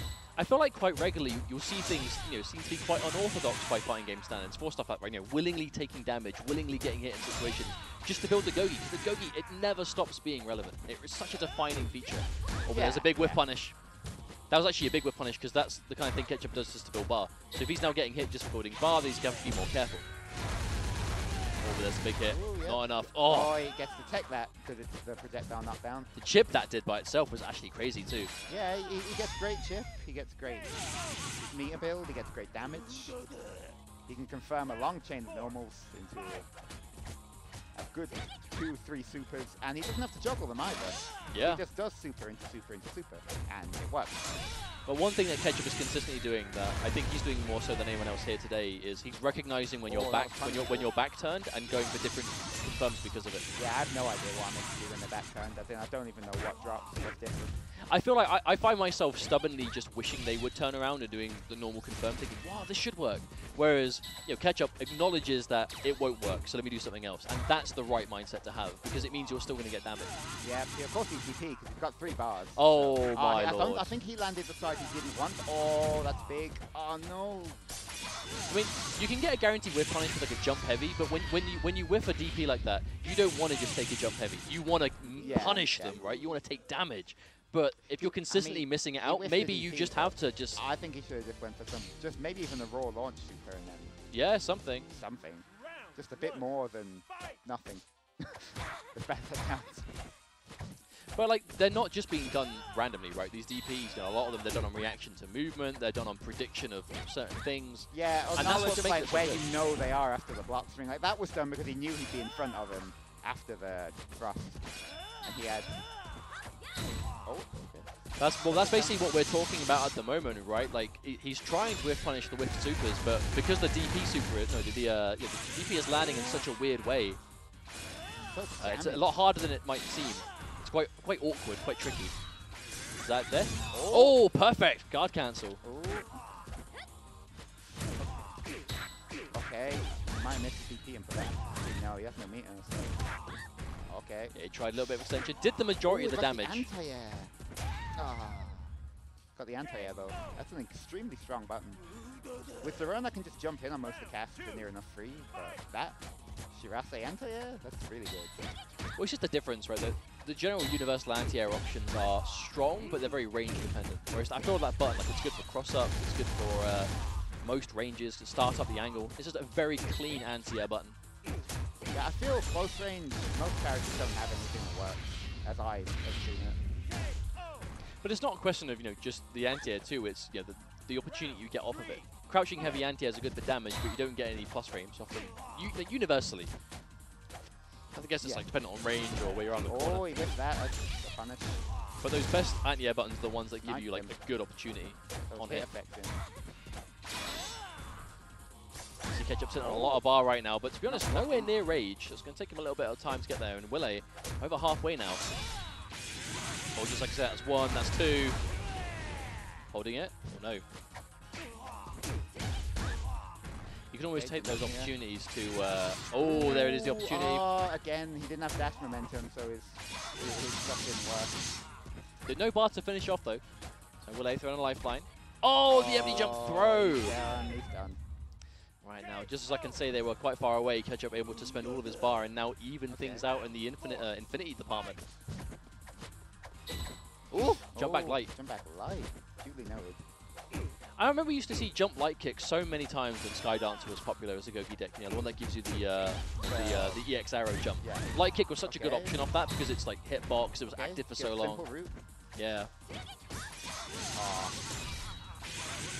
That's a lot of damage off a guard cancel. 2 bars towards rage as well. That's a lot of damage.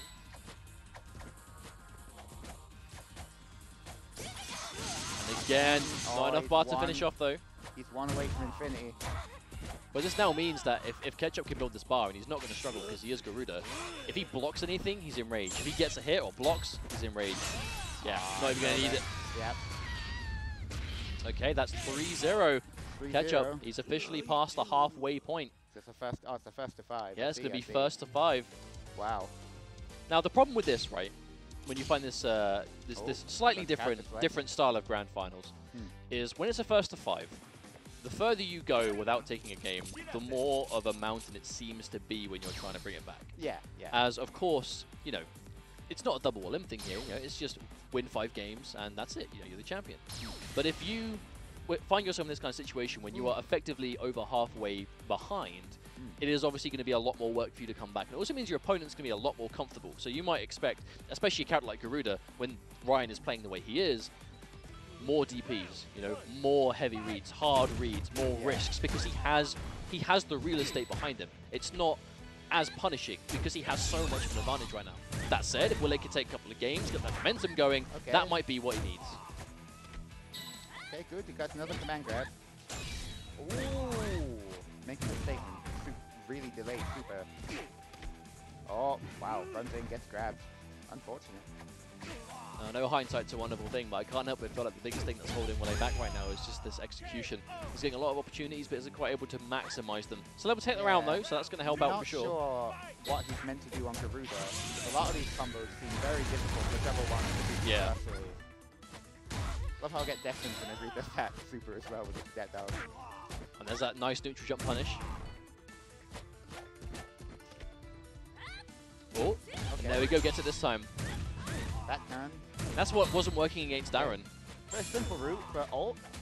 He hits him out with the DP, unfortunately, so he can't get a better punish, but would he? Okay, another bar spin. Okay, Tex. We actually haven't been... Oh, there's that, again, that reversal. 1 bar, so much damage for a completely invincible move. Sound on the one side. Dangerous stuff. Okay. Both equal on rage. Yeah, I mean, this is a lot more of an even game. Will even then. Guard cancel. As expected against Garuda, you block you block a few strings, you got guard cancel. But it's like we're actually saying before, this is where the trade-off comes. You know, Willy is going to get guard cancel faster, but Ketchup is more likely to get rage faster with how the games work. So it's a question of which is more important to you in the matchup. And I feel like I don't see a situation that rage isn't the more important there. Guard cancel is important, but Infinite Meter is pretty good. I find Infinite Meter tempting, but the amount of matches you see where they actually get the meter is very small. Yeah. Oh, he missed dashes. Either dashes or Rekka, whichever one if he missed it. Ooh, okay. But I feel like that's what makes Infinity such a complete Gogi deck, because every single thing on it is useful at all points in the game. Guard cancel, you're probably going to get in a game realistically, and that's just amazing defensive options. That's the kind of thing you would universally have as a mechanic. I failed to punish the super. Yeah, again, definitely need to see some more consistent damage coming through on those whiffs. But again, like, you know, guard cancel, there's no situation that's not useful. Infinite Meter is crazy, crazy good. He But could've then just ran 3 up and meter did up, so 2 much more double bar. supers into the arrow, I guess. Yeah, it's a lot to go with. Oh, Oh, that's what I mean. If they get close, they jump at you. You've really just got to hold it. more bar being built from Ketchup, reaching that 3rd bar now.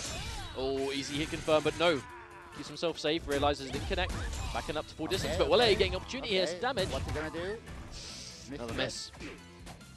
See, these extended juggles do look quite awkward. Oh, jump he straight in. into it. Didn't take a lot of damage for it though. No, but he only got a few hits with the projectile. Oh, it whiffed. Right. Please, no. Oh that's just my That's just tragic. God. I That's mean, tragic. that sucks. Yeah, it's over. No, Oh, not quite. No. I'd Never say he's say out of never. bar, but he really No, isn't. he's not. Yeah, there it is. Will though, he just needs to get one. Ooh. Oh, if he just did a super. Oh, he attempted the whiff punish, but the projectiles were too fast. They were already there. He should have just shot the arrow at him. But still, though, I feel like Will had a lot of momentum up Only until if that he the believed DP in, landed if he again. believed in that big kick that landed, he probably could have just done super and ended it. But I feel like at this point you just have to he'd start have going. had rage if he did one more super as Yeah. well. I feel like at this point you just need to start going, right, these DPs, I'm just going to do a heavy attack in the air. I mean, Yeah. it's not optimal damage by any stretch of the imagination, but it's damage. It's more than nothing. I like the run for that because you can really just like SPD them, and if you just SPD someone with the run, it's a good punish. Even at the anti-air grab, if you don't feel like raising A complete dominant round from Ketchup so far. From Willy as well again. Only has the 1 bar, but still. nothing far off winning any of these games. You must have noticed. Oh, just alive. But Chip, yeah. Without any consistent reversal options, it's going to be hard to avoid that chip if you haven't got the bar.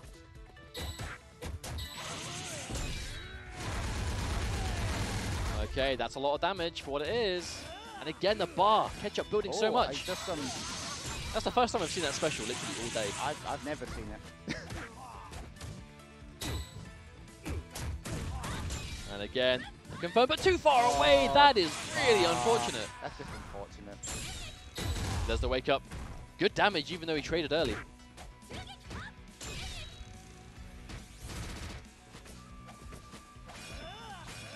Oh, he gets the punish. Oh, but he doesn't. He gets it, but he doesn't in the same breath. So we're finally seeing another command grab coming through. Well, I get the impression he's been going for that a lot, but we're seeing so many of these reversals connect from Ketchup. It's tough. Oh, and again, that's going to be another round, and this does mean that Ketchup is on tournament point. 1 round away from winning 5-0 in this grand finals. After such a long day of fighting EX-Layer, there could just be 60 seconds left of it. Or not. This is going to be as tough of a comeback as it gets for Willy, but... Oh, he tried the counter. Didn't work out. Yeah, it's going to be tough. Yeah, That's 2 bars. This is a dominant life lead, but Willy...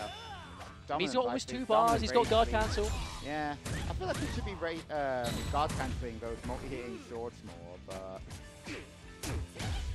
There's a confirm. Willy has the bar, holding on to it. Guard cancel, this is huge. Yeah. He has no bar for it yet, but oh no, just like I said, it builds 1. He only needs to do 2 more supers and he's got rage. Oh, and what a perfect Wow. finish! A full screen DP from PND&Ketchup. I can imagine no better way to end things in this grand finals, as Ketchup is going to be your Meteor Attack 2018 champion. Will should have tried teabagging him for sure. That probably would have worked. Yes, because such an amazing strategy works for only the most elite players. But of course, huge shout outs to Willy getting 2nd place. Of course, you know, the stream couldn't happen without him.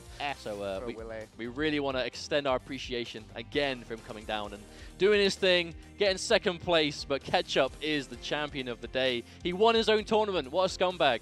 What but an absolute fiend. of course, I bet it feels really good winning his own tournament. Oh, I'm gonna roast him for it like all the time. But you know, he's gonna turn around and say, you know what? I don't care because I won. MQS I is won right. the prize. It is fixed. Yeah. Oh wait, you know what this means? I get to say something that I haven't said in so long. Let's get a winner's interview with Ryan, because he hasn't won a tournament in a long ass time. Oh, okay. Oh wait, no, he won it at Versus Fight. Never mind, ignore me. Ignore me. He is, but this has solidified his status as the UK's strongest fighting EX-Layer player. Of course, congratulations. Do you mind tagging out so I may talk sure. to our emperor, glorious winner. our glorious champion for the day? I'll put this over by the trophy. This is over by the trophy, just so that he doesn't spend the whole stream caressing this. Oh my goodness. Oh, dearie me. Whoa. Check it out. Whoa. Ryan, check it out. Look at your fanfare. He's back. The winner. The prestigious champion of the day. The Fighting EX Slayer Master of the UK. The Garuda that won the tournament with a practically full screen DP. I thought running button, innit? And I'm not even gonna roast you. It consistently worked. Like I agree. Well done. But of course, congratulations as you are first place. How's it going, guys? Hello. I don't really know what to say. I haven't won a tournament in ages. Well done. Thank you. Cheers, man. I mean, yeah, like there's not much to really say, to be honest, guys. I mean, I genuinely did not, like, you guys will say not otherwise, but I genuinely didn't plan. I didn't plan on winning the event, right? That is a lie. I just wanted to hold it. You have been grinding this game. I've been grinding it because I wanted to win. Yeah. But I mean, like... So it means you plan to win. You grinded, which means you plan to win. It's a really awkward position. I'm not even trying to put you on the spot. Like, don't feel bad. You beat our ass. You're better than we are. And that's why you won. It's a difficult position because, like, I'm really happy. Look, I'm really happy. I'm convinced. I feel like I love Fighting EX Slayer, right? I really love this game. It's a lot of fun. Loads of people probably wonder why I love this game so much. The big thing is... Enlighten the people. Look, since we were kids, right? Since we were kids, my 3 favorite fighting games always been Mortal Kombat, Killer Instinct, and Street Fighter EX2+. They were my 3 favorite games always. So I've always had a very special attachment to the EX series. Like, just take Street Fighter and remove it from your brain in regards to EX2. It is the EX games that I loved, right? I love EX2+. Now fast forward the clocks to 2018. And, I love the game. Behold, Eureka. I love the characters. I love how it plays. I love how it looks. I love how the characters feel. It's a really, really fun, enjoyable game, and more people should play it. This is not going to be the last time we do one of these events. I actually have plans for what I want to do with Meteor Attack next year. It's not going to be just a Fighting EX Slayer tournament. I may as well just say it now, to be completely honest. It's a good time to mention it. What I plan on doing is next year bringing Meteor Attack back to the UK, but in almost the theme of Fighting EX Slayer being a small game with a small UK community. I want to turn Meteor Attack next year into basically a UK poverty game tournament. Right? So the small games with small communities that will fill up at least an 8-man bracket, I want to have those games at Meteor Attack as like a small UK community tournament, you know? I want to bring in all the games that have those players that would come and play a game they otherwise wouldn't have the chance to. That's what I want to do for Meteor Attack next year. But actually, Will, could you come back to the desk for a split second with your headset? Just real quick. There's something I wanted to do at the end of the tournament, actually. When's Windjammers? Hey, if the UK scene has a Windjammers tournament, I'll do it. I'm just like rocking out. Will, so you did super well at the tournament today. Yeah, Def Jam, dude. If the UK has a Def Jam community, then it'll be at Meteor Attack. Hey man, if I'll win Def that Jam too. community, we'll find it. Don't you worry. All right, he's putting his mic on. Easy, boys. What's going on? Hey, Will. So, basically, so you've spent all year, so those that are joining us, I don't know if we have front page anymore, but just in case we do, Will has been not only a good friend this year, really good friend, but he's done a lot for Hyper Combo, he's done a lot for our local. He is the reason the stream exists. He brings his own equipment here, does the show, we always have a good time, and it's pretty much entirely because of the technology that he brings us for the event. So I actually made 4 medals for this tournament. I made this extra medal, this extra medal. It has Meteor Attack 2018 Mr. Esports. Yes, mate. And this is it's really small and trivial, but it's my way of saying thank you very much for everything you've done this year. Thank you. But in fact, you're actually going to get a 2nd place medal now and an extra medal. Wow, 2 medals. Double medal, up, mate. What an ass. The medal man. That takes my grand total to 2. Hell yeah. Brilliant. In the same tournament. God damn. Right. That does mean, though, that it is time for us to sign off. So I want to extend a personal thanks to all of you guys watching at home. New viewers, returning viewers alike. Thank you so much. And of course, thanks you, Twitch, very much for giving us some front page promotion. We really appreciate that. Hyper Combo Leicester is the Leicester local of this part of the United Kingdom, where we stream every 2 weeks on this Twitch channel. So make sure you get those follows in if you want to watch more video games. Of course, Mortal Kombat 11 was just announced. You can bet your ass we will be all over that when it comes out, as well as whatever fighting games you have here. Of course, we have Tekken, we have Soul Calibur, all sorts of things, of course, Fighting EX Slayer. If you want to come here and beat me, then you can come play Fighting EX Slayer. But on the flip side of that, just to sign off, thank you very much to everyone that watched this from the Fighting EX Slayer community. I know a bunch of you Discord guys were watching, so hopefully you enjoyed the show as well. And the big final thank you to Arika for providing us, oh my god. That's yours now. This! That's yours. This belongs to me now. This is mine. This is my video game. Thank you very much to Arika for providing us this physical copy. That's one of the main reasons that got some of the guys out here, like Raokana especially as well, really wanted to, because he's a huge fan of the game. Hey, man, too. we've got MQS from Newcastle, MQS, Raokana from London. DLZ, you. I mean, Will. I live in Leicester, so. You do. But yeah, just thank you very much to Arika for your support. We appreciate what you've done for us here. Even if it is as simple as providing us a physical copy of the game, it is one of a kind in the UK, and we are eternally grateful. Thank you for watching. Hopefully you've enjoyed the show, and we will see you at the next Hyper Combo. 17th of December.